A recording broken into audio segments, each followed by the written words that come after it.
सत श्री अकाल जी, स्वागत है तुहाडा मास्टर क्लासेस पटियाला ते। सो जिवें कि सानू पता आ कि आने वाले कुछ दिनों के विच साडा BPT का जिहड़ा एग्जाम है वो नोटिफाई हो चुके हैं कि वो एग्जाम होना आ। सो उस एग्जाम नूं ध्यान विच रखते हुए असी, क्योंकि उस एग्जाम दे विच साडी साइंस जिहड़ी है वो भी उहदा पार्ट रहन वाली है। सो इस चीज़ नूं ध्यान विच रखते हुए अज असी साइंस का एक बहुत ही ज़्यादा इंपॉर्टेंट टॉपिक जिहड़ा आ जिन्हों कि असी मनुख दे शरीर विच चल रही वख-वख प्रणालियां यानी कि ह्यूमन सिस्टम नूं बाईलिंगुअल दे नाल यानी कि पंजाबी ते नाल नाल इंग्लिश इन्हां दोनों भाषावां नूं नाल लैके चलांगे ते समझण दी कोशिश करांगे कि साडे मनुखी शरीर दे विच वख-वख जिहड़ियां प्रणालियां ने वो किस तरीके दे नाल चलदियां ने। ये जिहड़ी वीडियो आ ये BPT दे नाल नाल तैयारी कर रहे हर एक ग्रुप C ग्रुप D दे विद्यार्थी लिए काफ़ी हद तक हैल्पफुल रहूगी, क्योंकि जिहड़ी साइंस है उहदा जिहड़ा बेसिक पद्धर हुंदा आ वो बहुत बेसिक लैवल का आउंदा ते सानू जिहड़े टॉपिक नेगे इन्हां टॉपिक्स नूं एक बार जो साडी पंजाब स्कूल एजुकेशन बोर्ड दीयां किताबां ने उन्हां दे अनुसार इन्हां नूं डिज़ाइन किया गया आ। सो शुरुआत करन जा रहे हैं जी साडे अज दे topic the human organ systems ते जिन्हों असी पंजाबी दे विच मनुखी सिस्टम दे विच मनुखी जिहड़े शरीर दीयां वख-वख प्रणालियां ने उन्हां दे नाम तो जानते हैं। हुण मैं सब तो पहला चैप्टर दे मतलब टॉपिक नूं शुरू करन तो पहला इत्थे क्लीयर करूँगी कि असी इन्हां प्रणालियां नूं किस हद तक इस वीडियो दे विच तैयार कीता आ।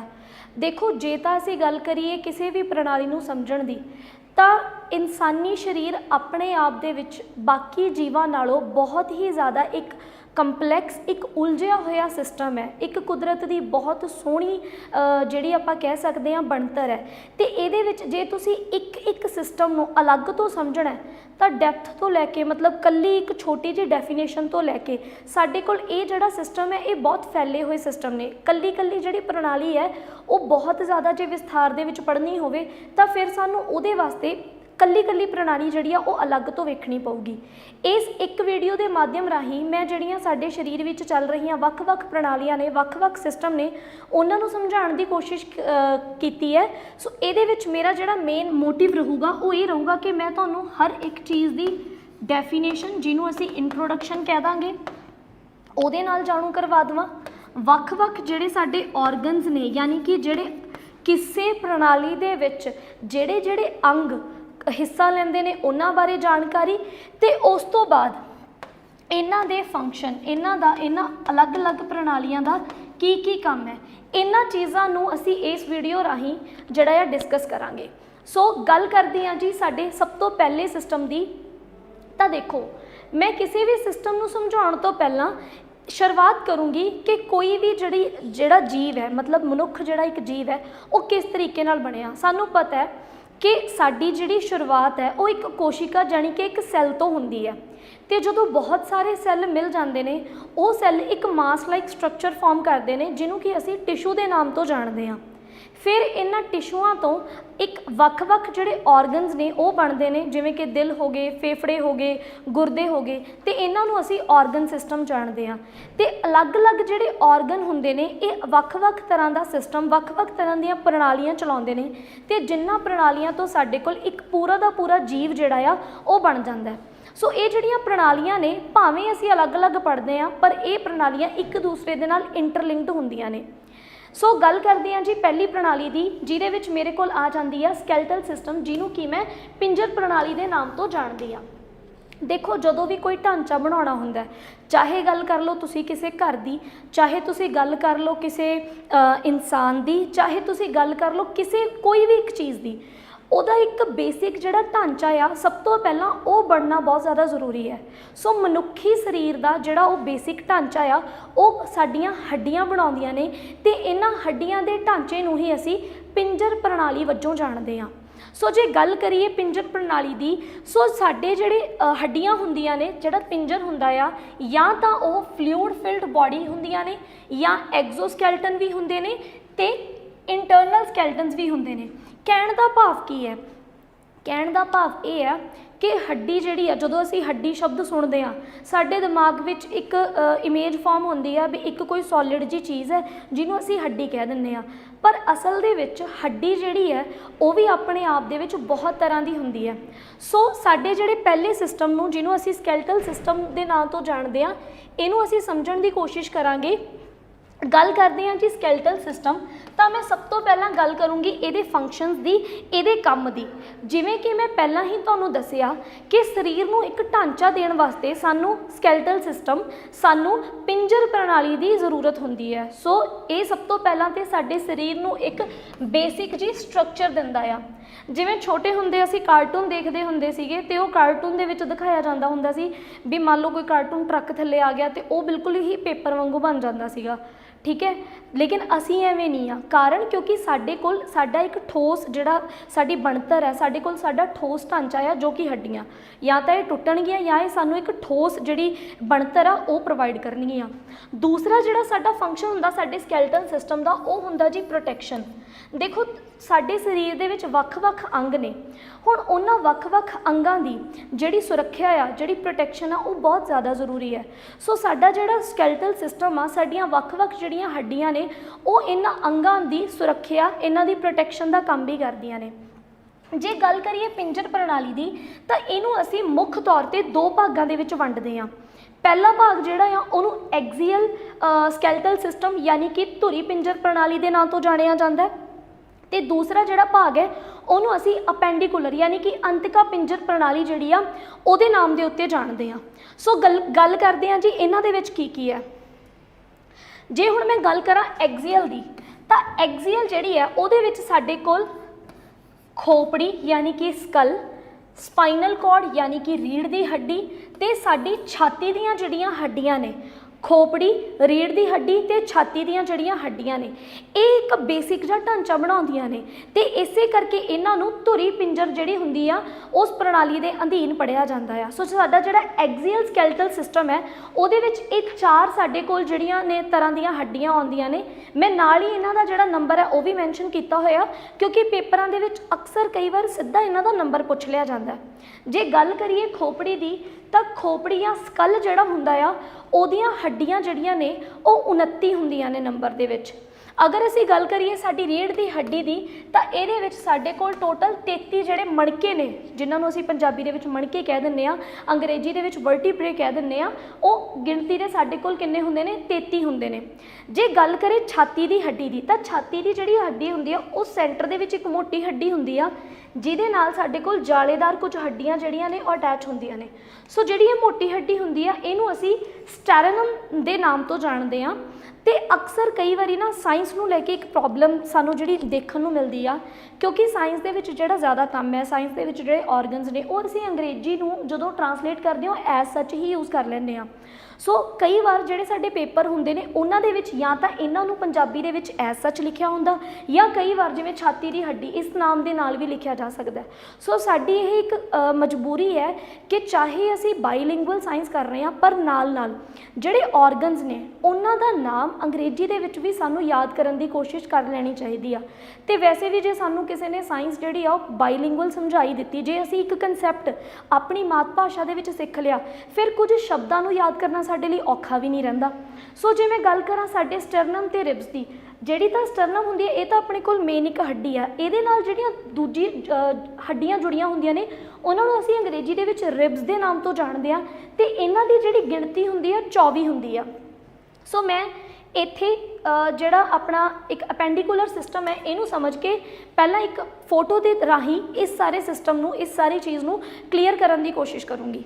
जे हुण असीं गल करिए अपेंडिकुलर सिस्टम की, जदों साडा एक मेन ढांचा तैयार हो जाता है उस तो बाद तुहाडा क्योंकि मेन ढांचा तैयार है, तो हुण इस ढांचे दे नाल हत्थां पैरां दीयां जिहड़ियां हड्डियां ने वो अटैच होणगीਆਂ ते वो अटैच होके अपेंडिकुलर सिस्टम जिहड़ा ने वो बनाउणगीਆਂ, जिहदे विच सब तो पहला साडे कोल आ जांदा है शोल्डर गर्डल, जिन्हों कि असीं मोढे दीयां हड्डियां दे नाम तो जाणदे हां, ते इह गिणती दे विच साडे कोल 4 हुंदियां ने। अगर असीं गल करिए साडीआं बाहां दीयां हड्डियां दी, जिन्हां नूं आर्म बोन्स कहा जांदा है, सो इन्हां दी गिणती एक बांह दी ਇੱਕ ਬਾਂਹ ਦੀ ਜਿਹੜੀ ਹੱਡੀ ਹੁੰਦੀ ਆ ਉਹ ਤਕਰੀਬਨ 30 ਹੱਡੀਆਂ ਹੁੰਦੀਆਂ ਨੇ ਤੇ 30 ਹੀ ਹੱਡੀਆਂ ਜਿਹੜੀਆਂ ਨੇ ਉਹ ਸਾਡੀਆਂ ਲੈਗਸ ਦੀ ਬੋਨ ਯਾਨੀ ਕਿ ਇੱਕ ਲੱਤ ਦੀ ਜਿਹੜੀ ਟੋਟਲ ਹੱਡੀਆਂ ਹੁੰਦੀਆਂ ਨੇ ਉਹਨਾਂ ਦੀ ਗਿਣਤੀ 30 ਹੁੰਦੀ ਹੈ। ਅੱਗੇ ਜੇ ਮੈਂ ਗੱਲ ਕਰਾਂ ਸਾਡੇ ਪੈਲਵਿਕ ਗਿਰਡਲ ਦੀ, ਜਿਹਨੂੰ ਕਿ ਚੂਲੇ ਦੀਆਂ ਹੱਡੀਆਂ ਕਿਹਾ ਜਾਂਦਾ, ਇਹ ਚੂਲੇ ਦੀਆਂ ਹੱਡੀਆਂ ਦੇ ਨਾਲ ਹੀ ਜਿਹੜਾ ਸਾਡਾ ਜਿਹੜੀਆਂ ਲੈਗਸ ਬੋਨਸ ਨੇ ਉਹ ਅਟੈਚ ਹੁੰਦੀਆਂ ਨੇ। ਤਾਂ ਜਿਹੜੀਆਂ ਇਹ ਚੂਲੇ ਦੀਆਂ ਹੱਡੀਆਂ ਨੇ ਇਹਨਾਂ ਦੀ ਜਿਹੜੀ ਗਿਣਤੀ ਹੁੰਦੀ ਆ ਇਹ ਹੁੰਦੀ ਆ ਸਾਡੇ ਕੋਲ 2। ਸੋ ਹੁਣ ਅਸੀਂ ਇੱਕ ਡਾਇਗਰਾਮ ਦੇਖਦੇ ਹਾਂ, ਉਸ ਡਾਇਗਰਾਮ ਦੇ ਥਰੂ ਅਸੀਂ ਸਮਝਣ ਦੀ ਕੋਸ਼ਿਸ਼ ਕਰਦੇ ਹਾਂ ਕਿ ਜੋ ਹੁਣ ਤੱਕ ਅਸੀਂ ਸਮਝਿਆ ਉਹ ਕਿਸ ਤਰੀਕੇ ਨਾਲ ਹੈ। ਸੋ ਮੇਰੇ ਕੋਲ ਆ ਪਿਕਚਰਸ ਨੇ ਜੀ, ਜਿਹਦੇ ਵਿੱਚ ਇਸ ਪਿਕਚਰ ਦੇ ਵਿੱਚ ਦੇਖੋ ਜੋ ਬਲੂ ਰੀਜਨ ਹੈ ਜਿਹਦੇ ਵਿੱਚ ਮੇਰੇ ਕੋਲ ਸਕਲ ਆ ਗਿਆ, ਮੇਰੇ ਕੋਲ ਆਪਣਾ ਜਿਹੜਾ ਛਾਤੀ ਦੀਆਂ ਆ ਹੱਡੀਆਂ ਆ ਗਈਆਂ ਤੇ ਆ ਮੇਰੇ ਕੋਲ ਪੂਰੀ ਦੀ ਪੂਰੀ ਰੀੜ੍ਹ ਦੀ ਹੱਡੀ ਆ ਗਈ। ਇਹ ਮਿਲ ਕੇ ਮੇਰੇ ਕੋਲ ਐਕਸੀਅਲ ਜਿਹੜਾ ਸਕੈਲਟਲ ਹੈ ਉਹਨੂੰ ਬਣਾਉਣਗੇ ਤੇ ਬਾਕੀ ਜਿਹੜੀਆਂ ਮੇਰੀਆਂ ਹੱਡੀਆਂ ਨੇ ਉਹ ਸਾਰੀਆਂ ਅਪੈਂਡੀਕੂਲਰ ਸਕੈਲਟਲ ਸਿਸਟਮ ਦੇ ਵਿੱਚ ਆ ਜਾਂਦੀਆਂ ਨੇ। ਮੈਂ ਹਰ ਇੱਕ ਪਿਕਚਰ ਨੂੰ ਕੋਸ਼ਿਸ਼ ਕੀਤੀ ਆ ਕਿ ਮੈਂ ਅੰਗਰੇਜ਼ੀ ਦੇ ਨਾਲ ਪੰਜਾਬੀ ਨੂੰ ਵੀ ਅਟੈਚ ਕਰਾਂ ਤਾਂ ਕਿ ਸਾਡੀ ਜਿਹੜੀ ਹੈਲਪ ਹੈ ਉਹ ਇਸ ਟੌਪਿਕ ਦੇ ਵਿੱਚ ਹੋ ਸਕੇ। ਸੋ ਮੈਂ ਗੱਲ ਕਰ ਲਈ ਸਕੈਲਟਲ ਸਿਸਟਮ ਦੇ ਫੰਕਸ਼ਨ ਦੀ ਤੇ ਮੈਂ ਇਹਦੇ ਵਿੱਚ ਆ ਰਹੇ ਵੱਖ-ਵੱਖ ਹੱਡੀਆਂ ਜਿਹੜੀਆਂ ਨੇ ਉਹਨਾਂ ਬਾਰੇ ਵੀ ਗੱਲ ਕਰ ਚੁੱਕੀ ਹਾਂ। ਹੁਣ ਅਸੀਂ ਇਹਦੇ ਨਾਲ ਜੁੜੇ ਹੋਏ ਕੁਝ ਇੰਪੋਰਟੈਂਟ ਜਿਹੜੇ ਪੁਆਇੰਟ ਨੇ ਉਹਨਾਂ ਬਾਰੇ ਗੱਲ ਕਰਦੇ ਹਾਂ। ਜੇ ਅਸੀਂ ਗੱਲ ਕਰੀਏ ਕਿ ਸਾਡੇ ਜਿਹੜੇ ਹੱਥ ਤੇ ਪੈਰ ਨੇ, ਦੋਨੋਂ ਹੱਥਾਂ ਤੇ ਪੈਰਾਂ ਦੀਆਂ ਜਿਹੜੀਆਂ ਟੋਟਲ ਹੱਡੀਆਂ ਨੇ ਇਹਨਾਂ ਦੀ ਗਿਣਤੀ ਸਾਡੀ 118 ਹੁੰਦੀ ਹੈ। ਤੇ ਉਸ ਤੋਂ ਬਾਅਦ ਗੱਲ ਕਰੀਏ ਟੋਟਲ ਹੱਡੀਆਂ ਦੇ ਨੰਬਰ ਦੀ, ਤਾਂ ਜਦੋਂ ਇੱਕ ਬੱਚਾ ਜਨਮ ਲੈਂਦਾ ਆ ਉਹਦੇ ਸਰੀਰ ਦੇ ਵਿੱਚ ਟੋਟਲ ਜਿਹੜੀਆਂ ਹੱਡੀਆਂ ਹੁੰਦੀਆਂ ਨੇ ਉਹਨਾਂ ਦੀ ਗਿਣਤੀ ਹੁੰਦੀ ਹੈ 300। ਪਰ ਜਿਵੇਂ ਜਿਵੇਂ ਅਸੀਂ ਵੱਡੇ ਹੁੰਦੇ ਆ ਬਹੁਤ ਸਾਰੀਆਂ ਜਿਹੜੀਆਂ ਹੱਡੀਆਂ ਨੇ, ਬਹੁਤ ਸਾਰੀਆਂ ਜਿਹੜੀਆਂ ਬੋਨਸ ਨੇ ਉਹ ਆਪਸ ਦੇ ਵਿੱਚ ਫਿਊਜ਼ ਹੋ ਜਾਂਦੀਆਂ ਨੇ, ਜਿਹਦੇ ਕਰਕੇ ਇੱਕ ਜਿਹੜਾ ਅਡਲਟ ਪਰਸਨ ਹੈ, ਜਿਹੜਾ ਇੱਕ ਹਿਊਮਨ ਹੈ, ਉਹਦੇ ਵਿੱਚ ਨਾਰਮਲ ਜਿਹੜੀ ਹੱਡੀਆਂ ਦੀ ਗਿਣਤੀ ਹੁੰਦੀ ਆ ਉਹ ਹੁੰਦੀ ਹੈ 206। ਹੁਣ ਉਸ ਤੋਂ ਬਾਅਦ ਜੇ ਅਸੀਂ ਗੱਲ ਕਰੀਏ ਕਿ ਇਹਦੇ ਵਿੱਚੋਂ ਹੋਰ ਕਿਸ ਤਰ੍ਹਾਂ ਦੇ ਸਵਾਲ ਬਣ ਸਕਦੇ ਨੇ, ਤਾਂ ਕਈ ਵਾਰ ਪੁੱਛਿਆ ਜਾਂਦਾ ਹੁੰਦਾ ਕਿ ਲਾਰਜੈਸਟ ਬੋਨ ਜਿਹੜੀ ਹੈ ਜਾਂ ਸਮੋਲੈਸਟ ਜਿਹੜੀ ਬੋਨ ਹੈ ਉਹ ਕਿਹੜੀ ਹੈ ਤੇ ਉਹਦੀ ਪੋਜੀਸ਼ਨ ਕਿੱਥੇ ਹੁੰਦੀ ਆ। ਸੋ ਜਿਹੜੀ ਲਾਰਜੈਸਟ ਬੋਨ ਹੁੰਦੀ ਆ ਉਹਨੂੰ ਅਸੀਂ ਕਹਿੰਦੇ ਆ ਜੀ ਫੇਮਰ, ਐਂਡ ਇਹ ਬੇਸਿਕਲੀ ਸਾਡੀ ਪੱਟ ਦੀ ਹੱਡੀ ਹੁੰਦੀ ਆ ਜਿਹੜੀ ਕਿ ਸਰੀਰ ਦੀ ਬਾਕੀ ਸਾਰੀਆਂ ਹੱਡੀਆਂ ਨਾਲੋਂ ਲੰਬੀ ਮੰਨੀ ਜਾਂਦੀ ਹੈ। ਤੇ ਜੇ ਅਸੀਂ ਗੱਲ ਕਰੀਏ ਸਭ ਤੋਂ ਛੋਟੀ ਹੱਡੀ ਦੀ, ਤਾਂ ਸਭ ਤੋਂ ਛੋਟੀ ਹੱਡੀ ਜਿਹੜੀ ਹੁੰਦੀ ਆ ਉਹਨੂੰ ਸਟੈਪਸ ਬੋਲਦੇ ਆ, ਜੋ ਕਿ ਸਾਡੇ ਇਨਰ ਈਅਰ ਯਾਨੀ ਕਿ ਸਾਡੇ ਅੰਦਰੂਨੀ ਕੰਨ ਦਾ ਇੱਕ ਬਹੁਤ ਛੋਟੀ ਜੀ ਹੱਡੀ ਹੁੰਦੀ ਹੈ ਜਿਹੜੀ ਕੁਝ ਕੁ ਸੈਂਟੀਮੀਟਰਸ ਦੀ ਹੀ ਹੁੰਦੀ ਹੈ। ਅੱਗੇ ਜੇ ਅਸੀਂ ਗੱਲ ਕਰੀਏ ਕਿ ਸਾਡੇ ਕੋਲ ਦੇਖੋ ਹੁਣ ਤੁਸੀਂ ਇੱਕ ਸਿਸਟਮ ਪੜ੍ਹ ਲਿਆ ਕਿ ਸਾਡੇ ਸਰੀਰ ਨੂੰ ਇੱਕ ਢਾਂਚਾ ਜਿਹੜਾ ਆ ਉਹ ਠੋਸ ਦੇ ਰੂਪ ਦੇ ਵਿੱਚ ਹੱਡੀਆਂ ਨੇ ਸਾਨੂੰ ਦੇਤਾ। ਹੁਣ ਇਹਨਾਂ ਹੱਡੀਆਂ ਦੇ ਨਾਲ ਸਾਨੂੰ ਇੱਕ ਜੋੜ ਦੀ ਵੀ ਜ਼ਰੂਰਤ ਆ, ਸਾਨੂੰ ਕੁਝ ਇਹੋ ਜਿਹੀ ਚੀਜ਼ ਦੀ ਜ਼ਰੂਰਤ ਆ ਜਿਹਦੇ ਨਾਲ ਪਹਿਲਾਂ ਤਾਂ ਇਹਨਾਂ ਹੱਡੀਆਂ ਨੂੰ ਆਪਸ ਦੇ ਵਿੱਚ, ਕਿਉਂਕਿ ਤੁਸੀਂ ਦੇਖੋ ਵੀ ਇੱਥੇ ਜੋੜ ਨੇ ਸਾਡੇ ਕੋਲ, ਤਾਂ ਇਹਨਾਂ ਜੋੜਾਂ ਨੂੰ ਵੀ ਜੋੜਨ ਵਾਸਤੇ ਸਾਨੂੰ ਕੁਝ ਚਾਹੀਦਾ ਆ। ਸਾਨੂੰ ਜਿਹੜਾ ਆ ਕੁਝ ਇਸ ਤਰ੍ਹਾਂ ਦੀ ਚੀਜ਼ ਵੀ ਚਾਹੀਦੀ ਹੈ ਜਿਹਦੇ ਨਾਲ ਹੁਣ ਇਸ ਸਰੀਰ ਦੀ, ਇਸ ਬਣਤਰ ਦੀ ਮੂਵਮੈਂਟ ਹੋ ਸਕੇ। ਸੋ ਗੱਲ ਕਰਦੇ ਹਾਂ ਜੀ ਸਾਡੇ ਸੈਕਿੰਡ ਸਿਸਟਮ ਦੀ, ਜਿਹਦਾ ਨਾਮ ਹੈ ਸਾਡਾ ਮਸਕੂਲਰ ਸਿਸਟਮ।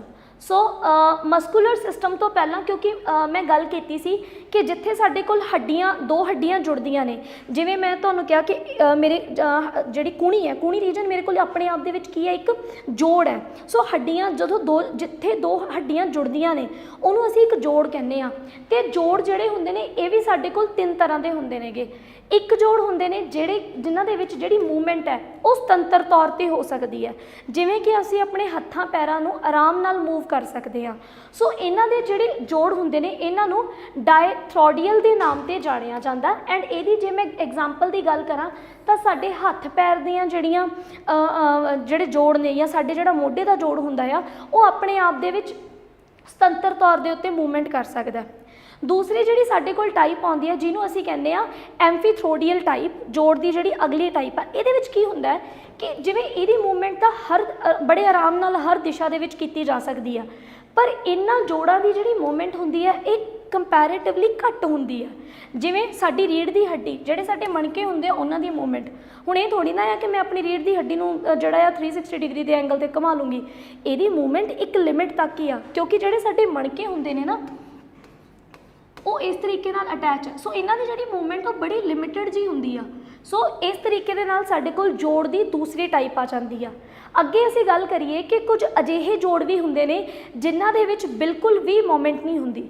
ਇਹਦੀ ਜਿਉਂਦੀ ਜਾਗਦੀ ਜਿਹੜੀ ਐਗਜ਼ਾਮਪਲ ਆ ਉਹ ਹੁੰਦੀ ਆ ਸਾਡੇ ਜਿਹੜਾ ਸਕਲ, ਸਾਡੀ ਖੋਪੜੀ ਦਾ ਉੱਪਰਲਾ ਜਿਹੜਾ ਜਬਾੜਾ ਆ ਉਹ ਵਾਲਾ ਬਿਲਕੁਲ ਵੀ ਜਿਹੜਾ ਆ ਹਿੱਲ ਨਹੀਂ ਸਕਦਾ। ਸੋ ਉੱਪਰਲਾ ਜਿਹੜਾ ਜਬਾੜਾ ਹੁੰਦਾ ਆ ਉਹਨੂੰ ਅਚਲ ਜੋੜ ਜਾਂ ਫਿਰ ਸਿਨੈਥਰੋਇਡਲ ਨਾਮ ਤੇ ਅਸੀਂ ਇਸ ਜੋੜ ਨੂੰ ਜਾਣਦੇ ਹਾਂ। ਅੱਗੇ ਅਸੀਂ ਹੁਣ ਗੱਲ ਕਰਦੇ ਹਾਂ ਜੀ ਸਾਡੇ ਮਸਕੂਲਰ ਸਿਸਟਮ ਦੀ, ਸਾਡੇ ਮਾਸਪੇਸ਼ੀ ਪ੍ਰਣਾਲੀ ਦੀ, ਜਿਹਦੀ ਜ਼ਰੂਰਤ ਸਾਨੂੰ ਇਸ ਕਰਕੇ ਹੈ ਕਿਉਂਕਿ ਹੁਣ ਹੱਡੀਆਂ ਦਾ ਜਿਹੜਾ ਢਾਂਚਾ ਆ ਉਹਨੂੰ ਅਸੀਂ ਮੂਵਮੈਂਟ ਉਹਨੂੰ ਹਿਲਾਉਣਾ ਚਾਹੁੰਦੇ ਹਾਂ ਔਰ ਉਹਨੂੰ ਆਪਸ ਦੇ ਵਿੱਚ ਕਨੈਕਟ ਕਰਨਾ ਚਾਹੁੰਦੇ ਹਾਂ। ਸੋ ਮਾਸਪੇਸ਼ੀਆਂ ਜਿਹੜਾ ਸਾਡਾ ਮਸਕੂਲਰ ਸਿਸਟਮ ਹੈ, ਜੇ ਮੈਂ ਗੱਲ ਕਰਾਂ ਇਹਦੇ ਫੰਕਸ਼ਨ ਦੀ ਤਾਂ ਇਹਦਾ ਫੰਕਸ਼ਨ ਤਾਂ ਮੈਂ ਗੱਲਾਂ ਦੇ ਵਿੱਚ ਪਹਿਲਾਂ ਹੀ ਦੱਸ ਚੁੱਕੀ ਹਾਂ ਕਿ ਸਰੀਰ ਨੂੰ ਮੂਵਮੈਂਟ ਪ੍ਰੋਵਾਈਡ ਕਰਨਾ ਜਿਹੜਾ ਆ ਇਹਦਾ ਸਭ ਤੋਂ ਜ਼ਿਆਦਾ ਜ਼ਰੂਰੀ ਕੰਮ ਹੋ ਜਾਂਦਾ ਆ।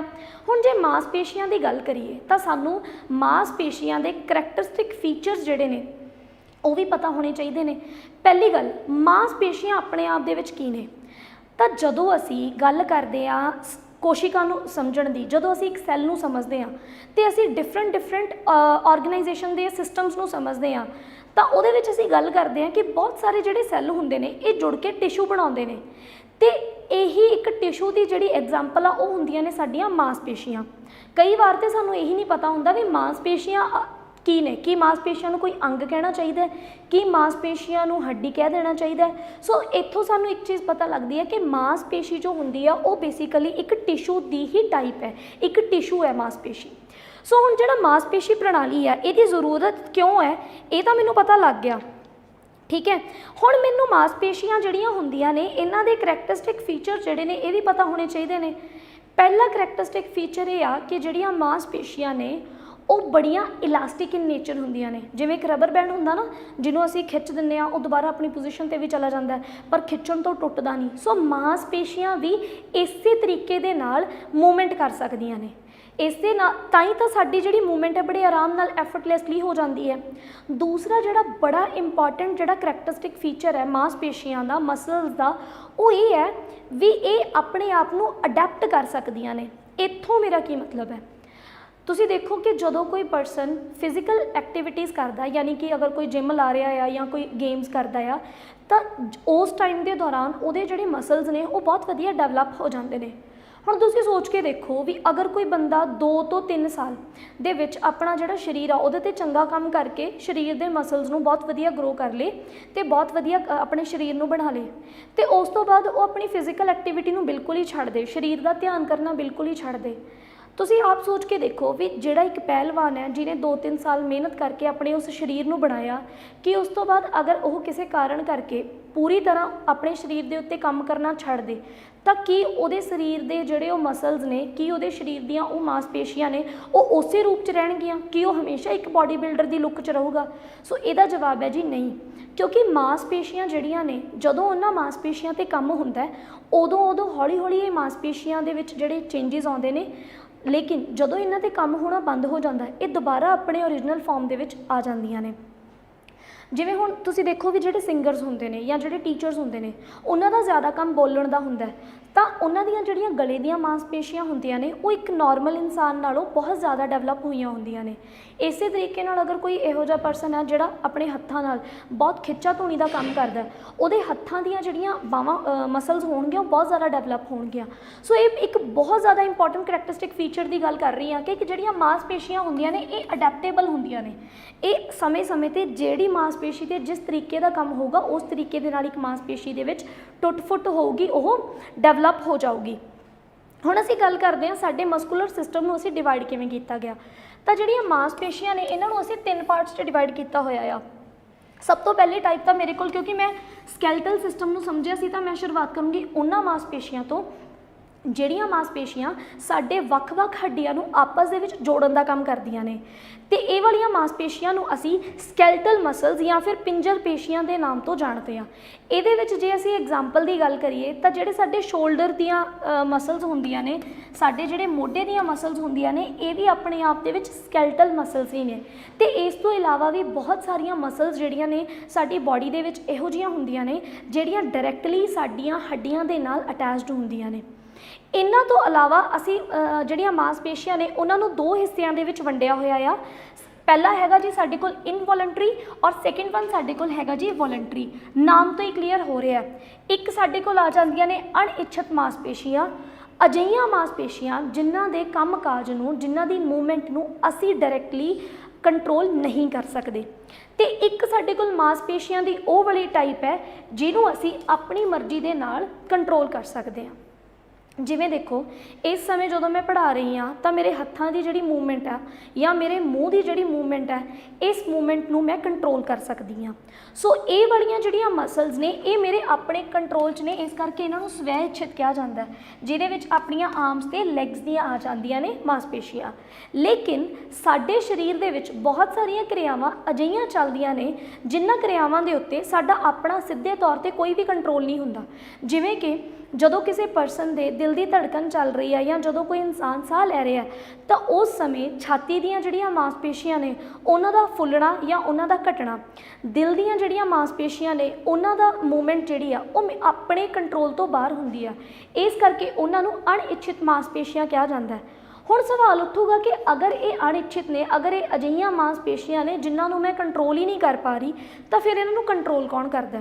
ਸੋ ਇਹਨਾਂ ਨੂੰ ਕੰਟਰੋਲ ਕਰਨ ਵਾਸਤੇ ਵੀ ਸਾਨੂੰ ਇੱਕ ਸਿਸਟਮ ਜਿਹੜਾ ਆ ਪ੍ਰੋਵਾਈਡ ਕੀਤਾ ਗਿਆ ਆ ਕੁਦਰਤ ਵੱਲੋਂ, ਜਿਹਨੂੰ ਕਿ ਅਸੀਂ ਨਰਵਸ ਸਿਸਟਮ ਕਹਿੰਦੇ ਆ, ਜਿਹੜਾ ਕਿ ਸਾਡਾ ਦਿਮਾਗੀ ਜਿਹੜੀ ਪ੍ਰਣਾਲੀ ਹੈ ਉਸ ਪ੍ਰਣਾਲੀ ਦੇ ਵਿੱਚ ਦਿਮਾਗ ਦੇ ਵੱਖ-ਵੱਖ ਜਿਹੜੇ ਹਿੱਸੇ ਨੇ ਉਹ ਸਾਡੇ ਸਰੀਰ ਦੇ ਵੱਖ-ਵੱਖ ਹਿੱਸਿਆਂ ਨੂੰ, ਵੱਖ-ਵੱਖ ਅੰਗਾਂ ਨੂੰ ਕੰਟਰੋਲ ਕਰਦੇ ਨੇ ਤੇ ਉਹਨਾਂ ਵਿੱਚੋਂ ਹੀ ਸਾਡੇ ਜਿਹੜੀਆਂ ਕੁਝ ਮਸਲਸ ਹੁੰਦੀਆਂ ਨੇ ਉਹ ਇਹਨਾਂ ਦੇ ਕੰਟਰੋਲ 'ਚ ਹੁੰਦੀਆਂ ਨੇ। ਸੋ ਇੱਥੋਂ ਮੈਨੂੰ ਦੋ ਚੀਜ਼ਾਂ ਜਿਹੜੀਆਂ ਨੇ ਕਲੀਅਰ ਹੋ ਗਈਆਂ, ਸਕੈਲਟਲ ਸਿਸਟਮ ਤੇ ਮਸਕੂਲਰ ਸਿਸਟਮ। ਅੱਗੇ ਹੁਣ ਅਸੀਂ ਗੱਲ ਕਰਾਂਗੇ ਸਾਡੇ ਤੀਸਰੇ ਸਿਸਟਮ ਦੀ, ਜਿਹਦੇ ਬਾਰੇ ਮੈਂ ਹੁਣੀ ਗੱਲ ਕਰਕੇ ਹਟੀ ਹਾਂ, ਸਾਡੀ ਦਿਮਾਗੀ ਪ੍ਰਣਾਲੀ। ਤਾਂ ਤੁਸੀਂ ਸੋਚ ਕੇ ਦੇਖੋ ਕਿ ਅਗਰ ਕੋਈ ਬੰਦਾ, ਉਹਦੇ ਬਾਕੀ ਅੰਗ ਪੈਰ ਚੰਗੇ ਭਲੇ ਚੱਲਦੇ ਨੇ, ਪਰ ਜੇ ਉਹਦਾ ਦਿਮਾਗ ਹੀ ਸੰਤੁਲਨ ਦੇ ਵਿੱਚ ਨਹੀਂ ਹੈ, ਕੀ ਉਹਦੇ ਬਾਕੀ ਅੰਗਾਂ ਦਾ ਸਹੀ ਚੱਲਣਾ ਉਹਦੇ ਲਈ ਕੋਈ ਜਿਹੜਾ ਆ ਫਰੂਟਫੁਲ ਹੈ? ਕੀ ਉਹਦੇ ਲਈ ਉਹਦਾ ਕੋਈ ਯੂਜੇਜ ਹੈ? ਬਿਲਕੁਲ ਵੀ ਨਹੀਂ। ਸੋ ਨਰਵਸ ਸਿਸਟਮ ਆਪਣੇ ਆਪ ਦੇ ਵਿੱਚ ਸਭ ਤੋਂ ਜ਼ਿਆਦਾ ਕੰਪਲੈਕਸ, ਸਭ ਤੋਂ ਜ਼ਿਆਦਾ ਇੰਪੋਰਟੈਂਟ ਜਿਹੜਾ ਸਿਸਟਮ ਆ ਜਾਂਦਾ ਆ, ਕਿਉਂਕਿ ਸਾਡਾ ਜਿਹੜਾ ਦਿਮਾਗ ਹੈ ਇਹ ਇੱਕ ਮਾਸਟਰ ਮਾਈਂਡ ਹੈ ਸਾਡੇ ਸਰੀਰ ਦੇ ਅਲੱਗ-ਅਲੱਗ ਕਿਰਿਆਵਾਂ ਨੂੰ ਕੰਟਰੋਲ ਕਰਨ ਦੇ ਲਈ। ਜੇ ਇਸੇ ਸਿਸਟਮ ਦੇ ਵਿੱਚ ਗੜਬੜੀ ਆ ਜਾਵੇ ਤਾਂ ਬਾਕੀ ਸਾਰੇ ਦੇ ਸਾਰੇ ਸਿਸਟਮ ਜਿਹੜੇ ਨੇ ਉਹ ਆਪੋ ਆਪ ਦੇ ਵਿੱਚ ਫੇਲ ਨੇ।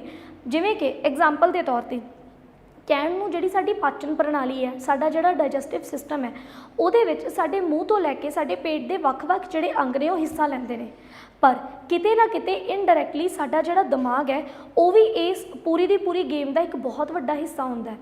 ਜੇ ਤੁਹਾਡੇ ਦਿਮਾਗ ਨੇ ਸਹੀ ਤਰੀਕੇ ਦੇ ਨਾਲ ਇਹੀ ਜਿਹੜਾ ਸਾਡੇ ਪੂਰੇ ਦੇ ਪੂਰੇ ਸਰੀਰ ਨੂੰ ਇਹ ਹਿੰਟ ਹੀ ਨਹੀਂ ਦਿੱਤਾ ਕਿ ਸਹੀ ਟਾਈਮ 'ਤੇ ਕਿਹੜਾ ਐਂਜ਼ਾਈਮ ਰਿਲੀਜ਼ ਕਰਨਾ ਚਾਹੀਦਾ ਹੈ, ਕਿਸ ਤਰੀਕੇ ਦੇ ਨਾਲ ਪਾਚਨ ਕਿਰਿਆ ਸ਼ੁਰੂ ਕਰਨੀ ਚਾਹੀਦੀ ਹੈ, ਜੇ ਸਾਡੇ ਦਿਮਾਗ ਨੇ ਹੀ ਇਹ ਚੀਜ਼ਾਂ ਨਹੀਂ ਕੀਤੀਆਂ ਤਾਂ ਤੁਸੀਂ ਚਾਹੇ ਤੁਹਾਡੇ ਬਾਕੀ ਢਿੱਡ ਦੇ ਜਿੰਨੇ ਵੀ ਅੰਗ ਨੇ ਉਹ ਭਾਵੇਂ ਬਿਲਕੁਲ ਸਹੀ ਹੋਣ, ਪਰ ਜਿਹੜੀ ਡਾਈਜੈਸ਼ਨ ਹੈ, ਜਿਹੜੀ ਪਾਚਨ ਪ੍ਰਣਾਲੀ ਹੈ ਉਹ ਡਿਸਟਰਬ ਹੋ ਜੂਗੀ। ਸੋ ਗੱਲ ਕਰਦੇ ਹਾਂ ਜੀ ਸਾਡੇ ਨਰਵਸ ਸਿਸਟਮ ਦੀ। ਤਾਂ ਦਿਮਾਗੀ ਪ੍ਰਣਾਲੀ ਜਿਹੜੀ ਹੁੰਦੀ ਆ ਇਹਦੇ ਵਿੱਚ ਜੋ ਵੀ ਤੁਸੀਂ ਤੁਹਾਡੇ ਆਲੇ ਦੁਆਲੇ ਜੋ ਵੀ ਕੁਝ ਹੁੰਦਾ ਆ ਉਹਦੇ ਹਿਸਾਬ ਨਾਲ ਸਰੀਰ ਦੇ ਵਿੱਚ ਬਦਲਾਵ, ਜਾਂ ਫਿਰ ਤੁਸੀਂ ਇਹ ਕਹਿ ਕੇ ਚੱਲੋ ਕਿ ਜਿਹੜੀ ਵੀ ਤੁਹਾਡੇ ਆਲੇ ਦੁਆਲੇ ਕਿਰਿਆਵਾਂ ਹੁੰਦੀਆਂ ਨੇ ਉਹਨਾਂ ਦੀ ਜਿਹੜੀ ਤੁਸੀਂ ਪ੍ਰਤੀਕਿਰਿਆ ਦੇਣੀ ਹੁੰਦੀ ਆ, ਉਹ ਸਾਰਾ ਕੁਝ, ਜਾਂ ਤੁਹਾਡੇ ਜਿਹੜੇ ਮਨ ਦੇ ਭਾਵ ਹੁੰਦੇ ਨੇ, ਜਿਹੜੇ ਸਾਡੇ ਇਮੋਸ਼ਨਸ ਨੇ ਜੋ ਕਿ ਇੱਕ ਇਨਸਾਨ ਨੂੰ ਬਾਕੀ ਜੀਵਾਂ ਨਾਲੋਂ ਅਲੱਗ ਕਰਦੇ ਨੇ, ਉਹ ਵੀ ਬੇਸਿਕਲੀ ਸਾਡੇ ਇਸੇ ਸਿਸਟਮ ਦਾ ਹਿੱਸਾ ਆਉਂਦੇ ਨੇ। ਸੋ ਇਹਨੂੰ ਵੀ ਅਸੀਂ ਸਮਝਣ ਦੀ ਕੋਸ਼ਿਸ਼ ਕਰਦੇ ਹਾਂ। ਹੁਣ ਜਿਹੜਾ ਸਾਡੀ ਦਿਮਾਗ ਪ੍ਰਣਾਲੀ ਹੈ ਇਹਨੂੰ ਸਮਝਣ ਵਾਸਤੇ ਦੇਖੋ ਇਹਦੇ ਫੰਕਸ਼ਨ ਤਾਂ ਅਸੀਂ ਗੱਲ ਕਰ ਹੀ ਲਈ ਕਿ ਇਹਦੇ ਜਿਹੜੇ ਮੇਨ ਫੰਕਸ਼ਨ ਨੇ ਉਹ ਕੰਟਰੋਲ ਐਂਡ ਕੋਆਰਡੀਨੇਸ਼ਨ ਦੇ ਆ। ਪੂਰੇ ਸਰੀਰ ਦੇ ਵਿੱਚ ਵੱਖ-ਵੱਖ ਚੱਲ ਰਹੇ ਕੰਮਾਂ ਨੂੰ ਕੰਟਰੋਲ ਕਰਨ ਦਾ ਜਿਹੜਾ ਕੰਮ ਹੈ ਉਹ ਇਸ ਪ੍ਰਣਾਲੀ ਦੇ ਕੋਲ ਹੈ। ਸੋ ਇਹਨੂੰ ਸਮਝਣ ਵਾਸਤੇ ਅਸੀਂ ਕੀ ਕੀਤਾ ਹੋਇਆ ਕਿ ਸਾਡੀ ਜਿਹੜੀ ਦਿਮਾਗ ਦੀ ਪ੍ਰਣਾਲੀ ਹੈ, ਸਾਡੀ ਜਿਹੜੀ ਕੰਟਰੋਲ ਐਂਡ ਕੋਆਰਡੀਨੇਸ਼ਨ ਹੈ, ਇਹਨੂੰ ਸਮਝਣ ਵਾਸਤੇ ਅਸੀਂ ਦੋ ਹਿੱਸਿਆਂ ਦੇ ਵਿੱਚ ਡਿਵਾਈਡ ਕੀਤਾ ਹੋਇਆ। पहली आ जाती है जी साडे कोल सेंट्रल नर्व सिस्टम ते दूसरी साडे कोल आ जाती है पेरीफेरल नर्व सिस्टम।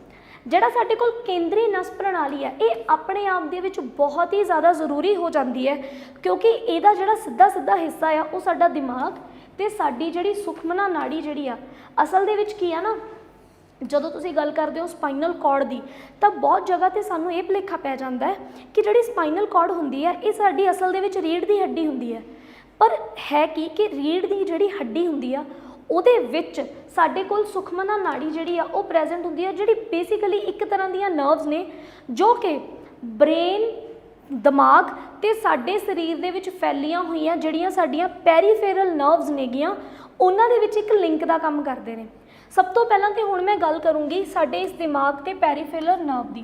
सो दिमाग अपने आप दे विच कह सकते हैं कि साडे शरीर का एक कंप्यूटर है, एक मास्टर माइंड है, तो साडियां जिहड़ियां पेरीफेरल नर्व्स होंदियां ने ये पूरा दा पूरा नाड़ां दा गुच्छा आ जिहड़ा कि पूरे शरीर दे विच फैलिया होया अलग अलग अंगां तो जिन्ने भी जिहड़े सानू कोई आइडियाज़ मिलते हैं, मतलब जिन्ने भी सिग्नल्स होंदे ने उन्हां सिग्नल्स नू पेरीफेरल नर्व्स जिहड़ियां ने एक सिग्नल्स नू ब्रेन तक लैके जांदियां ने ते ब्रेन तो यह उन्हां सिग्नल्स नू अंगां तक लैके आउंदियां ने।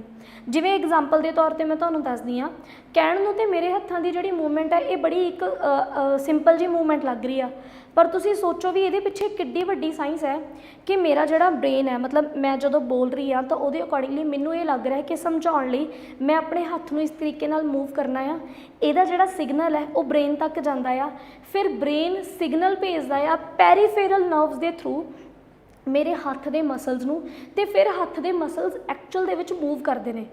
देखो किड्डा वड्डा प्रोसीजर है, फ्रैक्शन ऑफ सैकेंड दे विच हो रही मूवमेंट्स के पिछे भी। सो जिहड़ी साडी स्पाइनल कॉर्ड हुंदी आ वो ब्रेन ते पेरीफेरल दे विचाले एक विचोले का काम करदी है, एक लिंक का काम करदी है। सो असी ब्रेन नूं समझण दी कोशिश करांगे।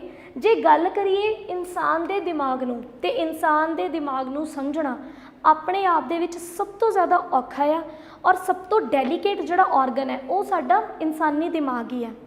तो जे हुण असीं गल करिए इंसानी दिमाग के ਵੱਖ-ਵੱਖ हिस्सों की, तो इनू असीं 6 हिस्सों के डिवाइड किया होया आ, जिहदे विच पहला हिस्सा साडा सैरेब्रम, दूसरा हिस्सा साडा सैरेबलम, तीसरा हिस्सा साडा डाइनसेफलन, चौथा हिस्सा साडा मिड ब्रेन, पंजवां पॉन्स ते छेवां साडे कोल मैड्यूला ऑबलंगेटा आ जाता है। सो इनू असीं पहला डायग्राम की हैल्प नाल समझांगे, फिर असीं अगे प्रोसीड करते हैं इहदे कामकाज बारे। सो हुण इत्थे ना साडे कोल देखो सब तो पहला तो सानू ये समझ आना चाहिए कि साडा जिहड़ा सेंट्रल नर्वस सिस्टम है तो साडा जिहड़ा पेरीफेरल नर्वस सिस्टम आ, पहला तो इन्हां दोनों दे विच की फर्क है। तुहाडा सेंट्रल नर्वस सिस्टम जिहड़ा वो दिमाग ते तुहाडी स्पाइनल कॉर्ड इन्हां दो तो मिलके बनिया होया, तुहाडा दिमाग ते सुखमना नाड़ी जिहड़े आ इन्हां तो मिलके तुहाडा सेंट्रल नर्वस सिस्टम बनदा आ ते उस तो बाद पेरीफेरल सिस्टम आउंदा जिहदे विच शरीर दे विच फैलियां होईयां सारियां जिहड़ियां नसां ने वो दिमाग दे नाल अटैचड हुंदियां ने। हुण असीं गल करदे हां जी दिमाग दी। सो दिमाग दे विच जिवें कि असीं गल कीती कि साडे दिमाग दे मेन 6 हिस्से हुंदे ने। सो इन्हां सारियां बारे गल करदे हां जी। सब तो पहला साडे कोल आउंदा सैरेब्रम। तो जे गल करिए सैरेब्रम की, तो सैरेब्रम साडे जिहड़ा दिमाग है उहदा सब तो वड्डा हिस्सा मन्निया जाता है। जे एक दिमाग नूं देखिया जावे तो दिमाग एक अखरोट की शेप दे विच हुंदा है। जिवें असीं एक अखरोट नूं खोलदे हां ते अखरोट दे 2 हिस्से हुंदे ने, उस तरीके दे नाल दिमाग भी जुड़िया होया हुंदा है। इहदे जिहड़े सब तो वड्डे 2 हिस्से हुंदे ने, ये 2 हिस्से अपने आप च जिहड़े ने इन्हां नूं सैरेब्रम के नाम तो जाणिया जाता है। सो इन्हां दे नाल ही मैं तुहानूं इन्हां दे फंक्शन बारे भी जिहड़ा आ वो जानकारी देऊँगी कि जिहड़ा सैरेब्रम हुंदा आ ये अपने आप दे विच साडे कोल की है कि सैरेब्रम जिहड़ा आ इहनूं असीं 4 पार्ट्स दे विच डिवाइड कीता होया आ। सैरेब्रम जिहड़ा आ इहनूं 4 पार्ट्स दे विच डिवाइड किया होया आ ते उहदे चारों दे जिहड़े पार्ट्स जिहड़े ने वो अलग अलग काम करते हैं। हाल दी घड़ी मैनूं मेरे सैरेब्रम की जिहड़ी पोजीशन है उहदे बारे पता लग गई। सैरेब्रम दे विच मेरे कोल मेरी आ गई जी फ्रंटल लोब, ठीक है। फ्रंटल लोब तो बाद फिर मेरे को आ जाती है जी लिंबिक लोब, दैन मेरे को पेरिएटल लोब ते ऑक्सीपिटल लोब। सो आ जिहड़ियां मेरे को लोब्स ने, जिहड़ियां 4 लोब्स ने, ये बेसिकली सैरेब्रम का ही हिस्सा हुंदियां ने। उस तो बाद जे असीं गल करिए साडे कोल अगला जिहड़ा हिस्सा आ, जिहड़ा आ वाला सानूं पार्ट दिस रहा है, इहनूं असीं कॉर्पस कैलोसम के नाम तो जानते हैं। ਅੱਗੇ ਸਾਡੇ ਕੋਲ ਦੋ ਗਲੈਂਡਸ ਯਾਨੀ ਕਿ ਦੋ ਗ੍ਰੰਥੀਆਂ ਜਿਹੜੀਆਂ ਨੇ ਉਹ ਦਿਮਾਗ ਦੇ ਵਿੱਚ ਹੁੰਦੀਆਂ ਨੇ। ਵੈਸੇ ਤਾਂ ਇਸ ਤੋਂ ਇਲਾਵਾ ਸਾਡੇ ਕੋਲ ਪਿਟਿਊਟਰੀ ਗਲੈਂਡ ਵੀ ਹੁੰਦੀ ਆ, ਪਰ ਆ ਜਿਹੜੀਆਂ ਦੋ ਗ੍ਰੰਥੀਆਂ ਨੇ ਜਿਨ੍ਹਾਂ ਨੂੰ ਥੈਲੇਮਸ ਹਾਈਪੋਥੈਲੇਮਸ ਕਿਹਾ ਜਾਂਦਾ ਆ, ਸੋ ਇਹ ਜਿਹੜੀਆਂ ਥੈਲੇਮਸ ਤੇ ਹਾਈਪੋਥੈਲੇਮਸ ਹੁੰਦੀਆਂ ਨੇਗੀਆਂ, ਇਹ ਸਾਡੇ ਕੋਲ ਬਹੁਤ ਦੋ ਇੰਪੋਰਟੈਂਟ ਗ੍ਰੰਥੀਆਂ ਨੇ। ਪਿਟਿਊਟਰੀ ਗਲੈਂਡ ਜਿਹੜੀ ਆ ਇਹ ਵੀ ਆਪਣੇ ਆਪ ਦੇ ਵਿੱਚ ਇੱਕ ਬਹੁਤ ਜ਼ਿਆਦਾ ਜ਼ਰੂਰੀ ਗਲੈਂਡ ਹੋ ਜਾਂਦੀ ਆ। ਅੱਗੇ ਅਸੀਂ ਗੱਲ ਕਰੀਏ ਕਿ ਆ ਜਿਹੜਾ ਸਾਨੂੰ ਹਿੱਸਾ ਦਿਖ ਰਿਹਾ, ਆ ਜਿਹੜਾ ਸਾਨੂੰ ਹਿੱਸਾ ਦਿਖ ਰਿਹਾ, ਇਸ ਹਿੱਸੇ ਨੂੰ ਅਸੀਂ ਮਿਡ ਬ੍ਰੇਨ ਜਿਹੜਾ ਆ ਉਹ ਕਹਿੰਦੇ ਆ। ਅੱਗੇ ਸਾਡੇ ਕੋਲ ਇਸ ਹਿੱਸੇ ਨੂੰ ਪੋਨਸ ਕਿਹਾ ਜਾਂਦਾ ਹੈ, ਤੇ ਆ ਸਾਡੇ ਕੋਲ ਅਖੀਰਲਾ ਜਿਹੜਾ ਦਿਮਾਗ ਦਾ ਹਿੱਸਾ ਇਹਨੂੰ ਮੈਡਿਊਲਾ ਓਬਲੰਗੇਟਾ ਕਿਹਾ ਜਾਂਦਾ ਆ। ਅੱਗੇ ਜਿਹੜਾ ਸਾਨੂੰ ਸਾਡੇ ਦਿਮਾਗ ਦਾ ਜਿਹੜਾ ਆਹ ਵਾਲਾ ਹਿੱਸਾ ਦਿਖ ਰਿਹਾ ਆ, ਇਸ ਹਿੱਸੇ ਨੂੰ ਅਸੀਂ ਸੈਰੇਬਲਮ ਦੇ ਨਾਮ ਤੋਂ ਜਾਣਦੇ ਹਾਂ। ਤੇ ਸੈਰੇਬਲਮ ਦੇ ਬਿਲਕੁਲ ਉੱਪਰ ਜਿਹੜਾ ਆ ਆਹ ਵਾਲੇ ਹਿੱਸੇ ਨੂੰ, ਇਸ ਵਾਲੇ ਹਿੱਸੇ ਨੂੰ ਜੋ ਆ ਵਾਈਟ ਵਾਲਾ ਪੋਰਸ਼ਨ ਹੈ, ਇਸ ਹਿੱਸੇ ਨੂੰ ਅਸੀਂ ਹਿਪੋਕੈਂਪਸ ਦੇ ਨਾਮ ਤੋਂ ਜਾਣਦੇ ਹਾਂ। ਸੋ ਪੰਜਾਬੀ ਦੇ ਵਿੱਚ ਵੀ ਡਾਇਗਰਾਮ ਨੂੰ ਜਿਹੜਾ ਹੈ ਸਮਝਣ ਦੀ ਕੋਸ਼ਿਸ਼ ਕਰਦੇ ਹਾਂ। ਸਾਡਾ ਜਿਹੜਾ ਬ੍ਰੇਨ ਹੈ ਉਹ ਸਾਡੀ ਖੋਪੜੀ ਯਾਨੀ ਕਿ ਸਕਲ ਦੇ ਅੰਦਰ ਪਿਆ ਹੁੰਦਾ ਆ। ਸੋ ਉਸ ਤੋਂ ਬਾਅਦ ਸਾਡੇ ਕੋਲ ਆ ਜਿਹੜਾ ਪੂਰਾ ਦਾ ਪੂਰਾ ਪਾਰਟ ਹੈ ਇਹਨੂੰ ਸੈਰੇਬਲਮ ਕਹਿ ਦਿੰਦੇ ਆ। ਜੇ ਬ੍ਰੇਨ ਨੂੰ ਸੁਖਾਲੇ ਤਰੀਕੇ ਨਾਲ ਸਮਝਿਆ ਜਾਵੇ, ਕਿਉਂਕਿ ਬ੍ਰੇਨ ਨੂੰ ਸਮਝਣ ਦੇ ਅਲੱਗ-ਅਲੱਗ ਤਰੀਕੇ ਨੇ, ਤਾਂ ਸੁਖਾਲੇ ਤਰੀਕੇ ਨਾਲ ਸਮਝਣ ਵਾਸਤੇ ਅਸੀਂ ਪਹਿਲਾਂ ਬ੍ਰੇਨ ਨੂੰ 3 ਹਿੱਸਿਆਂ 'ਚ ਵੰਡ ਦਿੰਦੇ ਹਾਂ। ਸਾਡਾ ਅਗਲਾ ਦਿਮਾਗ, ਸਾਡੇ ਦਿਮਾਗ ਦਾ ਵਿਚਲਾ ਹਿੱਸਾ ਜਿਹਨੂੰ ਮੱਧ ਦਿਮਾਗ ਕਿਹਾ ਜਾਂਦਾ, ਤੇ ਉਸ ਤੋਂ ਬਾਅਦ ਦਿਮਾਗ ਦਾ ਅੰਤ ਵਾਲਾ ਹਿੱਸਾ। ਸੋ ਆ ਸਾਡੇ ਕੋਲ ਜੀ ਅਗਲਾ ਦਿਮਾਗ ਹੈ ਜਿਹਦੇ ਵਿੱਚ ਸਾਡੇ ਕੋਲ ਸਾਡਾ ਸੈਰੇਬਲਮ ਆ ਗਿਆ। ਸੈਰੇਬਲਮ ਤੋਂ ਬਾਅਦ ਮੇਰੇ ਕੋਲ ਆਹ ਜਿਹੜਾ ਆ ਜਿਹਨੂੰ ਮਿਡ ਬ੍ਰੇਨ ਕਿਹਾ ਸੀਗਾ, ਮੱਧ ਦਿਮਾਗ ਆ ਗਿਆ। ਉਸ ਤੋਂ ਬਾਅਦ ਮੇਰੇ ਕੋਲ ਜੀ ਆਹ ਵਾਲਾ ਜਿਹੜਾ ਹਿੱਸਾ ਆ ਇਹ ਮੇਰੇ ਕੋਲ ਸੈਰੇਬਲਮ ਆ ਗਿਆ। ਉਸ ਤੋਂ ਬਾਅਦ ਮੇਰੇ ਕੋਲ ਜਿਹੜਾ ਅਖੀਰਲਾ ਬ੍ਰੇਨ ਦਾ ਹਿੱਸਾ ਆ ਮੈਡਿਊਲਾ ਆ ਗਿਆ। ਮੈਡਿਊਲਾ ਤੋਂ ਬਿਲਕੁਲ ਉੱਪਰ ਯੈਲੋ ਵਾਲਾ ਜਿਹੜਾ ਪੋਰਸ ਉਹਨੂੰ ਪੋਨਸ ਕਹਿੰਦੇ ਨੇ। ਅੱਗੇ ਅਗਰ ਅਸੀਂ ਗੱਲ ਕਰੀਏ ਸਾਡੇ ਕੋਲ ਹਾਈਪੋਥੈਲੇਮਸ ਤੇ ਪਿਟਿਊਟਰੀ ਗਲੈਂਡ ਆ, ਤੇ ਆਹ ਸਾਡੇ ਦਿਮਾਗ ਦਾ ਪਿਛਲਾ ਹਿੱਸਾ ਆ। ਇਹ ਆਪਣੇ ਆਪ ਦੇ ਵਿੱਚ ਡਾਇਗਰਾਮ ਬਹੁਤ ਹੀ ਜ਼ਿਆਦਾ ਇੰਪੋਰਟੈਂਟ ਤੇ ਨਾਲ ਨਾਲ ਹੀ ਬਹੁਤ ਕੰਪਲੈਕਸ ਹੋ ਜਾਂਦੀ ਹੈ। ਸੋ ਇਹਨੂੰ ਕਰਨ ਦਾ ਤਰੀਕਾ ਕੀ ਹੈ? ਪਹਿਲਾ ਤਰੀਕਾ ਤਾਂ ਇਹ ਕਿ ਅਸੀਂ ਡਾਇਗਰਾਮ ਨੂੰ ਸਮਝਿਆ, ਡਾਇਗਰਾਮ ਦੇ ਵਿੱਚੋਂ ਦਿਮਾਗ ਦੇ ਜਿਹੜੇ ਅਲੱਗ-ਅਲੱਗ ਪਾਰਟਸ ਨੇ ਉਹਨਾਂ ਨੂੰ ਐਸਰ ਸਮਝ ਲਿਆ। ਹੁਣ ਇਸ ਤੋਂ ਬਾਅਦ ਅਸੀਂ 6 ਭਾਗ ਵੰਡੇ ਸੀਗੇ, ਉਹਨਾਂ 6 ਭਾਗਾਂ ਬਾਰੇ ਗੱਲ ਕਰਦੇ ਹਾਂ। ਮੈਂ ਤੁਹਾਨੂੰ ਦੱਸਿਆ ਸੀਗਾ ਕਿ ਜਿਹੜਾ ਸੈਰੇਬਲਮ ਹੁੰਦਾ ਆ ਇਹਨੂੰ ਅਸੀਂ 4 ਪਾਰਟਸ ਦੇ ਵਿੱਚ ਡਿਵਾਈਡ ਕੀਤਾ ਹੋਇਆ। ਫਰੰਟਲ ਆ ਗਿਆ ਜੀ, ਪੈਰੀਏਟਲ ਆ ਗਿਆ, ਟੈਂਪੋਰਲ ਆ ਗਿਆ ਤੇ ਆਕਸੀਪਿਟਲ ਆ ਗਿਆ। ਸੋ ਇਹਨਾਂ ਦੇ ਫੰਕਸ਼ਨ ਦੀ ਜੇ ਮੈਂ ਗੱਲ ਕਰਾਂ ਤਾਂ ਜਿਹੜਾ ਫਰੰਟਲ ਹੁੰਦਾ ਆ, ਜਿਹੜਾ ਸਾਡੇ ਕੋਲ ਫਰੰਟਲ ਪਾਰਟ ਹੁੰਦਾ ਆ, ਇਹ ਕੰਮ ਕਰਦਾ ਜੀ ਰੀਜ਼ਨਿੰਗ ਤੇ ਥਾਟਸ ਦੇ ਉੱਤੇ। ਸੋ ਇਹ ਕੰਮ ਕਰਦਾ ਰੀਜ਼ਨਿੰਗ ਤੇ ਥਾਟਸ ਦੇ ਉੱਤੇ। ਜੋ ਵੀ ਸਾਡੇ ਮਨ ਦੇ ਵਿੱਚ ਅਚਨਚੇਤ ਵਿਚਾਰ ਆਉਂਦੇ ਨੇ, ਜੋ ਵੀ ਅਸੀਂ ਚੀਜ਼ਾਂ ਨੂੰ ਲੈ ਕੇ ਸੋਚਦੇ ਹਾਂ, ਠੀਕ ਹੈ, ਹਰ ਇੱਕ ਗੱਲ ਦੇ ਪਿੱਛੇ ਆਪਣਾ ਕੋਈ ਪੱਖ ਰੱਖਣ ਦੀ ਕੋਸ਼ਿਸ਼ ਕਰਦੇ ਹਾਂ, ਉਹਨਾਂ ਦੇ ਵਿੱਚ ਸਾਡੇ ਦਿਮਾਗ ਦਾ ਜਿਹੜਾ ਹਿੱਸਾ ਐਕਟਿਵ ਹੁੰਦਾ ਆ ਉਹ ਹੁੰਦਾ ਆ ਜੀ ਸਾਡੇ ਸੈਰੇਬਰਮ ਦਾ ਫਰੰਟਲ ਪਾਰਟ। ਉਸ ਤੋਂ ਬਾਅਦ ਜੇ ਗੱਲ ਕਰੀਏ ਕਿ ਜੇ ਤੁਸੀਂ ਜਿਵੇਂ ਸਾਡੇ ਸਰੀਰ ਦੇ ਅਲੱਗ-ਅਲੱਗ ਔਰਗਨਸ ਨੇਗੇ ਹੈ ਨਾ, ਤਾਂ ਜਿਹੜੇ ਸੈਂਸਰੀ ਔਰਗਨਸ ਹੁੰਦੇ ਨੇਗੇ ਉਹਨਾਂ ਦੀ ਇਨਫੋਰਮੇਸ਼ਨ ਦੇ ਉੱਤੇ ਐਕਟ ਕਰਨਾ, ਉਹਨਾਂ ਦੀ ਇਨਫੋਰਮੇਸ਼ਨ ਨੂੰ ਸਮਝਣਾ, ਉਹਦੇ ਤੇ ਜੇ ਕੋਈ ਕੰਮ ਕਰਦਾ ਤਾਂ ਉਹ ਕਰਦਾ ਜੀ ਪੈਰੀਟਲ। ਸੋ ਪੈਰੀਟਲ ਦਾ ਮੇਨ ਕੰਮ ਹੁੰਦਾ ਆ ਸਾਡੇ, ਇੱਕ ਮਿੰਟ,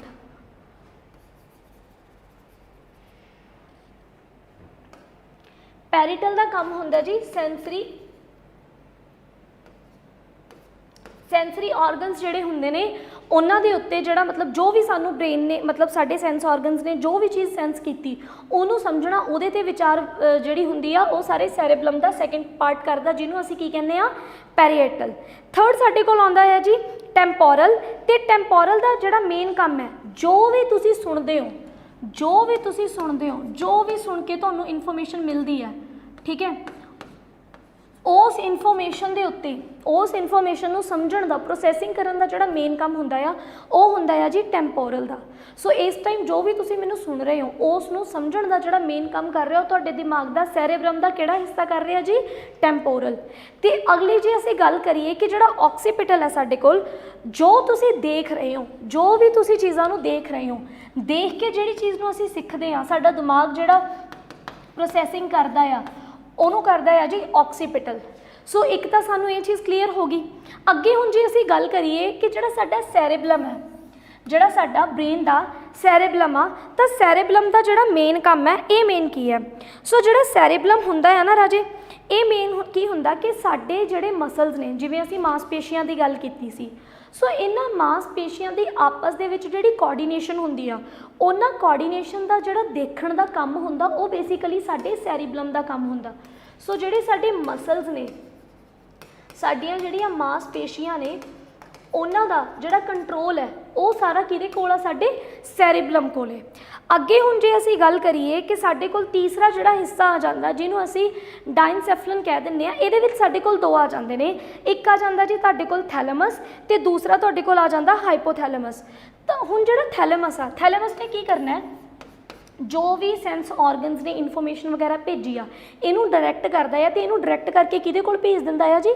पैरेटल कोले। ठीक है, तो जिहड़ी तुहाडी हाइपोथैलेमस है, हाइपोथैलेमस रिस्पोंसिबल आ तुहाडी भुख वास्ते। ठीक है, तुहाडे वाटर दे बैलेंस नू लैके। ठीक है, साडे बॉडी के अंदर जिहड़ियां साडियां खून वालियां नाड़ां ने, ठीक है, उन्हां दे मतलब जिहड़े दिल दीयां नाड़ां ने जिहड़ियां कि खून के दौरे लई कदे तां सुंगड़दियां ने कदे फैलदियां ने, उन्हां दे सुंगड़न ते फैलण दे उत्ते कंट्रोल करन दा काम भी जिहड़ा है ओह किहदा हुंदा आ? हाइपोथैलेमस दा। सो जिहड़ियां साडियां कार्डिक मसल्स हुंदियां नेगियां उन्हां दे ਜਿਹੜਾ ਕੰਟਰੋਲ ਉਹਨਾਂ ਦਾ ਸੁੰਗੜਨਾ ਤੇ ਉਹਨਾਂ ਦਾ ਜਿਹੜਾ ਫੈਲਣਾ ਆ, ਇਹਦੇ ਉੱਤੇ ਕੰਟਰੋਲ ਵੀ ਕੌਣ ਕਰਦਾ ਆ ਜੀ? ਸਾਡਾ ਹਾਈਪੋਥੈਲੇਮਸ। ਹਾਈਪੋਥੈਲੇਮਸ ਦੇ ਇਸ ਤੋਂ ਇਲਾਵਾ ਵੀ ਬਹੁਤ ਸਾਰੇ ਜਿਹੜੇ ਕੰਟਰੋਲ ਹੁੰਦੇ ਨੇ। ਈਵਨ ਕਿ ਸਾਡੇ ਸਰੀਰ ਦਾ ਜਿਹੜਾ ਟੈਂਪਰੇਚਰ ਹੈ, ਸਾਡੇ ਸਰੀਰ ਦੇ ਟੈਂਪਰੇਚਰ ਨੂੰ ਕੰਟਰੋਲ ਵਿੱਚ ਰੱਖਣ ਦਾ ਵੀ ਜਿਹੜਾ ਕੰਮ ਕਰਦਾ ਉਹ ਕੌਣ ਕਰਦਾ ਆ? ਸਾਡੀ ਹਾਈਪੋਥੈਲੇਮਸ। ਸੋ ਅੱਗੇ ਹੁਣ ਜੇ ਅਸੀਂ ਗੱਲ ਕਰੀਏ ਕਿ ਜਿਹੜਾ ਮਿਡ ਬ੍ਰੇਨ ਹੈ, ਜਿਹੜਾ ਮਿਡ ਬ੍ਰੇਨ ਹੈ, ਮਿਡ ਬ੍ਰੇਨ ਦਾ ਮੇਨ ਕੰਮ ਕੀ ਹੈ? जो भी तुसी देखिया ते जो भी तुसी सुनिया, जो भी तुसी देखिया, जो भी तुसी सुनिया, ओदी जिहड़ी तुसी प्रतिक्रिया करना चाहुंदे हो, जो भी तुसी ओदे बदले दे विच कुछ रिएक्शन देना चाहुंदे हो, ਉਹ रिएक्शन ਨੂੰ कौन कंट्रोल करूगा जी? साडा मिड ब्रेन। सो उस रिएक्शन ਨੂੰ कंट्रोल करने वास्ते साडा कौन हुंदा आ? साडा मिड ब्रेन। अगे हुण जे असीं गल करिए साडे पॉन्स रीजन दी, साडे पॉन्स रीजन दी, सब पॉन्स रीजन जिहड़ा आ इहदा मेन काम की हुंदा आ? देखो असीं जदों गल करदे हां पाचन प्रणाली दी, ਤਾਂ ਜਿਹੜੀ ਪਾਚਨ ਪ੍ਰਣਾਲੀ ਹੈ ਉਹਦੇ ਵਿੱਚ ਅਸੀਂ ਗੱਲ ਕਰਦੇ ਹਾਂ ਕਿ ਜਿਹੜੀ ਲਾਰ ਗ੍ਰੰਥੀ ਹੁੰਦੀ ਹੈ ਉਹ ਲਾਰ ਰਿਲੀਜ਼ ਕਰਦੀ ਹੈ, ਜਿਹੜੀ ਕਿ ਸਾਡੇ ਖਾਣੇ ਦੇ ਨਾਲ ਮਿਕਸ ਹੋ ਕੇ, ਠੀਕ ਹੈ, ਉਹਨੂੰ ਸੌਫਟ ਕਰ ਦਿੰਦੀ ਹੈ ਤਾਂ ਕਿ ਉਹਦਾ ਅੰਦਰ ਜਾਣਾ, ਭੋਜਨ ਨਲੀ ਦੇ ਰਾਹੀਂ ਅੰਦਰ ਜਾਣਾ ਕੀ ਹੋ ਜੇ? ਸੁਖਾਲਾ ਹੋ ਜੇ। ਪਰ ਲਾਰ ਕਿੰਨੀ ਰਿਲੀਜ਼ ਹੋਣੀ ਚਾਹੀਦੀ ਆ, ਕਿ ਨਹੀਂ ਹੋਣੀ ਚਾਹੀਦੀ, ਇਹ ਸਾਰੀ ਚੀਜ਼ ਦਾ ਜਿਹੜਾ ਕੰਟਰੋਲ ਕਰਨ ਦਾ ਜਿਹੜਾ ਕੰਮ ਹੈ ਉਹ ਸਾਡੀ ਸਪੌਂਜ ਦਾ ਹੁੰਦਾ ਆ। ਇਹ ਕੰਟਰੋਲ ਕਰਦੀ ਹੈ ਕਿ ਜਿਹੜੀ ਸਾਡੀ ਲਾਰ ਗ੍ਰੰਥੀ ਹੈ, ਜਿਹੜੀ ਸਾਡੀ ਸੈਲਿਵਰੀ ਗਲੈਂਡ ਹੈ, ਉਹ ਕਿੰਨਾ ਸਲਾਈਵਾ ਰਿਲੀਜ਼ ਕਰੇ। ਠੀਕ ਹੈ, ਹੁਣ ਜਿਵੇਂ ਦੇਖੋ ਤੁਸੀਂ ਕੋਈ ਚੀਜ਼ ਦੇਖੀ, ਦੇਖਣ ਤੋਂ ਬਾਅਦ ਬ੍ਰੇਨ ਨੇ ਉਹਨੂੰ ਪ੍ਰੋਸੈਸ ਕੀਤਾ, ਫਿਰ ਤੁਹਾਡੀ ਲਾਰ ਟਪਕੀ, ਯਾਨੀ ਕਿ ਮੂੰਹ 'ਚ ਪਾਣੀ ਆਇਆ। ਉਹ ਮੂੰਹ 'ਚ ਪਾਣੀ ਆਇਆ ਇੱਕ ਆਮ ਪਾਣੀ ਨਹੀਂ ਹੈ, ਉਹ ਤੁਹਾਡੀ ਬੋਡੀ ਦਾ ਇੱਕ ਸਿਸਟਮ ਹੈ ਕਿ ਬੋਡੀ ਨੇ ਆਪਣੇ ਆਪ ਨੂੰ ਤਿਆਰ ਕੀਤਾ। ਤੁਹਾਨੂੰ ਉਹ ਚੀਜ਼ ਪਸੰਦ ਆਈ, ਮੂੰਹ 'ਚ ਪਾਣੀ ਆਇਆ, ਕਿਉਂਕਿ ਹੁਣ ਜਦੋਂ ਤੁਸੀਂ ਉਸ ਚੀਜ਼ ਨੂੰ ਖਾਓਗੇ ਬੋਡੀ ਤਿਆਰ ਬੈਠੀ ਹੈ ਉਸ ਚੀਜ਼ ਨੂੰ ਨਾਲ ਦੀ ਨਾਲ ਪਹੁੰਚਾਉਣ ਵਾਸਤੇ। ਇਹੀ ਕਾਰਨ ਹੈ ਵੀ ਅਸੀਂ ਇਹ ਕਹਿੰਦੇ ਹਾਂ ਵੀ ਜਦੋਂ ਅਸੀਂ ਖਾਣਾ ਖਾਂਦੇ ਹਾਂ ਉਦੋਂ ਸਾਨੂੰ TV ਜਿਹੜਾ ਹੈ ਜਾਂ ਮੋਬਾਈਲ ਜਿਹੜਾ ਹੈ ਨਹੀਂ ਦੇਖਣਾ ਚਾਹੀਦਾ, ਕਿਉਂਕਿ ਜਦੋਂ ਇੱਕ ਸਾਇੰਟੀਫਿਕ ਸਟੱਡੀ ਦੇ ਅਕੋਰਡਿੰਗਲੀ ਕਿ ਜਦੋਂ ਅਸੀਂ ਆਪਣੇ ਖਾਣੇ ਨੂੰ ਦੇਖ ਕੇ ਆਰਾਮ ਨਾਲ ਖਾਂਦੇ ਹਾਂ ਤਾਂ ਉਸ ਖਾਣੇ ਨੂੰ ਦੇਖਣ ਦੇ ਨਾਲ ਵੀ ਸਾਡੀ ਜਿਹੜੀ ਬੋਡੀ ਆ ਉਹਦੀ, ਕਿਉਂਕਿ ਦੇਖਿਆ ਦਿਮਾਗ ਨੇ ਪ੍ਰੋਸੈਸਿੰਗ ਕੀਤੀ, ਸਾਡੀ ਜਿਹੜੀ ਲਾਰ ਗ੍ਰੰਥੀ ਆ, ਸੈਲਿਵਰੀ ਗਲੈਂਡ ਹੈ, ਉਹਨੂੰ ਸਾਡੇ ਪੌਨਸ ਰੀਜਨ ਨੇ, ਬ੍ਰੇਨ ਦੇ ਇਸ ਹਿੱਸੇ ਨੇ ਤਿਆਰ ਕੀਤਾ ਵੀ ਭਾਈ ਕੁਝ ਖਾਣ ਨੂੰ ਆ ਰਿਹਾ, ਇਸ ਕਰਕੇ ਪਹਿਲਾਂ ਹੀ ਜਿਹੜਾ ਆਪਣੇ ਆਪ ਨੂੰ ਤਿਆਰ ਰੱਖੋ। ਲਾਰ ਜਿਹੜੀ ਆ ਉਹ ਪਹਿਲਾਂ ਹੀ ਕ੍ਰੀਏਟ ਹੋ ਜਾਂਦੀ ਹੈ, ਸਲਾਈਵਾ ਜਿਹੜਾ ਹੈ ਪਹਿਲਾਂ ਹੀ ਮੂੰਹ ਦੇ ਵਿੱਚ ਆ ਜਾਂਦਾ ਆ। ਸੋ ਕਿਸੇ ਵੀ ਚੀਜ਼ ਨੂੰ ਡਾਈਜੈਸਟ ਕਰਨਾ ਸਾਡੇ ਲਈ ਕੀ ਹੋ ਜਾਂਦਾ ਆ? ਈਜ਼ੀ ਹੋ ਜਾਂਦਾ ਆ। ਅੱਗੇ ਹੁਣ ਜੇ ਮੈਂ ਗੱਲ ਕਰਾਂ, ਸਾਡੇ ਕੋਲ ਆਉਂਦਾ ਆ ਜੀ ਸਾਡੇ ਬ੍ਰੇਨ ਦਾ ਅਖੀਰਲਾ ਹਿੱਸਾ ਜਿਹਨੂੰ ਅਸੀਂ ਮੈਡਿਊਲਾ ਓਬਲੰਗੇਟਾ ਦੇ ਨਾਮ ਤੋਂ ਜਾਣਦੇ ਹਾਂ। ਤਾਂ ਜਿਹੜਾ ਇਹ ਮੈਡਿਊਲਾ ਓਬਲੰਗੇਟਾ ਆ ਇਹ ਤਾਂ ਬਹੁਤ ਸਾਰੇ ਕੰਮ ਕਰਦਾ ਆ। ਮੈਡਿਊਲਾ ਓਬਲੰਗੇਟਾ ਨੂੰ ਅਸੀਂ ਸੈਂਟਰ ਆਫ ਰੈਸਪੀਰੇਸ਼ਨ ਦੇ ਨਾਮ ਤੋਂ ਵੀ ਜਾਣਦੇ ਹਾਂ। ਇਹਦਾ ਕਾਰਨ ਕੀ ਹੈ? ਕਹਿਣ ਨੂੰ ਭਾਵੇਂ ਸਾਹ ਜਿਹੜਾ ਆ ਉਹਦੇ ਵਿੱਚ ਫੇਫੜੇ, ਨੱਕ, ਠੀਕ ਹੈ, ਸਾਹ ਨਲੀ, ਇਹ ਸਾਰੇ ਜਿਹੜੇ ਨੇ ਉਹ ਇਨਵੋਲਵ ਨੇ, ਪਰ ਬ੍ਰੇਨ ਦਾ ਜਿਹੜਾ ਸਾਡਾ ਮੈਡਿਊਲਾ ਓਬਲੰਗੇਟਾ ਆ ਇਹ ਸਾਡੀ ਰੈਸਪੀਰੇਸ਼ਨ ਨੂੰ ਕੰਟਰੋਲ ਕਰਦਾ ਆ। ਜੇ ਅਸੀਂ ਗੱਲ ਕਰੀਏ ਸਾਡੇ ਹਾਰਟ ਦੇ ਫੰਕਸ਼ਨ ਨੂੰ, ਜੇ ਅਸੀਂ ਗੱਲ ਕਰੀਏ ਸਾਡੀ ਬੋਡੀ ਦੇ ਵਿੱਚ BP ਲੈਵਲ ਨੂੰ, ਤਾਂ ਬ੍ਰੇਨ ਦਾ ਜਿਹੜਾ ਇਹ ਵਾਲਾ ਹਿੱਸਾ ਆ ਇਹ ਇਹਨਾਂ ਸਾਰੇ ਹੀ ਇੰਪੋਰਟੈਂਟ ਕੰਮਾਂ ਨੂੰ ਜਿਹੜਾ ਆ ਕੰਟਰੋਲ ਕਰਦਾ ਆ। ਅੱਗੇ ਜੇ ਗੱਲ ਕਰੋ ਸਨੀਜ਼ਿੰਗ, ਅੱਗੇ ਜੇ ਗੱਲ ਕਰੋ ਜਿਹੜੀ ਛਿੱਕ ਆਉਂਦੀ ਆ ਜਾਂ ਜਿਹੜੀ ਕਫਿੰਗ ਹੁੰਦੀ ਆ, ਖੰਘ ਆਉਂਦੀ ਆ, ਉਹ ਸਾਰੀਆਂ ਚੀਜ਼ਾਂ ਦੇ ਉੱਤੇ ਵੀ ਜੇ ਕੋਈ ਨਿਗਾਹ ਰੱਖਦਾ ਆ, ਜੇ ਕੋਈ ਕੰਟਰੋਲ ਕਰਦਾ ਆ, ਤਾਂ ਉਹ ਵੀ ਸਾਡਾ ਮੈਡਿਊਲਾ ਓਬਲੰਗੇਟਾ ਹੀ ਹੁੰਦਾ ਆ। ਸੋ ਕਿੰਨੀਆਂ ਨਵੀਆਂ ਜਿਹੜੀਆਂ ਚੀਜ਼ਾਂ ਨੇ ਉਹ ਸਾਨੂੰ ਪਤਾ ਲੱਗ ਰਹੀਆਂ ਨੇ ਕਿ ਬ੍ਰੇਨ ਕਿਸ ਤਰੀਕੇ ਦੇ ਨਾਲ ਇੱਕ ਪੂਰਾ ਦਾ ਪੂਰਾ ਮਾਸਟਰ ਮਾਈਂਡ ਬਣ ਕੇ ਸਾਡੇ ਸਰੀਰ ਦੇ ਵਿੱਚ ਚੱਲ ਰਹੇ ਸਾਰੇ ਹੀ ਕੰਮਾਂ ਨੂੰ ਇਕੱਲਾ ਹੀ ਕੰਟਰੋਲ ਕਰੀ ਜਾ ਰਿਹਾ ਆ। ਹੁਣ ਅਸੀਂ ਇਸ ਤੋਂ ਬਾਅਦ ਗੱਲ ਕਰਾਂਗੇ ਜੀ ਸਾਡੇ ਦੂਸਰੇ ਹਿੱਸੇ ਦੀ, ਜਿਹਨੂੰ ਅਸੀਂ ਕਹਿੰਦੇ ਆ ਸਪਾਈਨਲ ਕਾਰਡ। ਬ੍ਰੇਨ ਅਸੀਂ ਸਮਝ ਲਿਆ। ਦੇਖੋ ਮੈਂ ਇੱਕ ਵਾਰੀ ਤੁਹਾਨੂੰ ਦੁਬਾਰਾ ਰਿਮਾਈਂਡ ਕਰਾ ਦਾਂ ਕਿ ਅਸੀਂ ਆਪਣੇ ਨਰਵਸ ਸਿਸਟਮ ਨੂੰ ਦੋ ਪਾਰਟਸ 'ਚ ਡਿਵਾਈਡ ਕੀਤਾ ਸੀ, ਸੈਂਟਰਲ ਨਰਵਸ ਸਿਸਟਮ ਤੇ ਪੈਰੀਫੇਰਲ। ਸੈਂਟਰਲ ਦੇ ਵਿੱਚ ਅਸੀਂ ਆਪਣਾ ਜਿਹੜਾ ਬ੍ਰੇਨ ਹੈ ਉਹਨੂੰ ਸਮਝ ਚੁੱਕੇ ਹਾਂ, ਤੇ ਹੁਣ ਅਸੀਂ ਗੱਲ ਕਰ ਰਹੇ ਹਾਂ ਸਪਾਈਨਲ ਕਾਰਡ ਦੀ, ਜਿਹਨੂੰ ਅਸੀਂ ਪੰਜਾਬੀ ਦੇ ਵਿੱਚ ਸੁਖਮਨਾ ਨਾੜੀ ਜਿਹੜੀ ਆ ਉਹਨੂੰ ਕਹਿੰਦੇ ਆ। ਸੋ ਇਹ ਜਿਹੜੀ ਸੁਖਮਨਾ ਨਾੜੀ ਹੁੰਦੀ ਹੈ ਇਹਨੂੰ ਵੀ ਅਸੀਂ ਚਾਰ ਹਿੱਸਿਆਂ ਦੇ ਵਿੱਚ ਡਿਵਾਈਡ ਕੀਤਾ ਹੋਇਆ। ਸਭ ਤੋਂ ਪਹਿਲਾਂ ਆ ਗਿਆ ਜੀ ਸਰਵਾਈਕਲ ਰੀਜਨ, ਜਿਹਦੇ ਵਿੱਚ ਸਾਡੇ ਜਿਹੜੇ ਗਰਦਨ ਦੇ ਮਣਕੇ ਹੁੰਦੇ ਨੇਗੇ ਉਹਨਾਂ ਦੇ ਵਿਚਾਲੇ ਜਿਹੜਾ ਹਿੱਸਾ ਆ ਇਸ ਨਾੜੀ ਦਾ ਉਹ ਆ ਜਾਂਦਾ, ਤੇ ਇਹ ਮਣਕੇ ਜਿਹੜੇ ਨੇ ਗਿਣਤੀ ਦੇ ਵਿੱਚ 7 ਹੁੰਦੇ ਨੇ। ਅੱਗੇ ਸਾਡੇ ਕੋਲ ਆ ਜਾਂਦਾ ਹੈ ਜੀ ਥੋਰੈਸਿਕ ਰੀਜਨ, ਜਿਹਦੇ ਵਿੱਚ ਮੇਰੇ ਕੋਲ 12 ਮਣਕੇ ਆ ਜਾਂਦੇ ਨੇ, ਜਿਨ੍ਹਾਂ ਦੇ ਵਿੱਚੋਂ ਮੇਰੇ ਕੋਲ ਇਹ ਨਾੜੀ ਗੁਜ਼ਰਦੀ ਹੈ। ਫਿਰ ਆ ਜਾਂਦਾ ਹੈ ਜੀ ਲੰਬਾਰ ਰੀਜਨ, ਜਿਹਦੇ ਵਿੱਚ ਮੇਰੇ ਕੋਲ 5 ਆ ਜਾਂਦੇ ਨੇ, ਤੇ ਫਿਰ ਮੇਰੇ ਕੋਲ ਆਉਂਦੀ ਹੈ ਮੇਰੀ ਸਪਾਈਨਲ ਨਰਵ, ਮੇਰੀਆਂ ਸੁਖਮਨਾ ਜਿਹੜੀਆਂ ਨਰਵਸ ਨੇਗੀਆਂ, ਬਰੀਕ ਬਰੀਕ ਉਹ ਨਾੜੀਆਂ ਜਿਹੜੀਆਂ ਕਿ ਦਿਮਾਗ ਤੋਂ ਸਰੀਰ ਤੱਕ, ਸਰੀਰ ਦੇ ਵੱਖ-ਵੱਖ ਹਿੱਸਿਆਂ ਤੱਕ, ਤੇ ਸਰੀਰ ਦੇ ਵੱਖ-ਵੱਖ ਹਿੱਸਿਆਂ ਤੋਂ ਦਿਮਾਗ ਤੱਕ ਜਿਹੜੇ ਸਿਗਨਲਸ ਨੇ ਉਹਨਾਂ ਦਾ ਆਦਾਨ ਪ੍ਰਦਾਨ ਕਰਨ ਦਾ ਕੰਮ ਕਰਦੀਆਂ ਨੇ। ਸੋ ਇਹਨਾਂ ਬਾਰੇ ਜਿਹੜਾ ਅਸੀਂ ਹੁਣ ਗੱਲ ਕਰ ਲਈ। ਉਸ ਤੋਂ ਬਾਅਦ ਹੁਣ ਮੇਰੀ ਅੱਗੇ ਜਿਹੜੀ ਗੱਲ ਹੈ ਉਹ ਚੱਲੂਗੀ ਜੀ ਅਗਲੇ ਸਿਸਟਮ ਦੇ ਉੱਤੇ। ਹੁਣ ਅਸੀਂ ਬ੍ਰੇਨ ਦੇ ਸੈਂਟਰਲ ਨਰਵਸ ਸਿਸਟਮ ਨੂੰ ਸਮਝ ਲਿਆ, ਹੁਣ ਅਸੀਂ ਬ੍ਰੇਨ ਨੂੰ ਵੀ ਸਮਝ ਲਿਆ, ਬ੍ਰੇਨ ਦੇ ਵੱਖ-ਵੱਖ ਹਿੱਸੇ ਜਿਹੜੇ ਨੇ ਉਹਨਾਂ ਬਾਰੇ ਵੀ ਗੱਲ ਕਰ ਚੁੱਕੇ ਹਾਂ। ਤੇ ਇਸ ਤੋਂ ਬਾਅਦ ਅਸੀਂ ਕੁਝ ਇੰਪੋਰਟੈਂਟ ਜਿਹੜੇ ਹਿੱਸੇ ਨੇ, ਠੀਕ ਹੈ, ਇਹਨਾਂ ਬਾਰੇ ਗੱਲ ਕਰ ਲੈਂਦੇ ਹਾਂ। ਜਿਵੇਂ ਕਿ ਜਿਹੜਾ ਸਾਡਾ ਸੈਰੇਬਰਮ ਹੁੰਦਾ ਆ ਉਹ ਸਾਡੇ ਮਨੁੱਖੀ ਬ੍ਰੇਨ ਦਾ ਸਭ ਤੋਂ ਵੱਡਾ ਹਿੱਸਾ ਹੁੰਦਾ ਆ। ਇਹ ਕੁਝ ਫੈਕਟ ਹੁੰਦੇ ਨੇ ਜਿਹੜੇ ਡਾਇਰੈਕਟਲੀ ਕਈ ਵਾਰੀ ਪੇਪਰ ਦੇ ਵਿੱਚ ਆ ਜਾਂਦੇ ਨੇ। ਅੱਗੇ ਦੇਖੋ ਸਾਡੇ ਕੋਲ ਜਿਹੜੀ ਹਾਈਪੋਥੈਲੇਮਸ ਹੈ ਇਹਦੇ ਫੰਕਸ਼ਨ ਵਗੈਰਾ ਬਾਰੇ ਅਸੀਂ ਆਲਰੇਡੀ ਗੱਲ ਕਰ ਚੁੱਕੇ ਹਾਂ। ਸੋ ਨੈਕਸਟ ਸਾਡੇ ਕੋਲ ਆ ਜਾਂਦਾ ਹੈ ਜੀ ਸਾਡਾ ਅਗਲਾ ਸਿਸਟਮ, ਜਿਹਨੂੰ ਅਸੀਂ ਸਾਹ ਪ੍ਰਣਾਲੀ ਜਾਂ ਫਿਰ ਰੈਸਪੀਰੇਟਰੀ ਸਿਸਟਮ ਦੇ ਨਾਮ ਤੋਂ ਜਾਣਦੇ ਹਾਂ। ਰੈਸਪੀਰੇਟਰੀ ਸਿਸਟਮ ਨੂੰ ਜਦੋਂ ਛੋਟੇ ਹੁੰਦੇ ਸੀ ਤਾਂ ਬਸ ਇੰਨਾ ਕਹਿ ਕੇ ਸਮਝਾ ਦਿੱਤਾ ਜਾਂਦਾ ਸੀਗਾ ਕਿ ਅਸੀਂ ਆਕਸੀਜਨ ਲਈ ਤੇ ਕਾਰਬਨ ਡਾਈਆਕਸਾਈਡ ਛੱਡਤੀ, ਇਸ ਨੂੰ ਹੀ ਅਸੀਂ ਸਾਹ ਪ੍ਰਣਾਲੀ ਕਹਿ ਦਿੰਦੇ ਹਾਂ। ਪਰ ਅਸਲ ਦੇ ਵਿੱਚ ਰੈਸਪੀਰੇਟਰੀ ਸਿਸਟਮ ਆਪਣੇ ਆਪ ਦੇ ਵਿੱਚ ਇੱਕ ਬਹੁਤ ਜ਼ਿਆਦਾ ਕੰਪਲੈਕਸ ਹੁੰਦਾ ਹੈ। ਰੈਸਪੀਰੇਟਰੀ ਸਿਸਟਮ, ਪਹਿਲੀ ਗੱਲ ਤਾਂ ਇਹਦੀ ਜ਼ਰੂਰਤ ਕੀ ਆ, ਇਹਦਾ ਫੰਕਸ਼ਨ ਕੀ ਆ। ਦੇਖੋ ਅਸੀਂ ਜਦੋਂ ਕੋਈ ਵੀ ਖਾਣਾ ਖਾਂਦੇ ਹਾਂ, ਠੀਕ ਹੈ, ਖਾਣਾ ਖਾਂਦੇ ਹਾਂ ਤਾਂ ਜਿਹੜਾ ਭੋਜਨ ਹੈ ਸਾਡਾ ਉਹ ਬੇਸਿਕਲੀ ਸਾਨੂੰ ਕੀ ਦੇ ਰਿਹਾ ਹੈ, ਐਨਰਜੀ ਦੇ ਰਿਹਾ ਆ। ਫੂਡ ਤੋਂ ਸਾਨੂੰ ਐਨਰਜੀ ਮਿਲ ਰਹੀ ਹੈ। ਹੁਣ ਡਾਇਰੈਕਟਲੀ ਐਨਰਜੀ ਤਾਂ ਨਹੀਂ ਮਿਲੂਗੀ, ਮਤਲਬ ਮੈਂ ਫੂਡ ਖਾਇਆ, ਠੀਕ ਹੈ, ਫੂਡ ਆਪਣੇ ਆਪ ਦੇ ਵਿੱਚ ਕਾਰਬੋਹਾਈਡਰੇਟਸ ਦੇ ਵਿੱਚ ਟੁੱਟ ਗਿਆ, ਠੀਕ ਹੈ, ਮੈਨੂੰ ਗਲੂਕੋਜ਼ ਮਿਲ ਗਈ, ਲੇਕਿਨ ਜਿਹੜੀ ਉਹ ਪੂਰੀ ਦੀ ਪੂਰੀ ਐਨਰਜੀ ਲੈਵਲ ਆ ਉਹ ਸੈਲਸ ਤੱਕ ਜਾਣੀ ਚਾਹੀਦੀ ਆ। ਤਾਂ ਸੈੱਲ ਜਿਹੜੇ ਨੇ ਉਹ ਇਸ ਪਚੇ ਹੋਏ ਭੋਜਨ ਨੂੰ ਦੁਬਾਰਾ ਤੋੜਦੇ ਨੇ, ਤੇ ਉਸ ਪਚੇ ਹੋਏ ਭੋਜਨ ਨੂੰ ਦੁਬਾਰਾ ਤੋੜਨ ਵਾਸਤੇ ਤਾਂ ਕਿ ਸੈੱਲ ਉਹਦੇ ਵਿੱਚੋਂ ਐਨਰਜੀ ਕੱਢ ਸਕਣ, ਸੈੱਲਾਂ ਨੂੰ, ਕੋਸ਼ਿਕਾਵਾਂ ਨੂੰ ਜ਼ਰੂਰਤ ਹੁੰਦੀ ਹੈ ਆਕਸੀਜਨ ਦੀ। ਤੇ ਉਸ ਆਕਸੀਜਨ ਨੂੰ ਅਸੀਂ, ਕਿਉਂਕਿ ਇਨਵਾਇਰਨਮੈਂਟ ਦੇ ਵਿੱਚ ਸਾਡੇ ਕੋਲ ਆਕਸੀਜਨ ਜਿਹੜੀ ਹੈ ਗੈਸੀਅਸ ਫਾਰਮ ਦੇ ਵਿੱਚ, ਗੈਸ ਦੀ ਫਾਰਮ ਦੇ ਵਿੱਚ ਸਾਡੇ ਕੋਲ ਪਈ ਹੈ, ਤੇ ਸਾਨੂੰ ਕੁਦਰਤ ਵੱਲੋਂ ਇਹ ਜਿਹੜਾ ਸਿਸਟਮ ਹੈ, ਇਹ ਜਿਹੜੀ ਪ੍ਰਣਾਲੀ ਹੈ, ਇਹ ਬਖਸ਼ੀ ਗਈ ਹੈ ਕਿ ਅਸੀਂ ਡਾਇਰੈਕਟਲੀ ਆਕਸੀਜਨ ਨੂੰ ਉਹਦੀ ਗੈਸੀਅਸ ਫਾਰਮ ਦੇ ਵਿੱਚ ਹੀ ਆਪਣੇ ਅੰਦਰ ਲਿਜਾ ਕੇ ਸਾਡੇ ਕੋਸ਼ਿਕਾਵਾਂ ਨੂੰ ਇਸ ਲਾਇਕ ਬਣਾ ਸਕਦੇ ਹਾਂ ਕਿ ਜੋ ਵੀ ਅਸੀਂ ਖਾਧਾ ਉਹਦੇ ਵਿੱਚੋਂ ਸਾਡੀਆਂ ਕੋਸ਼ਿਕਾਵਾਂ ਜਿਹੜੀਆਂ ਨੇ ਉਹ ਐਨਰਜੀ ਲੈ ਸਕਣ। ਸੋ ਇਹਨਾਂ ਵਾਸਤੇ ਸਾਨੂੰ ਜ਼ਰੂਰਤ ਹੁੰਦੀ ਹੈ ਜੀ ਸਾਹ ਪ੍ਰਣਾਲੀ ਦੀ। ਸੋ ਇਹਦੇ ਵਿੱਚ ਵੀ ਸਾਡੇ ਕੋਲ ਬਹੁਤ ਅਲੱਗ-ਅਲੱਗ ਅੰਗ ਤੇ ਬਹੁਤ ਹੀ ਜਿਹੜੇ ਟਿਸ਼ੂ ਨੇ ਉਹਨਾਂ ਦਾ ਇੱਕ ਨੈਟਵਰਕ ਹੈ ਜੋ ਕਿ ਸਾਨੂੰ ਸਾਹ ਲੈਣ ਦੇ ਵਿੱਚ ਮਦਦ ਕਰਦਾ ਆ, ਠੀਕ ਹੈ। ਸੋ ਹੁਣ ਅਸੀਂ ਗੱਲ ਕਰਦੇ ਹਾਂ ਜੀ ਸਾਡੇ ਕੋਲ ਡਾਇਗਰਾਮ ਦੀ। ਪਹਿਲਾਂ ਮੈਂ ਇਸ ਡਾਇਗਰਾਮ ਨੂੰ ਇੰਗਲਿਸ਼ ਦੇ ਵਿੱਚ ਐਂਡ ਦੈਨ ਮੈਂ ਉਹਨੂੰ ਪੰਜਾਬੀ ਦੇ ਵਿੱਚ ਸਮਝੂੰਗੀ। ਸੋ ਸਾਹ ਲੈਣ ਦੀ ਜਿਹੜੀ ਪ੍ਰਕਿਰਿਆ ਆ ਉਹ ਸ਼ੁਰੂ ਹੁੰਦੀ ਹੈ ਜੀ ਨੱਕ ਰਾਹੀਂ। ਸਾਡੇ ਕੋਲ ਨੋਸਟ੍ਰਿਲਸ ਹੁੰਦੇ ਨੇ, ਨੋਸਟ੍ਰਿਲਸ ਤੋਂ ਬਾਅਦ ਸਾਡੇ ਕੋਲ ਆ ਜਾਂਦੇ ਆ ਸਾਡਾ ਨੇਜ਼ਲ ਪੈਸੇਜ, ਨੇਜ਼ਲ ਕੈਵਿਟੀ, ਜਿਹਦੇ ਥਰੂ ਏਅਰ ਜਿਹੜੀ ਆ ਉਹ ਅੰਦਰ ਜਾਂਦੀ ਹੈ। ਐਂਡ ਜ਼ਰੂਰੀ ਨਹੀਂ ਹੈ ਕਿ ਜਿਹੜੀ ਹਵਾ ਆ ਉਹ ਨੋਸਟ੍ਰਿਲਸ ਦੇ ਥਰੂ ਹੀ ਅੰਦਰ ਜਾਵੇ, ਬਲਕਿ ਅਸੀਂ ਮੂੰਹ ਦੇ ਰਾਹੀਂ ਵੀ ਜਿਹੜਾ ਸਾਹ ਹੈ ਉਹ ਅੰਦਰ ਲੈ ਜਾਂਦੇ ਹਾਂ। ਇਸ ਤੋਂ ਬਾਅਦ ਸਾਡੇ ਕੋਲ ਆ ਜਾਂਦੇ ਨੇ ਜੀ ਸਾਡੇ ਲੇਰਿੰਗਸ, ਠੀਕ ਹੈ, ਜਿਹਨੂੰ ਅਸੀਂ ਵੌਇਸ ਬਾਕਸ ਵੀ ਕਹਿੰਦੇ ਹਾਂ, ਜਿਹਦੇ ਰਾਹੀਂ ਅਸੀਂ ਬੋਲਦੇ ਹਾਂ। ਨੈਕਸਟ ਸਾਡੇ ਕੋਲ ਆ ਜਾਂਦਾ ਆ ਜੀ ਟ੍ਰੇਕੀਆ, ਜਿਹਨੂੰ ਵਿੰਡ ਪਾਈਪ ਕਿਹਾ ਜਾਂਦਾ ਆ, ਜਿਹਦੇ ਰਾਹੀਂ ਹਵਾ ਜਿਹੜੀ ਆ ਅੰਦਰ ਜਾਂਦੀ ਹੈ। ਉਸ ਤੋਂ ਬਾਅਦ ਆ ਜਾਂਦੇ ਨੇ ਤੁਹਾਡੇ ਆਹ ਬ੍ਰੌਂਕਸ ਐਂਡ ਦੈਨ ਤੁਹਾਡੇ ਕੋਲ ਆ ਜਾਂਦੇ ਨੇ ਤੁਹਾਡੇ ਲੰਗਸ।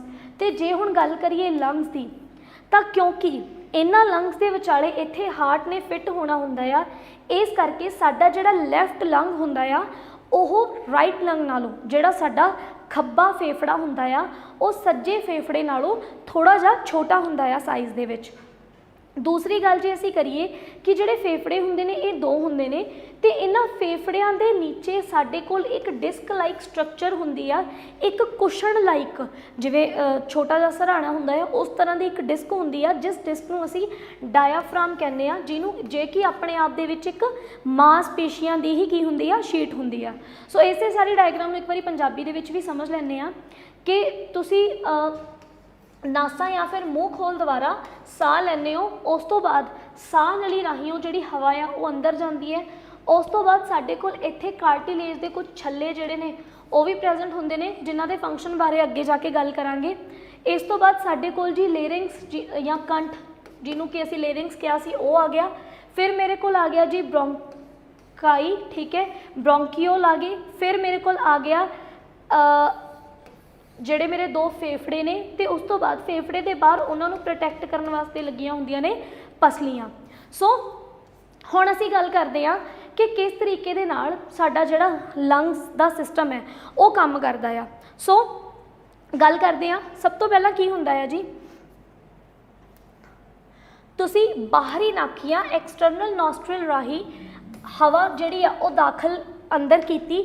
ਉਸ ਤੋਂ ਬਾਅਦ ਨੱਕ ਦੇ ਜਿਹੜੇ ਚੈਂਬਰ ਹੁੰਦੇ ਨੇ, ਦੇਖੋ ਇਹਦੇ ਵਿੱਚ ਵੀ ਇੱਕ ਬਹੁਤ ਇੰਪੋਰਟੈਂਟ ਚੀਜ਼ ਹੁੰਦੀ ਆ ਕਿ ਜਿਹੜੇ ਸਾਡੇ ਨੋਸਟ੍ਰਲਸ ਹੁੰਦੇ ਨੇ, ਜਿਹੜੇ ਨੱਕ ਦੇ ਜਿਹੜੇ ਸਾਡੇ ਦੋ ਚੈਂਬਰ ਨੇ, ਇਹਨਾਂ ਦੇ ਵਿੱਚ ਛੋਟੇ ਛੋਟੇ ਬਾਲ ਹੁੰਦੇ ਨੇ ਜਿਹੜੇ ਕਿ ਇਸ ਹਵਾ ਨੂੰ ਨੈਚੁਰਲੀ ਫਿਲਟਰ ਕਰਨ ਦਾ ਕੰਮ ਕਰਦੇ ਨੇ। ਜੋ ਵੀ ਧੂੜ ਮਿੱਟੀ ਹੁੰਦੀ ਆ ਉਹਨੂੰ ਉੱਥੇ ਰੋਕ ਕੇ ਪਿਓਰ ਹਵਾ ਨੂੰ ਅੰਦਰ ਲੈ ਕੇ ਜਾਂਦੇ ਨੇ। ਅੰਦਰ ਜਾਣ ਤੋਂ ਬਾਅਦ ਸਾਡਾ ਜਿਹੜਾ ਫੇਰਿੰਗਸ ਹੁੰਦਾ ਆ ਉਹ ਸਾਡੇ ਨੇਜ਼ਲ ਚੈਂਬਰ ਦੇ ਪਿੱਛੇ ਵਾਲਾ ਹਿੱਸਾ ਹੁੰਦਾ ਆ, ਜਿਹਦੇ ਵਿੱਚੋਂ ਏਅਰ ਜਿਹੜੀ ਆ ਤੇ ਫੂਡ ਦੋਨੋਂ ਹੀ ਚਲੇ ਜਾਂਦੇ ਨੇ। ਤੇ ਹੁਣ ਤੁਸੀਂ ਇੱਕ ਚੀਜ਼ ਦੇਖੋ ਕਿ ਜਿਹੜੀ ਸਾਹ ਵਾਲੀ ਨਾਲੀ ਹੈ ਤੇ ਜਿਹੜੀ ਸਾਡੀ ਭੋਜਨ ਨਲੀ ਹੈ ਉਹ ਇੱਕ ਜਗ੍ਹਾ ਤੇ ਜਾ ਕੇ ਇਕੱਠੀਆਂ ਹੁੰਦੀਆਂ ਨੇ, ਤੇ ਇਹਦੇ ਵਾਸਤੇ ਸਾਨੂੰ ਇੱਕ ਪਰਦੇ ਦੀ ਜ਼ਰੂਰਤ ਹੈ, ਜਿਹੜਾ ਪਰਦਾ ਇਸ ਚੀਜ਼ ਨੂੰ ਇਨਸ਼ੋਰ ਕਰ ਸਕੇ ਕਿ ਜਦੋਂ ਅਸੀਂ ਕੁਝ ਖਾ ਰਹੇ ਹਾਂ ਤਾਂ ਸਾਹ ਨਲੀ ਨੂੰ ਜਿਹੜਾ ਆ ਪ੍ਰੋਟੈਕਟ ਕੀਤਾ ਜਾਵੇ, ਕਵਰ ਕੀਤਾ ਜਾਵੇ, ਤਾਂ ਕਿ ਗਲਤੀ ਨਾਲ ਉਹ ਜਿਹੜਾ ਭੋਜਨ ਹੈ ਉਹ ਸਾਡੀ ਸਾਹ ਨਲੀ 'ਚ ਨਾ ਚਲ ਜੇ। ਸੋ ਇਹਦੇ ਵਾਸਤੇ ਜਿਹੜਾ ਇੱਕ ਪਰਦਾ ਹੁੰਦਾ ਆ, ਉਸ ਪਰਦੇ ਦਾ ਨਾਮ ਹੁੰਦਾ ਜੀ ਐਪੀਗਲੋਟਿਸ। ਐਪੀਗਲੋਟਿਸ ਇਹ ਬੇਸਿਕਲੀ ਉਹ ਇੱਕ ਪਰਦਾ ਆ, ਇੱਕ ਫਲੈਪ ਵਰਗੀ ਸਟਰਕਚਰ ਹੁੰਦੀ ਆ, ਜਿਹੜੀ ਜ਼ਰੂਰਤ ਪੈਣ ਦੇ ਉੱਤੇ ਜਦੋਂ ਵੀ ਮਤਲਬ ਅਸੀਂ ਕੁਝ ਖਾਂਦੇ ਆ ਜਾਂ ਪਾਣੀ ਪੀਂਦੇ ਆ ਤਾਂ ਸਾਡੀ ਸਾਹ ਵਾਲੀ ਨਲੀ ਨੂੰ ਪ੍ਰੋਟੈਕਟ ਕਰਨ ਦਾ ਕੰਮ ਕਰਦਾ ਆ। ਸੋ ਉਸ ਤੋਂ ਬਾਅਦ ਅਸੀਂ ਗੱਲ ਕਰਦੇ ਹਾਂ ਜੀ ਟ੍ਰੇਕੀਆ ਦੀ, ਜਿਹੜੀ ਕਿ ਇੱਕ ਟਿਊਬ ਲਾਈਕ ਸਟਰਕਚਰ ਹੁੰਦੀ ਆ, ਠੀਕ ਹੈ। ਐਂਡ ਇਹ ਅੱਗੇ ਜਾ ਕੇ ਕੀ ਕਰੂਗੀ, ਇਹ ਸਾਡੇ ਬ੍ਰੌਂਕਾਈ ਨੂੰ ਟ੍ਰੇਕੀਆ ਜਿਹੜਾ ਆ ਉਹਨੂੰ ਦੋ ਪਾਰਟਸ ਦੇ ਵਿੱਚ ਡਿਵਾਈਡ ਹੋ ਜਾਂਦਾ, ਜਿਹਨੂੰ ਬ੍ਰੌਂਕਾਈ ਕਹਿੰਦੇ ਨੇ। ਦੈਨ ਸਾਡੇ ਕੋਲ ਆ ਜਾਂਦੇ ਨੇ ਜੀ ਬ੍ਰੌਂਕੀਓਲਸ। ਬ੍ਰੌਂਕੀਓਲਸ ਜਿਹੜੇ ਹੁੰਦੇ ਨੇ ਇਹ ਬੇਸਿਕਲੀ ਡਿਵਾਈਡਡ ਹੁੰਦੇ ਨੇ, ਠੀਕ ਹੈ, ਫਾਈਨਰ ਚੈਨਲਸ ਦੇ ਵਿੱਚ ਡਿਵਾਈਡ ਹੁੰਦੇ ਨੇ। ਦੈਨ ਸਾਡੇ ਕੋਲ ਆ ਜਾਂਦਾ ਨੈਕਸਟ ਪਾਰਟ, ਜਿਹਨੂੰ ਅਸੀਂ ਕਹਿੰਦੇ ਹਾਂ ਐਲਵੋਲਾਈ। ਐਲਵੋਲਾਈ ਦਾ ਜਿਹੜਾ ਮੇਨ ਕੰਮ ਹੁੰਦਾ, ਇਹ ਬੇਸਿਕਲੀ ਬੈਲੂਨ ਵਰਗੀਆਂ ਬਣਤਰਾਂ ਹੁੰਦੀਆਂ ਨੇ, ਜਿਨ੍ਹਾਂ ਦਾ ਮੇਨ ਕੰਮ ਕੀ ਹੈ ਕਿ ਜਿਹੜੀ ਤੁਸੀਂ ਆਕਸੀਜਨ ਆਪਣੇ ਫੇਫੜਿਆਂ ਰਾਹੀਂ ਅੰਦਰ ਲੈ ਕੇ ਗਏ, ਹੁਣ ਉਸ ਆਕਸੀਜਨ ਨੂੰ ਖੂਨ ਦੇ ਵਿੱਚ ਮਿਕਸ ਕਰਨਾ ਆ, ਤਾਂ ਖੂਨ ਦੇ ਵਿੱਚ ਆਕਸੀਜਨ ਨੂੰ ਛੱਡਣਾ ਤੇ ਖੂਨ ਦੇ ਵਿੱਚੋਂ ਕਾਰਬਨ ਡਾਈਆਕਸਾਈਡ ਨੂੰ ਕੱਢਣਾ, ਯਾਨੀ ਕਿ ਇਹਨਾਂ ਦੋ ਗੈਸਾਂ ਦਾ ਜਿਹੜਾ ਆਦਾਨ ਪ੍ਰਦਾਨ ਹੈ ਉਹਨਾਂ ਦਾ ਕੰਮ ਜਿਹੜਾ ਆ ਉਹ ਸਾਡਾ ਐਲਵੋਲਾਈ ਕਰਦਾ ਆ। ਅੱਗੇ ਸਾਡੇ ਕੋਲ ਆ ਜਾਂਦੇ ਆ ਸਾਡੇ ਫੇਫੜੇ, ਯਾਨੀ ਕਿ ਮਨੁੱਖ ਦੇ ਜਿਹੜੇ ਲੰਗਸ ਨੇ, ਠੀਕ ਹੈ, ਜੋ ਕਿ ਥੈਲੀ ਵਰਗੀ ਇੱਕ ਸਟਰਕਚਰ ਹੈ, ਜਿਹੜੀ ਕਿ ਬੇਸਿਕਲੀ ਆਕਸੀਜਨ ਆਉਣ ਦੇ ਨਾਲ ਪੂਰੀ ਦੀ ਪੂਰੀ ਭਰ ਜਾਂਦੀ ਹੈ। ਹੁਣ ਹੁੰਦਾ ਕੀ ਹੈ, ਦੇਖੋ ਜਿਹੜਾ ਡਾਇਆਫ੍ਰਾਮ ਅਸੀਂ ਗੱਲ ਕੀਤੀ ਸੀ, ਜਿਹੜੀ ਉੱਪਰ ਅਸੀਂ ਡਾਇਆਗ੍ਰਾਮ ਦੇ ਵਿੱਚ ਡਾਇਆਫ੍ਰਾਮ ਦੇਖਿਆ ਆ, ਇਹਦਾ ਮੇਨ ਫੰਕਸ਼ਨ ਕੀ ਆ, ਜਿਹੜੀ ਸਾਡੇ ਕੋਲ ਆ ਡਿਸਕ ਲਾਈਕ ਸਟਰਕਚਰ ਹੁੰਦੀ ਹੈ ਡਾਇਆਫ੍ਰਾਮ। ਡਾਇਆਫ੍ਰਾਮ ਦੇ ਨਾ ਦੋ ਮੇਨ ਫੰਕਸ਼ਨ ਨੇ। ਇੱਕ ਤਾਂ ਡਾਇਆਫ੍ਰਾਮ ਦਾ ਮੇਨ ਫੰਕਸ਼ਨ ਇਹ ਹੈ ਵੀ ਇਹ ਪ੍ਰੋਟੈਕਸ਼ਨ ਪ੍ਰੋਵਾਈਡ ਕਰਦਾ ਆ ਸਾਡੇ ਲੰਗਸ ਨੂੰ, ਸਾਡੇ ਲੰਗਸ ਨੂੰ ਕਿਸੇ ਵੀ ਤਰ੍ਹਾਂ ਦੇ ਝਟਕੇ ਤੋਂ ਜਿਹੜਾ ਆ ਇਹ ਪ੍ਰੋਟੈਕਸ਼ਨ ਦਾ ਕੰਮ ਪ੍ਰੋਵਾਈਡ ਕਰੂਗਾ। ਦੂਸਰਾ ਜਿਹੜਾ ਡਾਇਆਫ੍ਰਾਮ ਦਾ ਕੰਮ ਹੁੰਦਾ ਆ ਉਹ ਇਹ ਹੈ ਕਿ ਜਦੋਂ ਸਾਡੇ ਫੇਫੜਿਆਂ ਦੇ ਵਿੱਚ ਹਵਾ ਭਰਦੀ ਹੈ ਤਾਂ ਫੇਫੜੇ ਫੈਲ ਜਾਂਦੇ ਨੇ, ਫੇਫੜੇ ਫੈਲ ਜਾਂਦੇ ਨੇ, ਉਸ ਸਮੇਂ ਇਹ ਜਿਹੜਾ ਡਾਇਆਫ੍ਰਾਮ ਹੈ ਇਹ ਨੀਚੇ ਚਲਾ ਜਾਂਦਾ। ਜਦੋਂ ਫੇਫੜਿਆਂ ਨੇ ਦੁਬਾਰਾ ਆਪਣੀ ਓਰੀਜਨਲ ਪੋਜੀਸ਼ਨ 'ਚ ਜਾਣਾ ਹੈ, ਯਾਨੀ ਕਿ ਜਦੋਂ ਇਹਨਾਂ ਫੇਫੜਿਆਂ ਨੇ, ਜਦੋਂ ਇਹਨਾਂ ਲੰਗਸ ਨੇ ਦੁਬਾਰਾ ਸੁੰਗੜਨਾ ਆ, ਤਾਂ ਉਹ ਸੁੰਗੜਨਗੇ ਕਿਵੇਂ? ਇਹ ਡਾਇਆਫਰਾਮ ਦੁਬਾਰਾ ਉੱਪਰ ਜਾਊਗਾ, ਇਹਦੇ ਉੱਪਰ ਜਾਣ ਦੇ ਨਾਲ ਫੇਫੜਿਆਂ ਦੇ ਵਿੱਚੋਂ ਜਿਹੜੀ ਹਵਾ ਆ ਉਹ ਕੀ ਹੋ ਜੂਗੀ? ਬਾਹਰ ਨਿਕਲ ਜੂਗੀ। ਸੋ ਇਸ ਤਰੀਕੇ ਦੇ ਨਾਲ ਅਸੀਂ ਜਿਹੜੀ ਸਾਡੀ ਸਾਹ ਪ੍ਰਣਾਲੀ ਹੈ, ਵੈਸੇ ਤਾਂ ਜੇ ਇਹਨੂੰ ਇਕੱਲੇ ਨੂੰ ਪੜ੍ਹਨਾ ਹੋਵੇ ਤਾਂ ਆਪਣੇ ਆਪ ਦੇ ਵਿੱਚ ਇਹ ਬਹੁਤ ਲੰਬੀ ਹੈ, ਪਰ ਕਿਉਂਕਿ ਇੱਥੇ ਤਾਂ ਅਸੀਂ ਇੱਕ ਬੇਸਿਕ ਲੈ ਕੇ ਚੱਲੇ ਹਾਂ ਜਿਹਦੇ ਵਿੱਚ ਸਾਹ ਪ੍ਰਣਾਲੀ ਦਾ ਫੰਕਸ਼ਨ, ਇੱਕ ਬੇਸਿਕ ਆਈਡੀਆ ਤੇ ਆ ਜਿਹੜੇ ਅੰਗ ਨੇ ਇਹਨਾਂ ਬਾਰੇ ਅਸੀਂ ਇਹਦੇ ਵਿੱਚ ਚਰਚਾ ਕੀਤੀ। ਸੋ ਅੱਗੇ ਹੁਣ ਅਸੀਂ ਗੱਲ ਕਰਦੇ ਹਾਂ ਜੀ ਸਾਡੇ ਅਗਲੇ ਸਿਸਟਮ ਦੀ, ਕਿ ਇਹਦੇ ਵਿੱਚ ਕੁਝ ਪਹਿਲਾਂ ਹਿਊਮਨ ਰੈਸਪੀਰੇਟਰੀ ਸਿਸਟਮ ਦੇ ਵਿੱਚ ਮੈਂ ਪਹਿਲਾਂ ਕੁਝ ਫੀਚਰਸ ਦੀ ਗੱਲ ਕਰ ਲਾਂ ਕਿ ਦੇਖੋ ਜਿਹੜੀ ਨਾ ਸਾਡੇ ਕੋਲ ਰੈਸਪੀਰੇਸ਼ਨ ਹੁੰਦੀ ਹੈ ਇਹ ਦੋ ਤਰ੍ਹਾਂ ਦੀ ਹੁੰਦੀ ਆ। ਇੱਕ ਤਾਂ ਹੁੰਦੀ ਹੈ ਐਕਸਟਰਨਲ ਰੈਸਪੀਰੇਸ਼ਨ, ਇੱਕ ਹੁੰਦੀ ਹੈ ਇੰਟਰਨਲ ਰੈਸਪੀਰੇਸ਼ਨ। ਜਿਹੜੀ ਐਕਸਟਰਨਲ ਰੈਸਪੀਰੇਸ਼ਨ ਆ ਉਹ ਤਾਂ ਜਿਹੜੀ ਅਸੀਂ ਹੁਣ ਡਿਸਕਸ ਕੀਤੀ ਵੀ ਬਾਹਰੋਂ ਆਕਸੀਜਨ ਲਈ, ਆਕਸੀਜਨ ਫੇਫੜਿਆਂ ਰਾਹੀਂ ਸਾਡੇ ਜਿਹੜੇ ਖੂਨ ਦੇ ਵਿੱਚ ਮਿਕਸ ਹੁੰਦੀ ਹੈ, ਦਿਲ ਫਿਰ ਉਹਨੂੰ ਪੰਪ ਕਰ ਦਿੰਦਾ ਤੇ ਪੂਰੀ ਦੀ ਪੂਰੀ ਬਾਡੀ ਦੇ ਵਿੱਚ ਸਾਡੇ ਖੂਨ ਰਾਹੀਂ, ਸਾਡੇ ਬਲੱਡ ਰਾਹੀਂ ਆਕਸੀਜਨ ਡਿਫਰੈਂਟ ਆਰਗਨਸ ਨੂੰ ਮਿਲ ਜਾਂਦੀ ਹੈ। ਇਹ ਤਾਂ ਹੋ ਗਈ ਜੀ ਸਾਡੀ ਐਕਸਟਰਨਲ ਰੈਸਪੀਰੇਸ਼ਨ।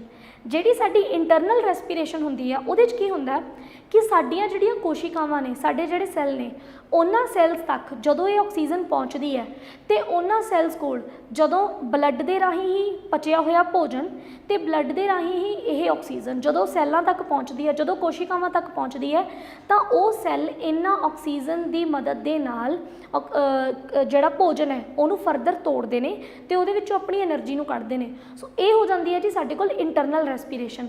ਸੋ ਅੱਗੇ ਹੁਣ ਜੇ ਅਸੀਂ ਗੱਲ ਕਰੀਏ ਸਾਡੇ ਅਗਲੇ ਸਿਸਟਮ ਦੀ, ਤਾਂ ਅਗਲਾ ਸਿਸਟਮ ਸਾਡੇ ਕੋਲ ਆ ਜਾਂਦਾ ਆ ਸਰਕੂਲੇਟਰੀ ਸਿਸਟਮ, ਜਿਹਨੂੰ ਕਿ ਅਸੀਂ ਸੰਚਾਰ ਪ੍ਰਣਾਲੀ ਦੇ ਨਾਮ ਤੋਂ ਜਾਣਦੇ ਹਾਂ।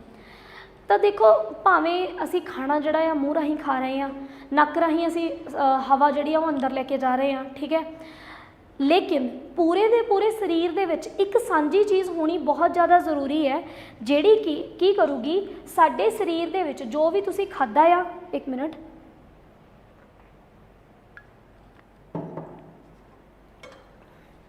ਜੋ ਵੀ ਤੁਸੀਂ ਖਾਧਾ ਆ ਜਾਂ ਜਿਹੜੀ ਵੀ ਆਕਸੀਜਨ ਹੈ, ਕਿਉਂਕਿ ਕੱਲੀ ਕੱਲੀ ਕੋਸ਼ਿਕਾ, ਕੱਲਾ ਕੱਲਾ ਸੈੱਲ ਸਾਡੇ ਲਈ ਇੰਪੋਰਟੈਂਟ ਹੈ, ਤਾਂ ਕੱਲੇ ਕੱਲੇ ਸੈੱਲ ਤੱਕ ਆਕਸੀਜਨ ਹੋ ਗਈ ਜਾਂ ਫਿਰ ਫੂਡ ਹੋ ਗਿਆ ਤੇ ਕੱਲੇ ਕੱਲੇ ਸੈੱਲ ਤੋਂ, ਕੱਲੀ ਕੱਲੀ ਕੋਸ਼ਿਕਾ ਤੋਂ ਉਹਦੇ ਵਿੱਚ ਪਿਆ ਹੋਇਆ ਜਿਹੜਾ ਐਕਸੈਸ ਫਾਲਤੂ ਮਟੀਰੀਅਲ ਆ ਉਹਨੂੰ ਕਲੈਕਟ ਕਰਨ ਦਾ ਜਿਹੜਾ ਕੰਮ ਹੈ ਉਹਦੀ ਜ਼ਿੰਮੇਵਾਰੀ ਹੁੰਦੀ ਹੈ ਜੀ ਸਾਡੇ ਬਲੱਡ ਜਾਂ ਫਿਰ ਖੂਨ। ਤੇ ਖੂਨ ਵੀ ਆਪਣੇ ਆਪ ਦੇ ਵਿੱਚ ਕੋਈ ਸੈੱਲ ਨਹੀਂ ਹੈ, ਖੂਨ ਵੀ ਆਪਣੇ ਆਪ ਦੇ ਵਿੱਚ ਇੱਕ ਟਿਸ਼ੂ ਹੈ ਜਿਹਦੇ ਵਿੱਚ ਸਾਨੂੰ ਅਲੱਗ-ਅਲੱਗ ਤਰ੍ਹਾਂ ਦੇ ਕੀ ਮਿਲ ਜਾਂਦੇ ਨੇ, ਸੈੱਲ ਮਿਲ ਜਾਂਦੇ ਨੇ। ਕਿ ਹੁਣ ਅਸੀਂ ਗੱਲ ਕਰਦੇ ਹਾਂ ਜੀ ਸਰਕੂਲੇਟਰੀ ਸਿਸਟਮ ਦੀ, ਤਾਂ ਜਿਹੜੀ ਸਾਡੀ ਸੰਚਾਰ ਪ੍ਰਣਾਲੀ ਹੈ ਇਹਦੇ ਵਿੱਚ ਸਾਡੇ ਕੋਲ ਮੇਨ ਜਿਹੜੇ ਆ ਚਾਰ ਪਾਰਟ ਨੇ ਉਹ ਆ ਜਾਂਦੇ ਨੇ। ਸਭ ਤੋਂ ਪਹਿਲਾਂ ਆ ਜਾਂਦਾ ਜੀ ਹਾਰਟ, ਦਿਲ, ਫਿਰ ਆ ਜਾਂਦੀਆਂ ਨੇ ਸਾਡੀਆਂ ਆਰਟਰੀਜ਼, ਧਮਨੀਆਂ, ਜਿਨ੍ਹਾਂ ਵਿੱਚੋਂ ਸ਼ੁੱਧ ਖੂਨ ਜਾਂ ਤੁਸੀਂ ਕਹੋ ਉਹ ਵਾਲਾ ਖੂਨ ਜੋ ਕਿ ਆਕਸੀਜਨ ਦੇ ਨਾਲ ਭਰਪੂਰ ਹੁੰਦਾ ਆ, ਉਹ ਖੂਨ ਜਾਂਦਾ ਆ। ਫਿਰ ਆਉਂਦੀਆਂ ਨੇ ਜੀ ਸਾਡੀਆਂ ਵੀਨਸ, ਜਿਨ੍ਹਾਂ ਨੂੰ ਅਸੀਂ ਕਹਿ ਦਿੰਦੇ ਆ ਨਾੜੀਆਂ, ਜਾਂ ਹਿੰਦੀ ਦੇ ਵਿੱਚ ਇਹਨਾਂ ਨੂੰ ਸ਼ਿਰਾਵਾਂ ਵੀ ਕਹਿ ਦਿੱਤਾ ਜਾਂਦਾ ਆ।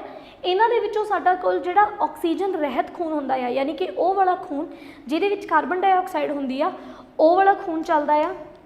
ਫਿਰ ਸਾਡੇ ਕੋਲ ਆ ਜਾਂਦਾ ਜੀ ਚੌਥਾ ਸਾਡਾ ਸੰਚਾਰ ਪ੍ਰਣਾਲੀ ਦਾ ਹਿੱਸਾ ਬਲੱਡ, ਜਿਹਨੂੰ ਕਿ ਮੈਂ ਸਭ ਤੋਂ ਪਹਿਲਾਂ ਆਲਰੇਡੀ ਡਿਸਕਸ ਕਰ ਚੁੱਕੀ ਹਾਂ। ਸੋ ਗੱਲ ਕਰਦੇ ਹਾਂ ਜੀ ਹਿਊਮਨ ਹਾਰਟ ਦੀ। ਪਹਿਲਾਂ ਗੱਲ ਕਰਦੇ ਹਾਂ ਕਿ ਹਿਊਮਨ ਹਾਰਟ ਦੇ ਅਸਲ ਦੇ ਵਿੱਚ ਹਿੱਸੇ ਕਿਹੜੇ-ਕਿਹੜੇ ਹੁੰਦੇ ਨੇ। ਤਾਂ ਜਿਹੜਾ ਹਿਊਮਨ ਦਾ ਜਿਹੜਾ ਹਾਰਟ ਹੈ ਇਹਦੇ ਟੋਟਲ 4 ਖਾਨੇ ਹੁੰਦੇ ਨੇ। ਮਤਲਬ ਸਾਡਾ ਜਿਹੜਾ ਹਾਰਟ ਹੈ ਉਹ 4 ਚੈਂਬਰਾਂ ਦੇ ਵਿੱਚ ਡਿਵਾਈਡਡ ਹੈ, ਠੀਕ ਹੈ। 2 ਉੱਪਰ ਵਾਲੇ ਚੈਂਬਰ ਨੇ, 2 ਨੀਚੇ ਵਾਲੇ ਚੈਂਬਰ ਨੇ, ਤੇ ਇਹਨਾਂ ਚੈਂਬਰਾਂ ਨੂੰ ਇੱਕ ਜਿਹੜੀ ਵਾਲ ਆ ਉਹ ਆਪਸ ਦੇ ਵਿੱਚ ਸੈਪਰੇਟ ਕਰ ਦਿੰਦੀ ਆ। ਵਾਲ ਨੂੰ ਅਸੀਂ ਕਹਿ ਦਿੰਦੇ ਹਾਂ ਜੀ ਸੈਪਟਮ। ਤੇ ਆ ਜਿਹੜੇ ਸਾਡੇ ਕੋਲ 4 ਚੈਂਬਰ ਹੈ, ਇਹਨਾਂ 4 ਚੈਂਬਰਾਂ ਬਾਰੇ ਗੱਲ ਕਰਦੇ ਆ। ਇਹਨਾਂ ਵਿੱਚੋਂ 2 ਚੈਂਬਰ ਉਹ ਨੇ ਜਿਨ੍ਹਾਂ ਵਿੱਚ ਸਾਡੇ ਕੋਲ ਆਕਸੀਜਨ ਰਹਿਤ ਖੂਨ ਹੋਊਗਾ, ਤੇ 2 ਚੈਂਬਰ ਉਹ ਨੇ ਜਿਨ੍ਹਾਂ ਵਿੱਚ ਸਾਡੇ ਕੋਲ ਆਕਸੀਜਨ ਦੇ ਨਾਲ ਭਰਪੂਰ ਜਿਹੜਾ ਖੂਨ ਹੈ ਉਹ ਹੋਊਗਾ। ਇਹਦਾ ਮਤਲਬ ਹਾਰਟ ਜਿਹੜਾ ਆ, ਦਿਲ ਜਿਹੜਾ ਆ, ਉਹ ਇੱਕ ਸਮੇਂ ਦੇ ਉੱਤੇ ਸ਼ੁੱਧ ਤੇ ਅਸ਼ੁੱਧ ਖੂਨ ਨੂੰ ਨਾਲ ਲੈ ਕੇ ਚੱਲਦਾ। ਤੇ ਇਸੇ ਚੀਜ਼ ਨੂੰ ਰੋਕਣ ਕਰਕੇ, ਕਿਉਂਕਿ ਦੇਖੋ ਸਾਡਾ ਜਿਹੜਾ ਸ਼ੁੱਧ ਖੂਨ ਹੈ ਤੇ ਜਿਹੜਾ ਅਸ਼ੁੱਧ ਖੂਨ ਹੈ, ਜਿਹਨੂੰ ਕਿ ਰੈੱਡ ਕਲਰ ਦੇ ਨਾਲ ਸ਼ੁੱਧ ਤੇ ਬਲੂ ਕਲਰ ਦੇ ਨਾਲ ਅਸ਼ੁੱਧ ਨਾਲ ਜਤਾਇਆ ਗਿਆ ਆ, ਇਹ ਚੀਜ਼ ਬਹੁਤ ਜ਼ਿਆਦਾ ਜ਼ਰੂਰੀ ਹੈ ਕਿ ਕਿਤੇ ਇਹ ਵਾਲੇ ਦੋਨੋਂ ਦੇ ਦੋਨੋਂ ਜਿਹੜੇ ਖੂਨ ਨੇ ਇਹ ਆਪਸ 'ਚ ਮਿਕਸ ਨਾ ਹੋ ਜਾਣ। ਸੋ ਇਸ ਕਰਕੇ ਜਿਹੜੇ ਇਹ 4 ਚੈਂਬਰ ਹੁੰਦੇ ਨੇ, ਇਹਨਾਂ ਚੈਂਬਰਾਂ ਦੇ ਵਿੱਚ ਇੱਥੇ ਤਾਂ ਭਾਵੇਂ ਇੱਕ ਪਾਰਟੀਸ਼ਨ ਹੁੰਦੀ ਆ, ਪਰ ਇੱਥੇ ਸਾਡੇ ਕੋਲ ਜਿਹੜੇ ਵਾਲ ਲੱਗੇ ਹੁੰਦੇ ਨੇ, ਉਹ ਜਿਹੜੇ ਵਾਲ ਹੁੰਦੇ ਨੇ ਜਿਨ੍ਹਾਂ ਨੂੰ ਅੰਗਰੇਜ਼ੀ 'ਚ ਵਾਲਵ ਕਹਿ ਦਿੰਦੇ ਆ, ਉਹ ਇਸ ਗੱਲ ਨੂੰ ਇਨਸ਼ੋਰ ਕਰਦੇ ਨੇ ਕਿ ਬਸ ਉਦੋਂ ਹੀ ਆਦਾਨ ਪ੍ਰਦਾਨ ਹੋਵੇ ਖੂਨ ਦਾ ਇੱਕ ਚੈਂਬਰ ਤੋਂ ਦੂਸਰੇ ਚੈਂਬਰ ਤੱਕ ਜਦੋਂ ਅਲਾਓ ਕੀਤਾ ਜਾਵੇ। ਐ ਨਹੀਂ ਹੈਗਾ ਵੀ ਇੱਥੋਂ ਵਾਲਾ ਜਿਹੜਾ ਖੂਨ ਆ ਉਹ ਇੱਧਰ ਆਪਣੇ ਆਪ ਹੀ ਭੱਜਿਆ ਫਿਰੂਗਾ। ਸੋ ਉਸ ਚੀਜ਼ ਨੂੰ ਇਨਸ਼ੋਰ ਕਰਨ ਲਈ ਹਾਰਟ ਦੀ ਜਿਹੜੀ ਸਟਰਕਚਰ ਹੈ ਉਹ ਬਹੁਤ ਜ਼ਿਆਦਾ ਇੱਕ ਕੰਪਲੈਕਸਿਟੀ ਸਟਰਕਚਰ ਹੁੰਦੀ ਹੈ। ਸੋ ਗੱਲ ਕਰਦੇ ਹਾਂ ਜੀ, ਸਾਡੇ ਕੋਲ ਆਉਂਦੀ ਹੈ ਸਭ ਤੋਂ ਪਹਿਲਾਂ ਆ ਜਾਂਦਾ ਸਾਡੇ ਕੋਲ ਅਰੋਟਾ, ਫਿਰ ਸਾਡੇ ਕੋਲ ਆਹ ਵਾਲਾ ਜਿਹੜਾ ਪਾਰਟ ਹੈ ਇਹਨੂੰ ਕਹਿੰਦੇ ਨੇ ਪਲਮੋਨਰੀ ਆਰਟਰੀ, ਠੀਕ ਹੈ। ਤੇ ਪਲਮੋਨਰੀ ਆਰਟਰੀ ਇੱਕ ਕੱਲੀ ਇਹੋ ਜਿਹੀ ਆਰਟਰੀ ਆ ਜਿਹਦੇ ਵਿੱਚ ਅਸ਼ੁੱਧ ਖੂਨ ਵਹਿੰਦਾ। ਮੈਂ ਤੁਹਾਨੂੰ ਦੱਸਿਆ ਸੀਗਾ ਕਿ ਜਿੰਨੀਆਂ ਵੀ ਧਮਨੀਆਂ ਹੁੰਦੀਆਂ ਨੇ, ਆਰਟਰੀਜ਼ ਹੁੰਦੀਆਂ ਨੇ, ਉਹਨਾਂ ਦੇ ਵਿੱਚ ਸ਼ੁੱਧ ਖੂਨ ਜਿਹੜਾ ਆ ਉਹ ਵਗਦਾ ਆ, ਠੀਕ ਹੈ। ਸ਼ੁੱਧ ਖੂਨ ਵਗਣ ਤੋਂ ਮੇਰਾ ਮਤਲਬ ਹੈ ਆਕਸੀਜਨ ਦੇ ਨਾਲ ਜਿਹੜਾ ਭਰਪੂਰ ਖੂਨ ਹੁੰਦਾ। ਲੇਕਿਨ ਸਾਡੇ ਸਰੀਰ ਦੇ ਵਿੱਚ ਪਲਮੋਨਰੀ ਆਰਟਰੀ ਇਕਲੌਤੀ ਇਹੋ ਜਿਹੀ ਆਰਟਰੀ ਹੈ, ਇਹ ਇੱਕ ਕੱਲੀ ਇਹੋ ਜਿਹੀ ਜਿਹੜੀ ਆ ਸਾਡੇ ਕੋਲ ਆਰਟਰੀ ਹੈ ਜਿਹਦੇ ਵਿੱਚ ਸਾਡੇ ਕੋਲ ਡੀਆਕਸੀਜਨੇਟਡ ਬਲੱਡ ਯਾਨੀ ਕਿ ਅਸ਼ੁੱਧ ਖੂਨ ਦਾ ਦੌਰਾ ਹੁੰਦਾ ਆ। ਇਹਦੇ ਆਪੋਜ਼ਿਟ ਸਾਡੇ ਕੋਲ ਜਿਹੜੀ ਪਲਮੋਨਰੀ ਵੀਨ ਹੁੰਦੀ ਆ, ਇਹ ਇੱਕ ਅਜਿਹੀ ਸਾਡੇ ਕੋਲ ਵੀਨ ਆ ਜਿਹੜੀ ਬਾਕੀ ਵੀਨਸ ਦੇ ਆਪੋਜ਼ਿਟ ਹੈ, ਯਾਨੀ ਕਿ ਬਾਕੀ ਵੀਨਸ ਦੇ ਵਿੱਚ ਜੇ ਅਸ਼ੁੱਧ ਖੂਨ ਵਗਦਾ ਆ ਤਾਂ ਇਸ ਕੱਲੀ ਜਿਹੜੀ ਵੀਨ ਹੈ ਇਹਦੇ ਵਿੱਚ ਸਾਡੇ ਕੋਲ ਸ਼ੁੱਧ ਖੂਨ ਦਾ ਦੌਰਾ ਹੁੰਦਾ ਆ।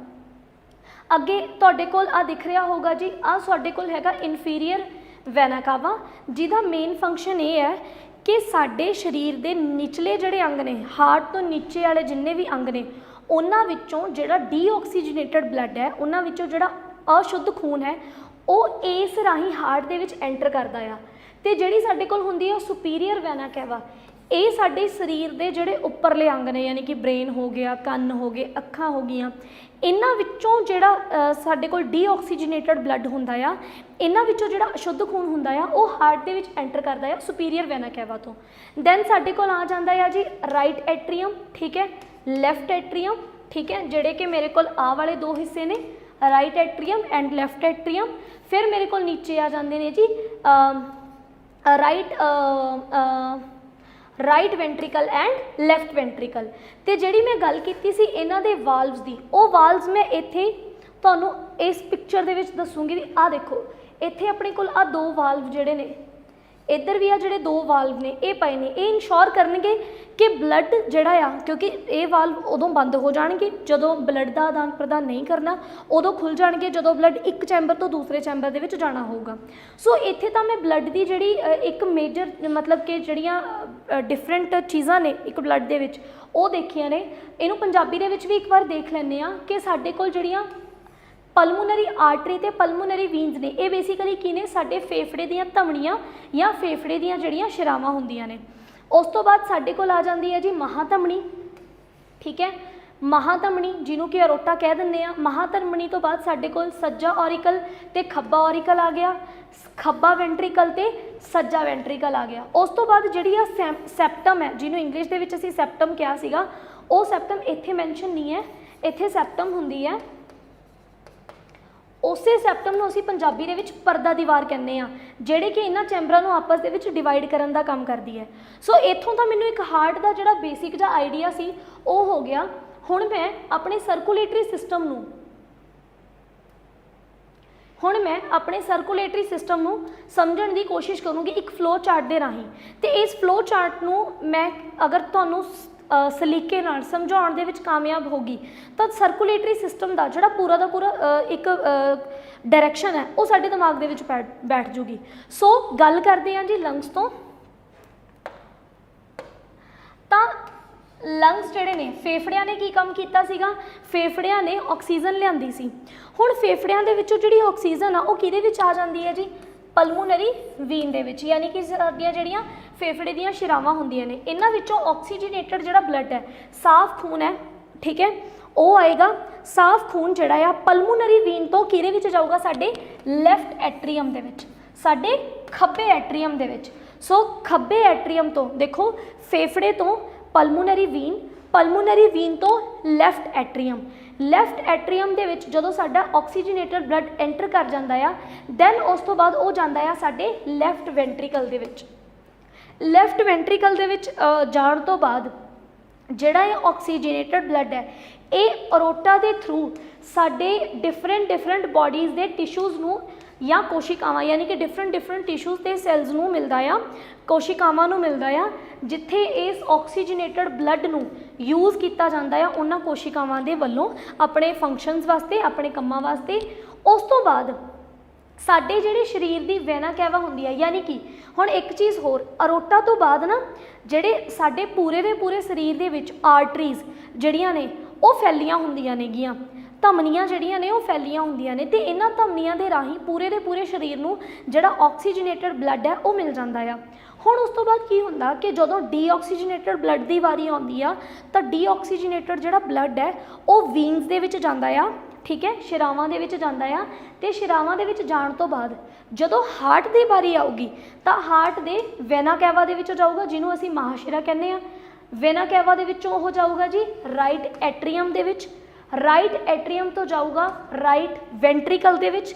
उस तो बाद साडी जिहड़ी पलमोनरी आर्टरी हुंदी आ, जिहड़ी कि इकलौती इहो जी धमनी आ जिहदे विच डीऑक्सीजनेटेड ब्लड अशुद्ध जिहड़ा खून है वो वगदा आ, ते वो जिहड़ा खून है वो दोबारा लंग्स तक अप्रोच करदा आ, सो दैट कि उन्होंने उत्थों ऑक्सीजन मिल सके। सो इस फ्लो चार्ट दे नाल मैं जिहड़ा एक पूरा दा पूरा सर्कुलेटरी सिस्टम है उन्होंने समझण दी कोशिश कीती है। अगे हुण असीं गल करदे हां जी साडे अगले सिस्टम दे बारे।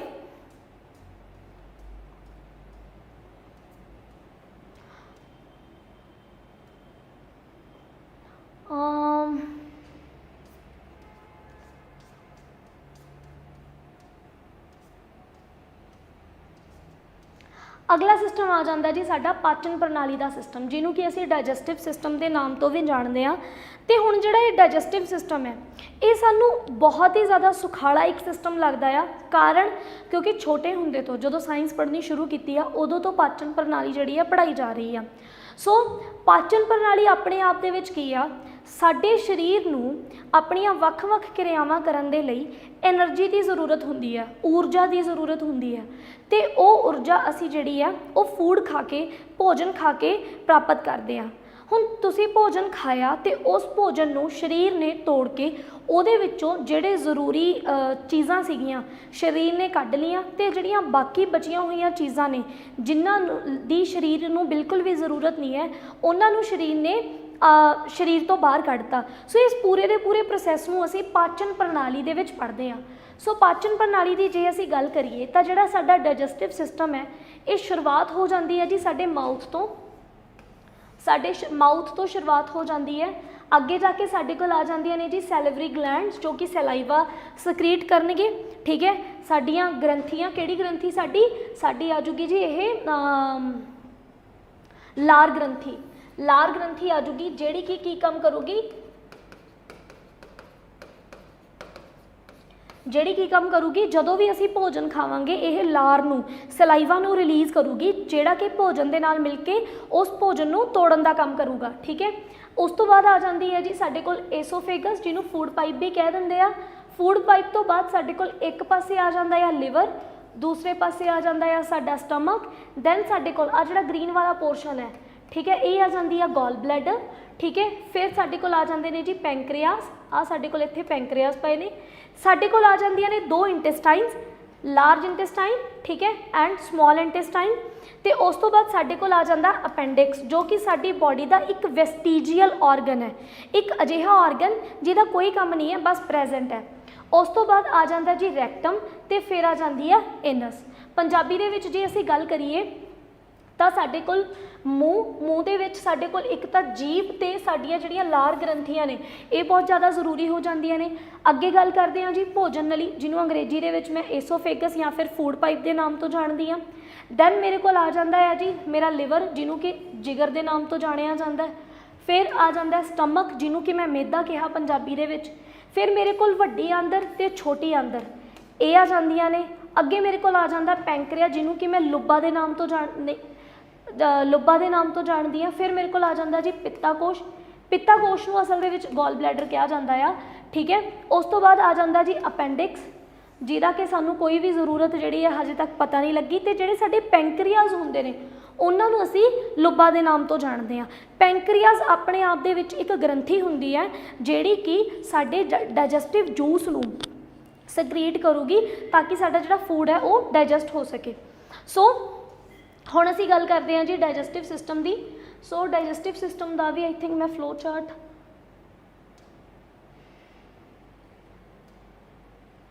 डाइजेस्टिव सिस्टम,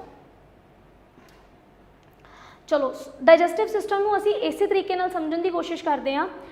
ਜਦੋਂ ਵੀ ਅਸੀਂ ਕੋਈ ਖਾਣਾ ਖਾਂਦੇ ਹਾਂ ਤਾਂ ਖਾਣਾ ਖਾਣ ਤੋਂ ਬਾਅਦ ਦੰਦ ਜਿਹੜੇ ਹੁੰਦੇ ਨੇ ਉਹ ਉਸ ਖਾਣੇ ਨੂੰ ਚਿੱਥ ਕੇ, ਚੱਬ ਕੇ, ਚੂਇੰਗ ਕਰਕੇ ਛੋਟੇ ਹਿੱਸਿਆਂ ਦੇ ਵਿੱਚ ਡਿਵਾਈਡ ਕਰ ਦਿੰਦੇ ਆ। ਉਸ ਤੋਂ ਬਾਅਦ ਜੀਭ ਜਿਹੜੀ ਆ ਉਹ ਇਸ ਗੱਲ ਨੂੰ ਇਨਸ਼ੋਰ ਕਰਦੀ ਆ ਕਿ ਉਸ ਫੂਡ, ਜਿੰਨਾ ਵੀ ਅਸੀਂ ਫੂਡ ਇੱਕ ਟਾਈਮ ਦੇ ਖਾਇਆ ਆ, ਉਸ ਫੂਡ ਨੂੰ ਲਾਰ ਦੇ ਨਾਲ ਚੰਗੀ ਤਰ੍ਹਾਂ ਮਿਕਸ ਕੀਤਾ ਜਾ ਸਕੇ।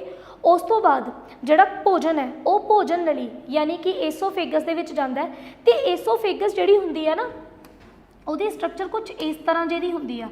ਕਹਿਣ ਦਾ ਮਤਲਬ ਕੀ ਹੈ ਕਿ ਜਦੋਂ ਫੂਡ ਜਾਂਦਾ ਆ ਇਹਦੇ ਵਿੱਚ ਪ੍ਰਪਲਸ਼ਨਸ ਹੁੰਦੀਆਂ ਨੇ, ਮੂਵਮੈਂਟ ਹੁੰਦੀ ਹੈ ਕੁਝ ਇਸ ਤਰ੍ਹਾਂ ਦੀ, ਜਿਹੜੀ ਕਿ ਭੋਜਨ ਨੂੰ ਨੀਚੇ ਵੱਲ ਨੂੰ ਧਕੇਲਣ ਦਾ ਕੰਮ ਕਰਦੀ ਹੈ।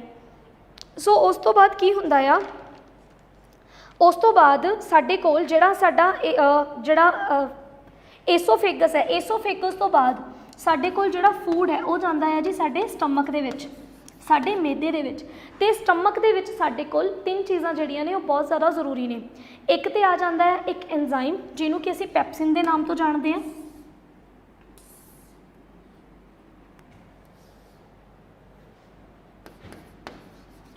ਪੈਪਸਿਨ ਦੇ ਨਾਮ ਤੋਂ ਜਾਣਦੇ ਹਾਂ। ਦੂਸਰਾ ਆ ਜਾਂਦਾ ਸਾਡੇ ਕੋਲ HCl, ਹਾਈਡਰੋਕਲੋਰਿਕ ਐਸਿਡ, ਠੀਕ ਹੈ। ਅਤੇ ਇਸ ਤੋਂ ਇਲਾਵਾ ਸਾਡੇ ਕੋਲ ਤੀਸਰੀ ਚੀਜ਼ ਆ ਜਾਂਦੀ ਹੈ ਜੀ ਮਿਊਕਸ। ਹੁਣ ਇਹਨਾਂ ਤਿੰਨਾਂ ਦਾ ਕੰਮ ਕੀ ਹੈ? ਜਿਹੜਾ ਪੈਪਸਿਨ ਹੈ, ਪੈਪਸਿਨ ਤਾਂ ਸਾਡੇ ਖਾਣੇ ਦੇ ਅੰਦਰ ਪਈ ਹੋਈ ਕਿਸੇ ਕੁਝ ਤਰ੍ਹਾਂ ਦੀਆਂ ਜਿਹੜੀਆਂ ਪ੍ਰੋਟੀਨਸ ਹੁੰਦੀਆਂ ਨੇ ਉਹਨਾਂ ਨੂੰ ਤੋੜਨ ਦਾ ਕੰਮ ਕਰਦੀ ਹੈ। ਜਿਹੜਾ ਸਾਡਾ ਹਾਈਡਰੋਕਲੋਰਿਕ ਐਸਿਡ ਹੁੰਦਾ ਆ ਉਹ ਸਾਡੇ ਖਾਣੇ ਨੂੰ ਐਸਿਡਿਕ ਜਿਹੜਾ ਆ ਉਹ ਬਣਾ ਦਿੰਦਾ ਆ, ਜਿਹਦੇ ਨਾਲ ਉਹਦੀ ਜਿਹੜੀ ਡਾਈਜੈਸ਼ਨ ਹੈ, ਉਹਦੀ ਜਿਹੜੀ ਪਚਣ ਦੀ ਜਿਹੜੀ ਸਪੀਡ ਹੈ ਉਹ ਵੱਧ ਜਾਂਦੀ ਹੈ, ਪਚ ਜਾਂਦਾ ਆ ਉਹ ਭੋਜਨ। ਅਤੇ ਕਿਉਂਕਿ ਹਾਈਡਰੋਕਲੋਰਿਕ ਐਸਿਡ ਇੱਕ ਬਹੁਤ ਹੀ ਜ਼ਿਆਦਾ ਸਟਰੋਂਗ ਐਸਿਡ ਹੈ, ਤਾਂ ਇਹਦੇ ਨਾਲ ਕਿਉਂਕਿ ਸਾਡੀਆਂ ਆਂਦਰਾਂ ਜਾਂ ਇੰਟੈਸਟਾਈਨਸ ਨੂੰ ਨੁਕਸਾਨ ਹੋ ਸਕਦਾ ਹੈ, ਤਾਂ ਉਹਦੇ ਬਚਾਅ ਕਰਕੇ ਇੱਕ ਚਿਪਚਿਪਾ ਜਿਹਾ ਜਿਹੜਾ ਤਰਲ ਪਦਾਰਥ ਹੈ ਜਿਹਨੂੰ ਕਿ ਅਸੀਂ ਮਿਊਕਸ ਦੇ ਨਾਮ ਤੋਂ ਜਾਣਦੇ ਹਾਂ, ਇਹ ਵੀ ਸਾਡੀ ਜਿਹੜਾ ਸਟਮਕ ਹੈ ਉਹ ਸਕਰੀਟ ਕਰਦਾ, ਤਾਂ ਕਿ ਜਿਹੜੀ ਸਾਡੀਆਂ ਸਰੀਰ ਦੇ ਵੱਖ-ਵੱਖ ਅੰਗਾਂ ਦੀਆਂ ਅੰਦਰੂਨੀ ਜਿਹੜੀਆਂ ਕੰਧਾਂ ਨੇ, ਅੰਦਰੂਨੀ ਜਿਹੜੀਆਂ ਵਾਲਸ ਨੇ, ਉਹਨਾਂ ਦੇ ਉੱਤੇ ਕੋਈ ਵੀ ਨੁਕਸਾਨ ਇਸ ਐਸਿਡ ਕਰਕੇ ਨਾ ਹੋਵੇ। ਸੋ ਹੁਣ ਅਸੀਂ ਗੱਲ ਕਰਦੇ ਹਾਂ ਜੀ ਸਾਡੇ ਸਟਮਕ ਦੇ ਵਿੱਚ ਅਸੀਂ ਗੱਲ ਕਰ ਲਈ, ਹੁਣ ਹਾਈਡਰੋਕਲੋਰਿਕ ਐਸਿਡ ਦੀ ਵੀ ਗੱਲ ਕਰ ਲਈ। ਹੁਣ ਹਾਈਡਰੋਕਲੋਰਿਕ ਐਸਿਡ ਦਾ ਇੱਕ ਤਾਂ ਕੰਮ ਇਹ ਆ ਵੀ ਉਹਨੇ ਕੀ ਕੀਤਾ ਕਿ ਐਸਿਡਿਟੀ ਵਧਾਤੀ, ਜਿਹਦੇ ਨਾਲ ਫੂਡ ਜਿਹੜਾ ਹੈ ਡਾਈਜੈਸਟ ਹੋ ਜਾਊਗਾ। ਇੱਕ ਹੋਰ ਬਹੁਤ ਜ਼ਿਆਦਾ ਜ਼ਰੂਰੀ ਚੀਜ਼ ਹੁੰਦੀ ਹੈ, ਤੁਸੀਂ ਅਕਸਰ ਦੇਖਿਆ ਹੋਣਾ, ਆਪਾਂ ਕਹਿੰਦੇ ਹਾਂ ਵੀ ਜੰਕ ਫੂਡ ਖਾਣ ਦੇ ਨਾਲ ਬੰਦਾ ਬਿਮਾਰ ਹੁੰਦਾ, ਕਿਉਂਕਿ ਜਿਹੜਾ ਭੋਜਨ ਢਕਿਆ ਹੋਇਆ ਨਹੀਂ ਹੈ, ਸਾਫ਼ ਸੁਥਰਾ ਨਹੀਂ ਬਣਿਆ, ਅਗਰ ਅਸੀਂ ਉਹਨੂੰ ਖਾਵਾਂਗੇ ਤਾਂ ਉਹਨੂੰ ਖਾਣ ਦੇ ਨਾਲ ਬਹੁਤ ਸਾਰੇ ਜਿਹੜੇ ਮਾਈਕਰੋ ਆਰਗੈਨਿਜ਼ਮਸ ਨੇ, ਬਹੁਤ ਸਾਰੇ ਜਿਹੜੇ ਸੂਖਮ ਜੀਵ ਨੇ ਉਹ ਵੀ ਬੋਡੀ ਦੇ ਅੰਦਰ ਜਾਂਦੇ ਨੇ, ਅਤੇ ਪਰ ਅਸੀਂ ਹਮੇਸ਼ਾ ਬਿਮਾਰ ਨਹੀਂ ਪੈਂਦੇ। ਇਹਦਾ ਕੀ ਕਾਰਨ ਹੈ? ਕਿਉਂਕਿ ਜਦੋਂ ਡਾਈਜੈਸ਼ਨ ਹੁੰਦੀ ਹੈ ਤਾਂ ਆਪਣੀ ਜਿਹੜੀ ਬੋਡੀ ਹੈ ਨਾ ਉਹ ਇਸ ਤਰੀਕੇ ਨਾਲ ਡਿਜ਼ਾਈਨ ਕੀਤੀ ਗਈ ਹੈ ਕੁਦਰਤ ਵੱਲੋਂ ਵੀ ਬੋਡੀ ਕਾਫੀ ਹੱਦ ਤੱਕ ਆਪਣੇ ਆਪ ਨੂੰ ਖੁਦ ਬਚਾਉਣ ਦਾ ਕੰਮ ਕਰਦੀ ਹੈ। ਸੋ ਜਿਹੜਾ ਇਹ HCl ਹੁੰਦਾ, ਇਹ ਅਗਰ ਕੋਈ ਮਾਈਕਰੋ ਆਰਗੈਨਿਜ਼ਮ ਪ੍ਰੈਜ਼ੈਂਟ ਹੁੰਦਾ ਵੀ ਹੈ ਉਹਨੂੰ ਕਿਲ ਕਰ ਦਿੰਦਾ। ਇਹੀ ਕਾਰਨ ਹੈ ਕਿ ਹਾਂ, ਅਗਰ ਕੋਈ ਬੰਦਾ ਬਹੁਤ ਜ਼ਿਆਦਾ ਜੰਕ ਫੂਡ ਖਾ ਰਿਹਾ ਹੈ, ਰੈਗੂਲਰਲੀ ਬਾਹਰੋਂ ਕੁਝ ਖਾ ਰਿਹਾ, ਫਿਰ ਤਾਂ ਉਹ ਬਿਮਾਰ ਪੈ ਜਾਊਗਾ। ਪਰ ਕਈ ਵਾਰੀ ਹੁੰਦਾ ਵੀ ਹਾਂ ਖਾਇਆ ਵੀ ਕੁਝ ਗੰਦਮੰਦ ਹੀ ਹੁੰਦਾ ਬਟ ਬਿਮਾਰ ਵੀ ਨਹੀਂ ਪੈਂਦੇ। ਉਹਦੇ ਪਿੱਛੇ ਕਾਰਨ ਸਾਡੀ ਇਸ ਜਿਹੜੀ ਪਾਚਨ ਪ੍ਰਣਾਲੀ ਦੀ HCl ਹੁੰਦਾ ਆ, ਜਿਹੜਾ ਕਿ ਕੀ ਕਰਦਾ ਆ, ਉਹਨਾਂ ਸੂਖਮ ਜੀਵਾਂ ਨੂੰ ਮਾਰ ਦਿੰਦਾ ਆ। ਉਸ ਤੋਂ ਬਾਅਦ ਮੈਂ ਗੱਲ ਕੀਤੀ ਸੀਗੀ ਜੀ ਪੈਪਸੀਨੋਜਨ ਦੀ, ਠੀਕ ਹੈ। ਪੈਪਸੀਨੋਜਨ ਆਪਣੇ ਆਪ ਦੇ ਵਿੱਚ ਕੀ ਹੈ, ਇੱਕ ਐਂਜ਼ਾਈਮ ਹੈ ਜਿਹੜਾ ਕਿ ਪ੍ਰੋਟੀਨ ਦੀ ਡਾਈਜੈਸ਼ਨ ਸਟਾਰਟ ਕਰ ਦਿੰਦਾ ਆ। ਅੱਛਾ, ਇਹਨਾਂ ਵਿੱਚੋਂ ਵੀ ਕਈ ਵਾਰ ਕਾਫੀ ਜਿਹੜੇ ਕੁਐਸਚਨ ਨੇ ਉਹ ਆ ਜਾਂਦੇ ਨੇ, ਜਿਵੇਂ ਆਮ ਤੌਰ 'ਤੇ ਪੁੱਛਿਆ ਜਾਂਦਾ ਹੁੰਦਾ ਵੀ ਕਾਰਬੋਹਾਈਡਰੇਟਸ ਜਿਹੜੇ ਹੁੰਦੇ ਨੇ ਇਹਨਾਂ ਦੀ ਡਾਈਜੈਸ਼ਨ ਕਿੱਥੋਂ ਸਟਾਰਟ ਹੁੰਦੀ ਹੈ? ਤਾਂ ਕਾਰਬੋਹਾਈਡਰੇਟਸ ਦੀ ਜਿਹੜੀ ਡਾਈਜੈਸ਼ਨ ਹੈ ਇਹ ਤਾਂ ਸਾਡੇ ਮੂੰਹ 'ਚੋਂ ਹੀ ਸਟਾਰਟ ਹੋ ਜਾਂਦੀ ਆ। ਸਾਡੇ ਮੂੰਹ ਦੇ ਵਿੱਚ ਜਿਹੜਾ ਸਾਡਾ ਸਲਾਈਵਾ ਹੁੰਦਾ ਆ, ਸਲਾਈਵਾ ਬੇਸਿਕਲੀ ਕੀ ਕਰਦਾ ਆ, ਇੱਕ ਐਂਜ਼ਾਈਮ ਰਿਲੀਜ਼ ਕਰਦਾ ਆ, ਅਤੇ ਉਸ ਐਂਜ਼ਾਈਮ ਦਾ ਕੰਮ ਕੀ ਹੈ ਕਿ ਕਾਰਬੋਹਾਈਡਰੇਟ ਯਾਨੀ ਕਿ ਜਿਹੜੀ ਸਟਾਰਚ ਹੈ ਉਹਨੂੰ ਨਾਲ ਦੀ ਨਾਲ ਕਿਹਦੇ 'ਚ ਕਨਵਰਟ ਕਰ ਦੇਵੇ, ਗਲੂਕੋਜ਼ ਦੇ ਵਿੱਚ। ਉਸ ਤੋਂ ਬਾਅਦ ਜਿਹੜੀਆਂ ਪ੍ਰੋਟੀਨਸ ਹੁੰਦੀਆਂ ਨੇ ਇਹਨਾਂ ਦੀ ਡਾਈਜੈਸ਼ਨ ਸਟਾਰਟ ਹੁੰਦੀ ਆ ਸਾਡੇ ਪੇਟ, ਸਟਮਕ, ਜਿਹਨੂੰ ਅਸੀਂ ਮੈਦਾ ਕਹਿੰਦੇ ਆ, ਉਹਦੇ ਵਿੱਚ। ਕਿਹਦੀ ਹੈਲਪ ਦੇ ਨਾਲ? ਪੈਪਸੀਨੋਜਨ ਦੀ ਹੈਲਪ ਦੇ ਨਾਲ। ਦੈਨ ਸਾਡੇ ਕੋਲ ਜਿਹੜਾ ਕਾਇਮ ਜਾਂ ਚਾਈਮ ਜਿਹੜਾ ਆ, ਇਹਦੀ ਪ੍ਰੋਨਾਂਸੀਏਸ਼ਨ ਕਹੀ ਜਾਂਦੀ ਹੈ, ਇਹ ਐਸਿਡ ਅਤੇ ਫੂਡ ਦਾ ਸਟਮਕ ਦੇ ਵਿੱਚ ਇੱਕ ਮਿਕਸਚਰ ਹੁੰਦਾ ਆ, ਜਿਹੜਾ ਕਿ ਹੁਣ ਸਟਮਕ ਨੂੰ ਛੱਡ ਕੇ ਬਾਅਦ 'ਚ ਸਮੋਲ ਇੰਟੈਸਟਾਈਨ ਵਗੈਰਾ ਦੇ ਵਿੱਚ ਜਾਊਗਾ। ਹੁਣ ਇਸ ਤੋਂ ਬਾਅਦ ਗੱਲ ਕਰਦੇ ਹਾਂ ਕਿ ਜਿਹੜੇ ਲੋਕ ਐਲਕੋਹਲ ਕੰਜ਼ਿਊਮ ਕਰਦੇ ਆ ਜਾਂ ਜਦੋਂ ਅਸੀਂ ਐਸਪਿਰਿਨ ਵਗੈਰਾ ਲੈਂਦੇ ਆ, ਠੀਕ ਹੈ, ਇਹਨਾਂ ਦੀ ਜਿਹੜੀ ਐਬਜ਼ੌਰਪਸ਼ਨ ਹੁੰਦੀ ਆ ਇਹ ਕਿਵੇਂ ਹੁੰਦੀ ਆ? ਸਟਮਕ ਦੀ ਜਿਹੜੀ ਲਾਈਨਿੰਗ ਹੁੰਦੀ ਆ, ਦੇਖੋ ਜਦੋਂ ਤੁਸੀਂ ਕੋਈ ਖਾਣਾ ਖਾਂਦੇ ਹੋ, ਖਾਣਾ ਤਾਂ ਸਟਮਕ ਦੇ ਵਿੱਚ ਡਾਈਜੈਸਟ ਹੋ ਕੇ ਦੁਬਾਰਾ ਜਾਊਗਾ ਕਿਹਦੇ ਵਿੱਚ? ਅੱਗੇ ਸਮੋਲ ਇੰਟੈਸਟਾਈਨ ਦੇ ਵਿੱਚ, ਛੋਟੀ ਆਂਦਰ ਦੇ ਵਿੱਚ। ਪਰ ਜਦੋਂ ਤੁਸੀਂ ਐਸਪਿਰਿਨ ਵਰਗੀ ਕੋਈ ਦਵਾਈ ਲੈਂਦੇ ਹੋ ਜਾਂ ਫਿਰ ਕੋਈ ਐਲਕੋਹਲਿਕ ਪਰਸਨ ਆ ਜਿਹੜਾ ਕਿ ਐਲਕੋਹਲ ਕੰਜ਼ਿਊਮ ਕਰਦਾ ਆ, ਤਾਂ ਉਹਦੇ ਵਿੱਚ ਕੀ ਹੁੰਦਾ ਕਿ ਸਟਮਕ ਦੀ ਜਿਹੜੀ ਲਾਈਨ ਹੁੰਦੀ ਆ, ਮੈਦੇ ਦੀ ਜਿਹੜੀ ਲਾਈਨ ਹੁੰਦੀ ਆ, ਉੱਥੋਂ ਹੀ ਡਾਇਰੈਕਟ ਜਿਹੜੀ ਅਲਕੋਹਲ ਹੈ ਜਾਂ ਐਸਪਿਰਿਨ ਜਾਂ ਹੋਰ ਵੀ ਕੁਝ ਦਵਾਈਆਂ ਨੇ ਉਹ ਉੱਥੋਂ ਹੀ ਡਾਇਰੈਕਟਲੀ ਇਹਦੀ ਲਾਈਨ ਦੇ ਥਰੂ ਬਲੱਡ ਦੇ ਵਿੱਚ ਐਂਟਰ ਕਰ ਜਾਂਦੀਆਂ ਨੇਗੀਆਂ, ਠੀਕ ਹੈ। ਸੋ ਉਸ ਤੋਂ ਬਾਅਦ ਜਿਹੜੇ ਸਾਡੇ ਕੋਲ ਐਪੀਥੀਲੀਅਲ ਸੈੱਲਸ ਹੁੰਦੇ ਨੇ, ਜਿਨ੍ਹਾਂ ਦੀ ਅਸੀਂ ਗੱਲ ਅਲੱਗ ਤੋਂ ਕਰਾਂਗੇ ਜਦੋਂ ਅਸੀਂ ਸੈੱਲ ਬਾਰੇ ਪੜ੍ਹਨਾ ਆ।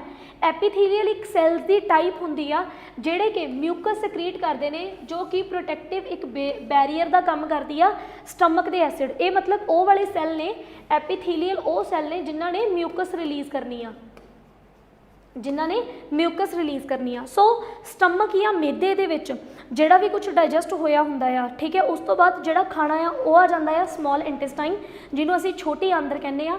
ਛੋਟੀ ਆਂਦਰ ਦੇ ਵਿੱਚ ਨਾ ਸਾਡੇ ਕੋਲ ਕੀ ਹੁੰਦਾ ਕਿ ਜਦੋਂ ਅਸੀਂ ਸਮੋਲ ਇੰਟੈਸਟਾਈਨ ਦੀ ਗੱਲ ਕਰਦੇ ਆ, ਉਹਦੇ ਵਿੱਚ ਸਾਡੇ ਕੋਲ ਕੁਝ ਇਸ ਤਰ੍ਹਾਂ ਦੀਆਂ ਸਟਰਕਚਰਸ ਹੁੰਦੀਆਂ ਨੇ ਜਿਨ੍ਹਾਂ ਨੂੰ ਅਸੀਂ ਵਿਲਾਈ ਕਹਿ ਦਿੰਦੇ ਆ, ਠੀਕ ਹੈ, ਜਿਨ੍ਹਾਂ ਨੂੰ ਅਸੀਂ ਵਿਲਾਈ ਕਹਿ ਦਿੰਦੇ ਆ। ਇਹ ਛੋਟੇ ਛੋਟੇ ਜਿਹੜੀਆਂ ਇਹ ਤੰਤੀਆਂ ਜਿਹੀਆਂ ਹੁੰਦੀਆਂ ਨੇ, ਇਹ ਬੇਸਿਕਲੀ ਕੀ ਕਰਦੀਆਂ ਨੇ, ਜਿਹੜਾ ਡਾਈਜੈਸਟਡ ਫੂਡ ਹੁੰਦੀਆਂ ਨੇ ਉਸ ਫੂਡ ਦੇ ਪਾਰਟੀਕਲਸ ਨੂੰ ਐਬਜ਼ੌਰਬ ਕਰਕੇ ਡਾਇਰੈਕਟਲੀ ਕੀ ਕਰਦੀਆਂ ਨੇ, ਬਲੱਡ ਦੇ ਵਿੱਚ ਭੇਜ ਦਿੰਦੀਆਂ ਨੇ। ਸੋ ਸਮੋਲ ਇੰਟੈਸਟਾਈਨ ਤੋਂ ਬੇਸਿਕਲੀ ਜਿਹੜੀ ਐਬਜ਼ੌਰਪਸ਼ਨ ਹੈ, ਠੀਕ ਹੈ, ਜਿਹੜਾ ਐਬਜ਼ੌਰਬ ਕਰਕੇ ਤੇ ਖੂਨ ਦੇ ਵਿੱਚ ਪਚਿਆ ਹੋਇਆ ਭੋਜਨ ਭੇਜਣ ਦਾ ਜਿਹੜਾ ਕੰਮ ਹੁੰਦਾ ਹੈ ਉਹ ਸਾਡੀ ਸਮੋਲ ਇੰਟੈਸਟਾਈਨ ਯਾਨੀ ਕਿ ਛੋਟੀ ਆਂਦਰ ਕਰਦੀ ਹੈ।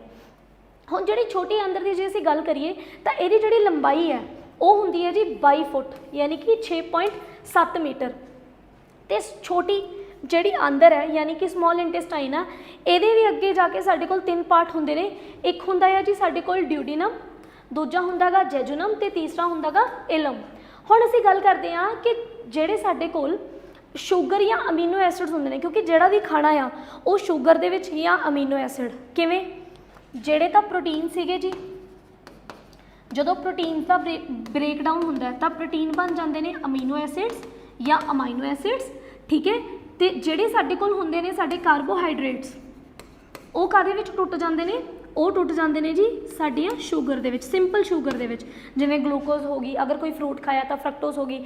ਜਿਹੜੀਆਂ ਸਿੰਪਲ ਸ਼ੂਗਰ ਜਾਂ ਅਮੀਨੋ ਐਸਿਡਸ ਹੁੰਦੇ ਨੇ ਇਹ ਬੇਸਿਕਲੀ ਬਲੱਡ ਸਟਰੀਮ ਦੇ ਵਿੱਚ ਚਲੇ ਜਾਂਦੇ ਨੇ ਉਹਨਾਂ ਕੈਪੈਲਰੀਜ਼ ਦੇ ਦੁਆਰਾ ਜਿਨ੍ਹਾਂ ਨੂੰ ਮੈਂ ਵਿਲਾਈ ਕਿਹਾ ਸੀ, ਆਹ ਵਾਲੀਆਂ ਜਿਹੜੀਆਂ ਸਟਰਕਚਰਸ ਹੁੰਦੀਆਂ ਨੇ। ਸੋ ਉਸ ਤੋਂ ਬਾਅਦ ਅਸੀਂ ਗੱਲ ਕਰਦੇ ਹਾਂ ਕਿ ਜਿਹੜੇ ਸਾਡੇ ਕੋਲ ਹੁੰਦੇ ਨੇਗੇ ਗਲਿਸਰੋਲਿਕ ਤੇ ਫੈਟੀ ਐਸਿਡ, ਜਿਹੜੇ ਸਾਡੇ ਕੋਲ ਫੂਡ ਖਾਣ ਤੋਂ ਬਾਅਦ ਸਾਡੇ ਕੋਲ ਗਲਿਸਰੋਲ ਆ ਜਾਂਦੇ ਨੇ ਜਾਂ ਜਿਹੜੇ ਫੈਟੀ ਐਸਿਡ ਆ ਜਾਂਦੇ ਨੇਗੇ, ਇਹ ਬੇਸਿਕਲੀ ਕਿਹਦੇ 'ਚ ਚਲੇ ਜਾਂਦੇ ਨੇ, ਲਿੰਫੈਟਿਕ ਸਿਸਟਮ ਦੇ ਵਿੱਚ ਚਲੇ ਜਾਂਦੇ ਨੇ। ਹੁਣ ਇਹ ਲਿੰਫੈਟਿਕ ਸਿਸਟਮ ਕੀ ਆ, ਲਿੰਫੈਟਿਕ ਸਿਸਟਮ ਵੀ ਬੇਸਿਕਲੀ ਇੱਕ ਬਲੱਡ ਦਾ ਹੀ ਆਪਣੇ ਕੋਲ ਸਿਸਟਮ ਆ ਜਾਂਦਾ ਆ, ਜਿਹਦੇ ਵਿੱਚ ਇਹ ਵਾਲੇ ਜਿਹੜੇ ਸਾਡੇ ਕੋਲ ਪਾਰਟਸ ਨੇ ਇਹ ਚਲੇ ਜਾਂਦੇ ਨੇਗੇ। ਅੱਗੇ ਸਾਡੇ ਕੋਲ ਆਉਂਦਾ ਆ ਜੀ ਜਿਹੜੀ ਸਟਾਰਚ ਤੇ ਗਲਾਈਕੋਜਨ ਹੁੰਦੇ ਨੇਗੇ, ਇਹ ਫਰਦਰ ਜਾ ਕੇ ਮੈਲਟੋਜ਼ ਦੇ ਵਿੱਚ ਟੁੱਟ ਜਾਣਗੇ, ਠੀਕ ਹੈ, ਔਰ ਇਹਨਾਂ ਨੂੰ ਤੋੜੂਗਾ ਕੌਣ, ਸਾਡੀ ਸਮੋਲ ਇੰਟੈਸਟਾਈਨ ਦੇ ਐਂਜ਼ਾਈਮਸ, ਠੀਕ ਹੈ। ਅੱਗੇ ਸਾਡੇ ਕੋਲ ਕੀ ਹੁੰਦੇ ਨੇ ਕਿ ਜਿਹੜੀ ਮਾਲਟੋਜ਼ ਹੋ ਗਈ ਜਾਂ ਸਕਰੋਜ਼ ਹੋ ਗਈ ਜਾਂ ਲੈਕਟੋਜ਼ ਹੋ ਗਈ, ਲੈਕਟੋਜ਼ ਸਾਨੂੰ ਮਿਲ ਜਾਂਦੀ ਆ ਮਿਲਕ ਵਗੈਰਾ ਤੋਂ, ਠੀਕ ਹੈ। ਸੋ ਇਹ ਜਿਹੜੇ ਮੇਨ ਉਹ ਕਾਰਬੋਹਾਈਡਰੇਟਸ ਨੇਗੇ ਜਿਹੜੇ ਕਿ ਸਮੋਲ ਇੰਟੈਸਟਾਈਨ ਦੇ ਵਿੱਚ ਪ੍ਰੈਜ਼ੈਂਟ ਹੁੰਦੇ ਨੇ ਐਂਡ ਇਹਨਾਂ ਦੀ ਐਬਜ਼ੌਰਪਸ਼ਨ ਕੀਤੀ ਜਾਂਦੀ ਹੈ। ਹੁਣ ਇਹਦੇ ਵਿੱਚ ਨਾ ਇੱਕ ਚੀਜ਼ ਹੋਰ ਹੈ, ਮੈਂ ਭਾਵੇਂ ਡਾਈਜੈਸ਼ਨ ਜਿਹੜੀ ਆ ਮੋਟੇ-ਮੋਟੇ ਤੌਰ 'ਤੇ ਸਮਝਾਤੀ, ਪਰ ਤੁਸੀਂ ਮੈਨੂੰ ਇੱਕ ਚੀਜ਼ ਇੱਥੇ ਕਹੋਗੇ ਕਿ ਜੇ ਸਮੋਲ ਇੰਟੈਸਟਾਈਨ ਤੇ ਸਟਮਕ ਇੱਥੇ ਹੀ ਆ ਕੇ ਕਹਾਣੀ ਖਤਮ ਹੋ ਜਾਣੀ ਸੀ, ਫਿਰ ਜਿਹੜਾ ਲਿਵਰ ਹੈ ਜਾਂ ਜਿਹੜੀ ਗੋਲ ਬਲੈਡਰ ਹੈ ਇਹਨਾਂ ਦਾ ਕੀ ਕੰਮ ਸੀਗਾ, ਠੀਕ ਹੈ, ਇਹਨਾਂ ਦਾ ਵੀ ਤਾਂ ਕੋਈ ਨਾ ਕੋਈ ਫੰਕਸ਼ਨ ਹੋਣਾ ਚਾਹੀਦਾ ਸੀਗਾ। ਸੋ ਗੱਲ ਕਰਦੇ ਹਾਂ ਇਹਨਾਂ ਦੇ ਫੰਕਸ਼ਨ ਦੀ ਵੀ, ਤਾਂ ਜਿਹੜੀ ਸਾਡੇ ਕੋਲ ਹੁੰਦੀ ਹੈ ਜੀ ਸੌਰੀ, ਜਿਹੜੀ ਸਾਡੇ ਕੋਲ ਹੁੰਦੀ ਆ ਸਮੋਲ ਇੰਟੈਸਟਾਈਨ ਦੇ ਵਿੱਚ ਜਿਹੜਾ ਸਾਡਾ ਲਿਵਰ ਹੈ, ਲਿਵਰ ਜਿਹੜਾ ਆ ਉਹ ਵੀ ਇੱਕ ਜੂਸ ਨੂੰ ਪ੍ਰੋਡਿਊਸ ਕਰਦਾ ਜਿਹਨੂੰ ਕਹਿ ਦਿੰਦੇ ਨੇ ਬਾਇਲ ਜੂਸ, ਜਿਹਨੂੰ ਕੀ ਕਹਿ ਦਿੰਦੇ ਨੇ, ਬਾਇਲ ਜੂਸ। ਜੋ ਵੀ ਤੁਸੀਂ ਖਾਂਦੇ ਹੋ ਤੁਹਾਡੇ ਖਾਣ ਦੇ ਵਿੱਚ ਜਿੰਨੇ ਵੀ ਫੈਟ ਹੁੰਦੇ ਨੇ, ਜੋ ਵੀ ਤੁਸੀਂ ਖਾਧਾ, ਜਿੰਨੇ ਵੀ ਫੈਟ ਨੇ, ਹੁਣ ਉਹਨਾਂ ਫੈਟਸ ਨੂੰ ਪਚਾਉਣ ਦਾ ਜਿਹੜਾ ਕੰਮ ਹੁੰਦਾ ਆ ਉਹ ਲਿਵਰ ਦੇ ਇਸ ਬਾਇਲ ਜੂਸ ਦਾ ਹੀ ਹੁੰਦਾ ਆ। ਠੀਕ ਹੈ। ਉਸ ਤੋਂ ਬਾਅਦ ਜੇ ਅਸੀਂ ਗੱਲ ਕਰੀਏ ਸਾਡੀ ਗੋਲ ਬਲੈਡਰ ਦੀ, ਤਾਂ ਜਿਹੜੀ ਗੋਲ ਬਲੈਡਰ ਹੁੰਦੀ ਆ, ਗੋਲ ਬਲੈਡਰ ਵੀ ਬੇਸਿਕਲੀ ਸਾਡੇ ਕੁਝ ਪ੍ਰੋਟੀਨਸ ਤੇ ਫੈਟਸ ਨੂੰ ਐਬਜ਼ੌਰਬ ਕਰਨ ਦਾ ਕੰਮ ਕਰੂਗੀ। ਕਿਵੇਂ? ਕਿਉਂਕਿ ਗੋਲ ਬਲੈਡਰ ਦੇ ਵਿੱਚੋਂ ਵੀ ਕੁਝ ਸੈਕਰੀਸ਼ਨਸ ਹੁੰਦੀਆਂ ਨੇ, ਇਸੇ ਕਰਕੇ ਕਈ ਵਾਰ ਜਦੋਂ ਕਿਸੇ ਦਾ ਪੱਥਰੀ ਦਾ ਇਲਾਜ ਹੁੰਦਾ ਆ ਤੇ ਗੋਲ ਬਲੈਡਰ ਜੇ ਰਿਮੂਵ ਕਰਨੀ ਪੈ ਜੇ ਤਾਂ ਡਾਕਟਰ ਉਸ ਤੋਂ ਬਾਅਦ ਇਹ ਕਹਿ ਦਿੰਦੇ ਨੇ ਕਿ ਵੀ ਖਾਣ ਪੀਣ ਦੇ ਵਿੱਚ ਜਿਹੜੀਆਂ ਫੈਟੀ ਚੀਜ਼ਾਂ ਨੇਗੀਆਂ ਉਹਨਾਂ ਨੂੰ ਥੋੜ੍ਹਾ ਅਵੋਇਡ ਕਰੋ, ਬਿਕਾਜ਼ ਹੁਣ ਉਹਨਾਂ ਦੀ ਪ੍ਰੋਪਰ ਡਾਈਜੈਸ਼ਨ ਵਾਸਤੇ ਔਰਗਨ ਹੀ ਹੈ ਨੀਗਾ, ਹੈ ਨਾ। ਅੱਗੇ ਅਸੀਂ ਅਗਰ ਗੱਲ ਕਰੀਏ ਪੈਂਕਰੀਆਸ ਦੀ, ਜਿਹੜੇ ਪੈਂਕਰੀਆਸ ਹੁੰਦੇ ਨੇ ਇਹ ਵੀ ਪੈਂਕਰੀਏਟਿਕ ਜੂਸ ਰਿਲੀਜ਼ ਕਰਦੇ ਨੇ, ਇਹ ਵੀ ਪੈਂਕਰੀਏਟਿਕ ਜੂਸ ਰਿਲੀਜ਼ ਕਰਦੇ ਨੇ ਤੇ ਇਹ ਵੀ ਅੱਗੇ ਜਾ ਕੇ ਬੇਸਿਕਲੀ ਕੀ ਕਰੂਗਾ, ਇਹ ਵੀ ਸਾਡੇ ਕੋਲ ਕੁਝ ਪ੍ਰੋਟੀਨਸ ਤੇ ਕੁਝ ਫੈਟਸ ਨੂੰ ਆਪਣਾ ਡਾਈਜੈਸਟ ਕਰਨ ਦਾ ਕੰਮ ਕਰਦਾ ਆ। ਸੋ ਕੁੱਲ ਮਿਲਾ ਕੇ ਜੇ ਗੱਲ ਕਰੀਏ ਕਿ ਬਹੁਤ ਸਾਰੇ ਜਿਹੜੇ, ਕਿਉਂਕਿ ਪ੍ਰੋਟੀਨ ਅਸੀਂ ਇੱਕ ਤਰ੍ਹਾਂ ਦਾ ਨਹੀਂ ਖਾਂਦੇ, ਕਿਸੇ ਪ੍ਰੋਟੀਨ ਦੀ ਡਾਈਜੈਸ਼ਨ ਸਟਮਕ 'ਚ ਸਟਾਰਟ ਹੋ ਜਾਂਦੀ ਆ, ਕੋਈ ਪ੍ਰੋਟੀਨ ਜਿਹੜਾ ਆ ਉਹਦੀ ਡਾਈਜੈਸ਼ਨ ਵਾਸਤੇ ਸਾਡੇ ਕੋਲ ਗੋਲ ਬਲੈਡਰ ਦਾ ਜੂਸ ਹੈ, ਕਿਸੇ ਵਾਸਤੇ ਸਾਡੇ ਕੋਲ ਜਿਹੜਾ ਆ ਪੈਂਕਰੀਆਸ ਦਾ ਜੂਸ ਹੈ, ਕਿਸੇ ਵਿੱਚ ਸਾਨੂੰ ਜਿਹੜਾ ਆ ਲਿਵਰ ਦਾ ਜਿਹੜਾ ਬਾਇਲ ਜੂਸ ਹੁੰਦਾ ਆ ਉਹਦੀ ਜ਼ਰੂਰਤ ਪੈਂਦੀ ਹੈ। ਸੋ ਇਹ ਸਾਰੀਆਂ ਚੀਜ਼ਾਂ ਮਿਲ ਕੇ ਸਮੌਲ ਇੰਟੈਸਟਾਈਨ ਦੇ ਵਿੱਚ ਐਬਜ਼ੌਰਪਸ਼ਨ ਕਰ ਲੈਂਦੇ ਨੇ ਤੇ ਸਮੌਲ ਇੰਟੈਸਟਾਈਨ ਦੇ ਵਿੱਚ ਜਦੋਂ ਸਾਰੀ ਡਾਈਜੈਸ਼ਨ ਹੋ ਜਾਂਦੀ ਹੈ ਉਸ ਤੋਂ ਬਾਅਦ ਆਉਂਦਾ ਆ ਜੀ ਸਾਡਾ ਅਗਲਾ ਸਿਸਟਮ, ਜਿਹਨੂੰ ਕਿ ਅਸੀਂ ਨਿਕਾਸ ਪ੍ਰਣਾਲੀ ਜਾਂ ਫਿਰ ਐਕਸਕ੍ਰੀਟਰੀ ਸਿਸਟਮ ਕਹਿੰਦੇ ਆ। ਸੋ ਇਹਦੇ ਵਿੱਚ ਕੀ ਹੁੰਦਾ ਹੈ ਕਿ ਜੋ ਵੀ ਕੁਝ ਖਾਧਾ ਆ, ਖਾਣ ਤੋਂ ਬਾਅਦ ਜੋ ਵੀ ਵੇਸਟ ਬਚਿਆ ਉਸ ਵੇਸਟ ਨੂੰ ਲਾਰਜ ਇੰਟੈਸਟਾਈਨ ਯਾਨੀ ਕਿ ਵੱਡੀ ਆਂਦਰ ਦੇ ਵਿੱਚ ਭੇਜਿਆ ਜਾਂਦਾ ਹੈ। ਕੁਝ ਟਾਈਮ ਉੱਥੇ ਸਟੋਰ ਰਹਿਣ ਤੋਂ ਬਾਅਦ ਜਿਹੜਾ ਉਹ ਵੇਸਟ ਹੁੰਦਾ ਆ ਉਸ ਵੇਸਟ ਨੂੰ ਬਾਡੀ ਜਿਹੜੀ ਆ ਉਹ ਆਪਣੇ 'ਚੋਂ ਰਿਮੂਵ ਕਰ ਦਿੰਦੀ ਆ ਐਨਸ ਜਾਂ ਫਿਰ ਗੁਦਾ ਦੇ ਥਰੂ। ਸੋ ਇਸ ਤਰੀਕੇ ਦੇ ਨਾਲ ਸਾਡੇ ਕੋਲ ਪੂਰਾ ਦਾ ਪੂਰਾ ਜਿਹੜਾ ਇੱਕ ਡਾਈਜੈਸਟਿਵ ਸਿਸਟਮ ਹੈ ਉਹ ਸਮਝ ਲਿਆ ਤੇ ਐਕਸਕ੍ਰੀਟਰੀ ਸਿਸਟਮ ਜਿਹੜਾ ਆ ਸ਼ੁਰੂ ਹੋ ਚੁੱਕਿਆ ਆ। ਤਾਂ ਐਕਸਕ੍ਰੀਟਰੀ ਸਿਸਟਮ ਦੀ ਜੇ ਅਸੀਂ ਗੱਲ ਕਰੀਏ, ਜਿਹੜਾ ਤਾਂ ਸੈਮੀ ਸੋਲਿਡ ਵੇਸਟ ਹੈ ਉਹ ਤੇ ਲਾਰਜ ਇੰਟੈਸਟਾਈਨ ਨੇ ਰਿਮੂਵ ਕਰਤਾ ਡਾਇਰੈਕਟਲੀ। ਹੁਣ ਜਿਹੜਾ ਲਿਕੁਇਡ ਹੁੰਦਾ ਆ, ਠੀਕ ਹੈ, ਉਹਦਾ ਕਿਸ ਤਰੀਕੇ ਦੇ ਨਾਲ ਸਾਡੇ ਕੋਲ ਹੁੰਦਾ ਆ, ਸਾਡੇ ਜਿਹੜਾ ਐਕਸਕ੍ਰੀਸ਼ਨ ਉਹ ਕਿਵੇਂ ਹੋਊਗੀ। ਸੋ ਪਹਿਲੀ ਗੱਲ ਤਾਂ ਜਿਹੜਾ ਐਕਸਕ੍ਰੀਟਰੀ ਸਿਸਟਮ ਹੈ ਇਹਨੂੰ ਯੂਰਿਨਰੀ ਸਿਸਟਮ ਵੀ ਕਿਹਾ ਜਾਂਦਾ ਆ, ਇਹਨੂੰ ਯੂਰਿਨਰੀ ਸਿਸਟਮ ਵੀ ਕਿਹਾ ਜਾਂਦਾ ਆ, ਜਿਹਦੇ ਵਿੱਚ ਮੇਰੇ ਕੋਲ ਆ ਜਾਣਗੀਆਂ ਕਿਡਨੀਜ਼, ਯੂਰੇਟਰਸ, ਬਲੈਡਰ ਤੇ ਯੂਰੇਥਰਾ। ਸੋ ਡਾਇਗਰਾਮ ਦੇ ਥਰੂ ਸਮਝਣ ਦੀ ਕੋਸ਼ਿਸ਼ ਕਰਦੇ ਹਾਂ। ਸਾਡੇ ਕੋਲ ਸਭ ਤੋਂ ਪਹਿਲਾਂ ਤਾਂ ਇੱਕ ਵੈਨਾ ਕੈਵਾ ਤੇ ਅਰੋਟਾ ਪ੍ਰੈਜ਼ੈਂਟ ਨੇਗੀਆਂ, ਠੀਕ ਹੈ। ਫਿਰ ਮੇਰੇ ਕੋਲ ਰੀਨਲ ਵੀਨਸ ਯਾਨੀ ਕਿ ਉਹ ਵਾਲੀਆਂ ਵੀਨਸ ਜਿਹੜੀਆਂ ਕਿਡਨੀ ਨਾਲ ਅਟੈਚ ਹੁੰਦੀਆਂ ਨੇ, ਕਿਉਂਕਿ ਰੀਨਲ ਦਾ ਮਤਲਬ ਹੀ ਕਿਡਨੀ ਹੁੰਦਾ ਆ। ਤੋ ਰੀਨਲ ਵੀਨਸ ਤੇ ਰੀਨਲ ਆਰਟਰੀਜ਼ ਪ੍ਰੈਜ਼ੈਂਟ ਹੁੰਦੀਆਂ ਨੇ। ਮੇਰੇ ਕੋਲ 2 ਕਿਡਨੀਜ਼ ਜਿਹੜੀਆਂ ਨੇ ਉਹ ਪ੍ਰੈਜ਼ੈਂਟ ਨੇ। ਉਸ ਤੋਂ ਬਾਅਦ ਕਿਡਨੀਜ਼ ਤੋਂ ਆ ਟਿਊਬ ਲਾਈਕ ਸਟਰਕਚਰ ਜਿਹੜੀ ਜਾ ਰਹੀ ਹੈ ਇਹਨੂੰ ਯੂਰੇਟਰ ਕਹਿ ਦਿੰਦੇ ਆ। ਇਹ ਇੱਕ ਥੈਲੀ ਲਾਈਕ ਸਟਰਕਚਰ ਦੇ ਨਾਲ ਅਟੈਚ ਹੁੰਦੀ ਆ ਜਿਹਨੂੰ ਬਲੈਡਰ ਕਹਿ ਦਿੰਦੇ ਆ ਤੇ ਅੱਗੇ ਹੁੰਦਾ ਆ ਯੂਰੇਥਰਾ। ਪੰਜਾਬੀ ਦੇ ਵਿੱਚ ਜੇ ਮੈਂ ਗੱਲ ਕਰਾਂ ਤਾਂ ਮੇਰੇ ਕੋਲ ਸਭ ਤੋਂ ਪਹਿਲਾਂ 2 ਗੁਰਦੇ ਆ ਗਏ। ਉਸ ਤੋਂ ਬਾਅਦ ਮੇਰੇ ਕੋਲ ਇੱਕ ਗੁਰਦਾ ਜਿਹੜੀ ਧਮਣੀ ਹੈ ਉਹ ਆ ਗਈ, ਠੀਕ ਹੈ। ਇੱਕ ਮੇਰੇ ਕੋਲ ਜਿਹੜੀ ਖੱਬੀ ਗੁਰਦਾ ਸ਼ਿਰਾ ਆ ਗਈ। ਉਸ ਤੋਂ ਬਾਅਦ ਮੇਰੇ ਕੋਲ ਆ ਜਾਂਦਾ ਆ ਜੀ ਜਿਹੜਾ ਮੇਰੇ ਕੋਲ ਮੂਤਰ ਵਹਿਣ ਆ ਗਿਆ। ਉਸ ਤੋਂ ਬਾਅਦ ਜਿਹੜਾ ਸਾਡਾ ਬਲੈਡਰ ਹੈ, ਬਲੈਡਰ ਇੱਕ ਥੈਲੇ ਲਾਈਕ ਸਟਰਕਚਰ ਹੁੰਦੀ ਆ ਜਿਹਨੂੰ ਕਿ ਮੂਤਰ ਮਸਾਨਾ ਕਿਹਾ ਜਾਂਦਾ ਆ। ਤੇ ਉਸ ਤੋਂ ਬਾਅਦ ਮੂਤਰ ਮਾਰਗ ਦੇ ਰਾਹੀਂ ਜਿਹੜਾ ਆ ਜੋ ਵੀ ਲਿਕੁਇਡ ਹੁੰਦਾ ਆ ਉਹਨੂੰ ਬਾਡੀ ਆਪਣੇ ਆਪ ਦੇ ਵਿੱਚੋਂ ਕੀ ਕਰ ਦਿੰਦੀ ਆ, ਰਿਮੂਵ ਕਰ ਦਿੰਦੀ ਆ। ਸੋ ਹੁਣ ਜਿਹੜਾ ਸਭ ਤੋਂ ਪਹਿਲਾਂ ਅਗਰ ਅਸੀਂ ਗੱਲ ਕਰੀਏ ਕਿ ਨੈਫਰੋਨਸ ਕੀ ਹੁੰਦੇ ਨੇ, ਤਾਂ ਨੈਫਰੋਨਸ ਵੀ ਇੱਕ ਸਟਰਕਚਰਲ ਤੇ ਫੰਕਸ਼ਨਲ ਯੂਨਿਟ ਆ, ਇੱਕ ਛੋਟੀ ਯੂਨਿਟ ਆ ਕਿਹਦੀ, ਕਿਡਨੀ ਦੀ। ਸੋ ਇਹਨਾਂ ਦੇ ਫੰਕਸ਼ਨ ਬਾਰੇ ਗੱਲ ਕਰਦੇ ਆ ਤਾਂ ਇਹਦੇ 3 ਮੇਨ ਫੰਕਸ਼ਨ ਹੁੰਦੇ ਆ। ਪਹਿਲਾ ਤਾਂ ਇਹ ਆ ਕਿ ਖੂਨ ਤੋਂ ਪਾਣੀ ਅਤੇ ਘੋਲ ਦਾ ਗਲੋਮੈਰੂਲਰ ਫਿਲਟਰੇਸ਼ਨ। ਕਹਿਣ ਦਾ ਮਤਲਬ ਕੀ ਆ ਕਿ ਜਿਹੜਾ ਪਾਣੀ ਹੈ, ਬਲੱਡ ਹੈ, ਠੀਕ ਹੈ, ਜੋ ਵੀ ਸਾਡੀ ਬਾਡੀ ਦੇ ਵਿੱਚ ਪਾਣੀ ਹੈ, ਬਲੱਡ ਹੈ, ਉਹਦੇ ਵਿੱਚੋਂ ਫਿਲਟਰੇਸ਼ਨ ਕਰਨੀ ਵੀ ਕਿਹੜੀ ਚੀਜ਼ ਦੀ ਜ਼ਰੂਰਤ ਬਾਡੀ ਨੂੰ ਹੈ, ਕਿਹੜੀ ਚੀਜ਼ ਦੀ ਬਾਡੀ ਨੂੰ ਜ਼ਰੂਰਤ ਨਹੀਂ ਹੈ। ਜਦੋਂ ਫਿਲਟਰੇਸ਼ਨ ਕਰ ਲਈ ਤੇ ਉਸ ਤੋਂ ਬਾਅਦ ਕੀ ਹੁੰਦਾ ਆ, ਰੀਐਬਜ਼ੌਰਪਸ਼ਨ ਕਰਨੀ ਕਿਹਦੀ, ਵਾਟਰ ਦੀ ਤੇ ਕੰਜ਼ਰਵਡ ਮੋਲੀਕਿਊਲਸ ਦੀ ਬੈਕ ਇਨਟੂ ਬਲੱਡ। ਕਈ ਵਾਰ ਕੀ ਹੁੰਦਾ ਕਿ ਜਦੋਂ ਫਿਲਟਰੇਸ਼ਨ ਹੁੰਦੀ ਹੈ ਤਾਂ ਕੁਝ ਇਹੋ ਜਿਹੇ ਤੱਤ ਜਿਨ੍ਹਾਂ ਦੀ ਸਰੀਰ ਨੂੰ ਜ਼ਰੂਰਤ ਹੁੰਦੀ ਆ, ਜਦੋਂ ਉਹ ਤੱਤ ਮਿਲ ਜਾਂਦੇ ਨੇ ਤਾਂ ਉਹਨਾਂ ਤੱਤਾਂ ਨੂੰ ਦੁਬਾਰਾ ਵਾਪਸ ਭੇਜ ਦਿੱਤਾ ਜਾਂਦਾ ਆ ਖੂਨ ਤੱਕ, ਤਾਂ ਕਿ ਉਹਨਾਂ ਨੂੰ ਸਰੀਰ ਤੋਂ ਬਾਹਰ ਜਿਹੜਾ ਆ ਨਾ ਭੇਜਿਆ ਜਾ ਸਕੇ। ਜੋ ਉਸ ਤੋਂ ਬਾਅਦ ਸਾਡੇ ਕੋਲ ਪਿੱਛੇ ਬਚ ਜਾਂਦਾ ਆ, ਜੋ ਵੀ ਵੇਸਟ ਸਾਡੇ ਕੋਲ ਪ੍ਰੋਡਕਟ ਨੇਗੇ, ਜੋ ਵੀ ਵੇਸਟ ਫ੍ਰੀ ਆਇਨਸ ਬਾਡੀ ਦੇ ਵਿੱਚ ਪਏ ਹੁੰਦੇ ਨੇ, ਉਹਨਾਂ ਆਇਨਸ ਨੂੰ ਅਸੀਂ ਟਿਊਬੂਲਰ ਸੈਕ੍ਰੀਸ਼ਨ ਦੇ ਰਾਹੀਂ ਬੋਡੀ ਚੋਂ ਬਾਹਰ ਜਿਹੜਾ ਆ ਕੱਢ ਦਿੰਦੇ ਆ। ਸੋ ਇਸ ਤੋਂ ਬਾਅਦ ਸਾਡੇ ਕੋਲ ਇੱਕ ਹੋਰ ਸਿਸਟਮ ਜਿਹੜਾ ਕਿ ਨਰਵਸ ਸਿਸਟਮ ਦੇ ਨਾਲ ਹੀ ਬਹੁਤ ਜ਼ਿਆਦਾ ਇੰਪੋਰਟੈਂਟ ਹੁੰਦਾ ਆ, ਜਿਹਨੂੰ ਕਿ ਅਸੀਂ ਐਂਡੋਕਰਾਈਨ ਸਿਸਟਮ ਜਾਂ ਐਂਡੋਕਰੀਨ ਪ੍ਰਣਾਲੀ ਦੇ ਨਾਮ ਤੋਂ ਜਾਣਦੇ ਹਾਂ। ਸੋ ਇਹਨੂੰ ਪਹਿਲਾਂ ਮੈਂ ਡਿਸਕਸ ਕਰਨ ਤੋਂ ਪਹਿਲਾਂ ਥੋੜ੍ਹੀ ਜਿਹੀ ਇਹਦੇ ਬਾਰੇ ਇਹ ਜਾਣਕਾਰੀ ਦਊਂਗੀ ਕਿ ਅਸਲ ਦੇ ਵਿੱਚ ਕੀ ਆ ਕਿ ਸਾਡੇ ਸਰੀਰ ਦੇ ਵਿੱਚ ਬਹੁਤ ਸਾਰੀਆਂ ਗ੍ਰੰਥੀਆਂ ਨੇ, ਬਹੁਤ ਸਾਰੀਆਂ ਗ੍ਰੰਥੀਆਂ ਨੇ ਜਿਹੜੀਆਂ ਕਿ ਜ਼ਰੂਰਤ ਪੈਣ 'ਤੇ ਵੱਖ-ਵੱਖ ਤਰ੍ਹਾਂ ਦੇ ਕੈਮੀਕਲ ਸਿਰਫ ਓਨੀ ਕੁ ਕੁਆਂਟਿਟੀ ਦੇ ਵਿੱਚ ਰਿਲੀਜ਼ ਕਰਦੀਆਂ ਨੇ ਜਿੰਨੀ ਕੁ ਕੁਆਂਟਿਟੀ 'ਚ ਉਹਨਾਂ ਦੀ ਜ਼ਰੂਰਤ ਹੁੰਦੀ ਆ। ਉਦਾਹਰਣ ਦੇ ਤੌਰ ਦੇ ਉੱਤੇ ਸਾਡੇ ਕੱਦ ਨੂੰ ਵਧਾਉਣ ਵਾਸਤੇ ਇੱਕ ਹਾਰਮੋਨ ਦੀ ਜ਼ਰੂਰਤ ਹੁੰਦੀ ਆ ਜਿਹਨੂੰ ਕਹਿੰਦੇ ਆ ਹਿਊਮਨ ਗਰੋਥ ਹਾਰਮੋਨ। ਤਾਂ ਜਿਹੜਾ ਹਿਊਮਨ ਗਰੋਥ ਹਾਰਮੋਨ ਹੈ ਉਹ ਇੱਕ ਕੈਮੀਕਲ ਹੈ ਜਿਹੜਾ ਹਰ ਟਾਈਮ ਮੇਰੀ ਬਾਡੀ 'ਚ ਨਹੀਂ ਪਿਆ ਹੋਊਗਾ, ਹਰ ਟਾਈਮ ਉਹ ਕਿਸੇ ਵੀ ਪਰਸਨ ਦੀ ਬਾਡੀ 'ਚ ਨਹੀਂ ਪਿਆ ਹੋਊਗਾ। ਉਹਨੂੰ ਇੱਕ ਗ੍ਰੰਥੀ, ਉਹਨੂੰ ਇੱਕ ਗਲੈਂਡ ਸਕਰੀਟ ਕਰੂਗੀ ਜਦੋਂ ਜ਼ਰੂਰਤ ਹੁੰਦੀ ਹੈ, ਜਿਹਨੂੰ ਕਹਿੰਦੇ ਆ ਪਿਚਟੂਰੀ ਗਲੈਂਡ, ਜੋ ਕਿ ਬ੍ਰੇਨ ਦੇ ਵਿੱਚ ਪਈ ਹੁੰਦੀ ਆ। ਸੋ ਇਹ ਜਿਹੜੀਆਂ ਗਲੈਂਡਸ ਹੁੰਦੀਆਂ ਨੇ, ਇਹ ਜਿਹੜੀਆਂ ਗ੍ਰੰਥੀਆਂ ਹੁੰਦੀਆਂ ਨੇ, ਇਹ ਵੱਖ-ਵੱਖ ਸਰੀਰ ਦੇ ਹਿੱਸਿਆਂ ਦੇ ਵਿੱਚ ਪਈਆਂ ਹੁੰਦੀਆਂ ਨੇ ਅਤੇ ਵੱਖ-ਵੱਖ ਚੀਜ਼ਾਂ ਸਕਰੀਟ ਕਰਦੀਆਂ ਨੇ। ਹੁਣ ਜੇ ਗੱਲ ਕਰੀਏ ਗ੍ਰੰਥੀਆਂ ਦੀ ਤਾਂ ਹਿਊਮਨ ਮੇਲ ਅਤੇ ਜਿਹੜੀ ਫੀਮੇਲ ਹੈ ਉਹਨਾਂ ਦੇ ਵਿੱਚ ਕੁਝ ਜਿਹੜੀਆਂ ਗ੍ਰੰਥੀਆਂ ਹੁੰਦੀਆਂ ਨੇ ਉਹ ਅਲੱਗ-ਅਲੱਗ ਹੁੰਦੀਆਂ ਨੇ। ਸੋ ਗੱਲ ਕਰਦੇ ਹਾਂ ਜੀ ਪਹਿਲਾਂ ਇਹਨਾਂ ਦੀਆਂ ਕਾਮਨ ਗਲੈਂਡਸ ਦੀ।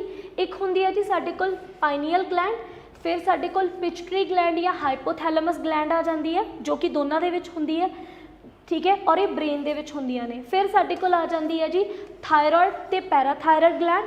ਦੈਨ ਸਾਡੇ ਕੋਲ ਆ ਜਾਂਦੀ ਹੈ ਜੀ ਥਾਈਮਸ।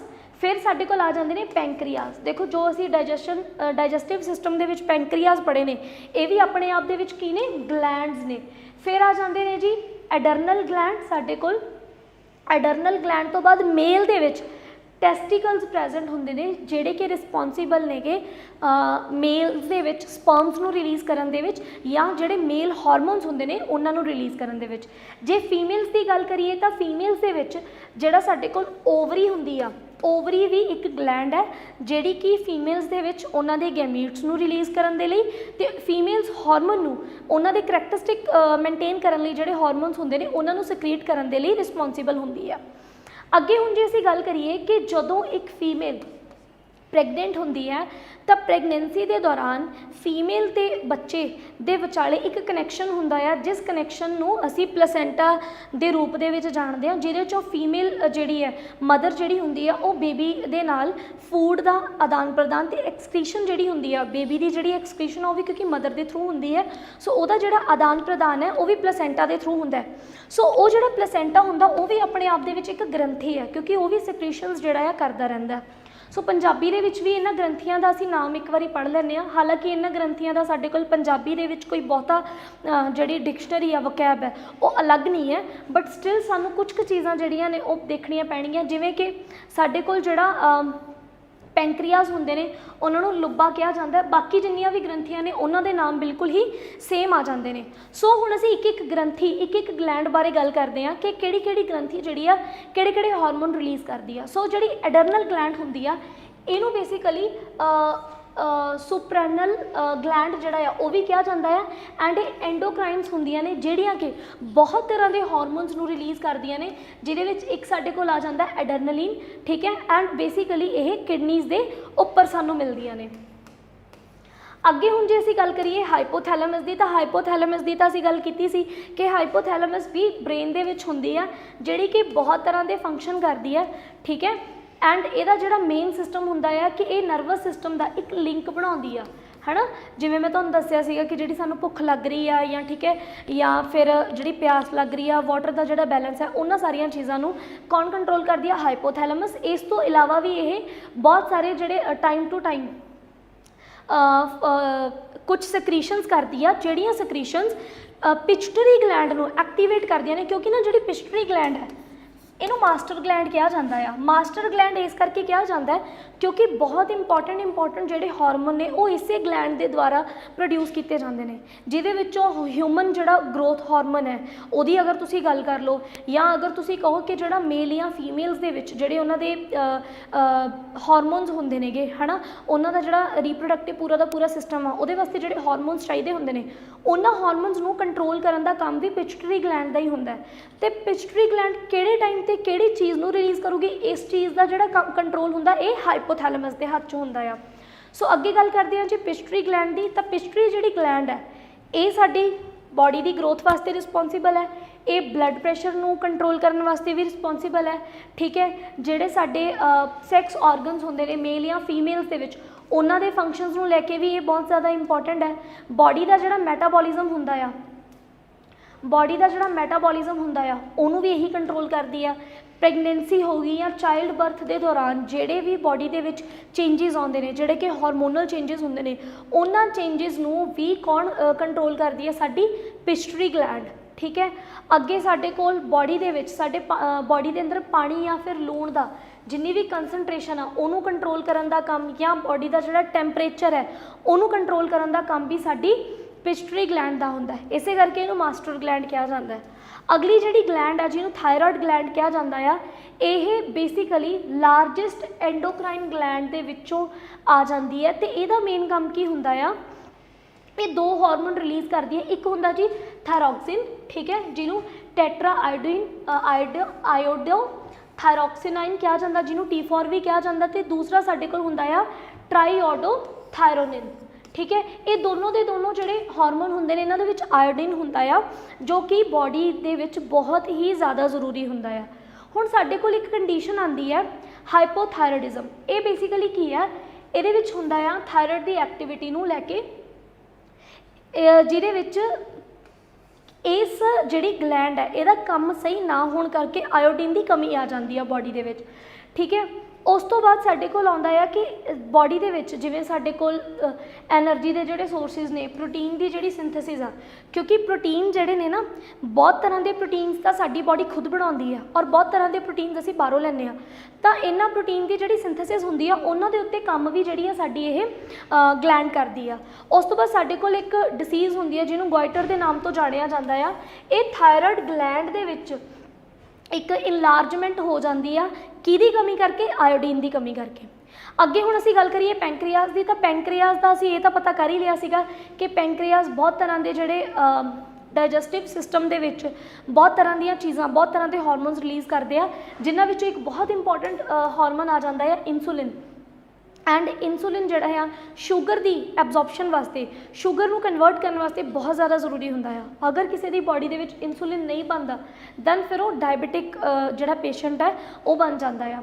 अगे साडे कोल आ जाता है जी ग्लूकोजन, दैन साडे कोल आ जाता है सोमैटोस्टैटिन, ठीक है। ये कुछ इस तरह के हार्मोन्स ने जिन्होंने पैंक्रियाज के द्वारा रिलीज़ किया जाता है अलग अलग फंक्शनस वास्ते। अगे साडे कोल आ जाते हैं जी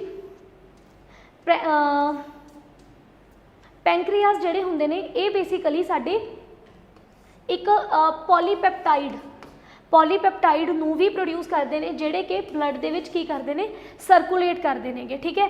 एंड असी पैंक्रियाज का इंपॉर्टेंट जिहड़ा काम है वो मेन यही आ कि डाइजेस्टिव सिस्टम जिहड़ा आ, डाइजेस्टिव सिस्टम दे विच ये कंट्रोल करन दा काम करते हैं।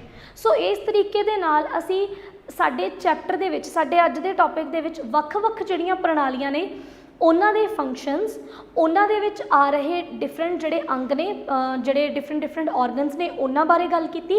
ते उस तो बाद नाल ही असी इन्हां प्रणालियां नूं मोटे तौर ते समझण दी जिहड़ी कोशिश आ वो कीती है।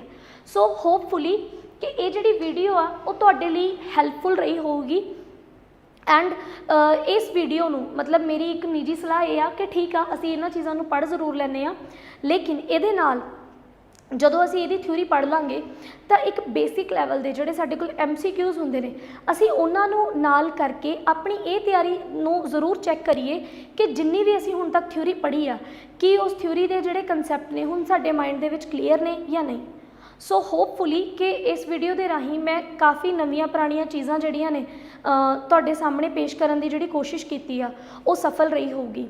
सो अज लई इन्ना ही बहुत है जी, धन्नवाद।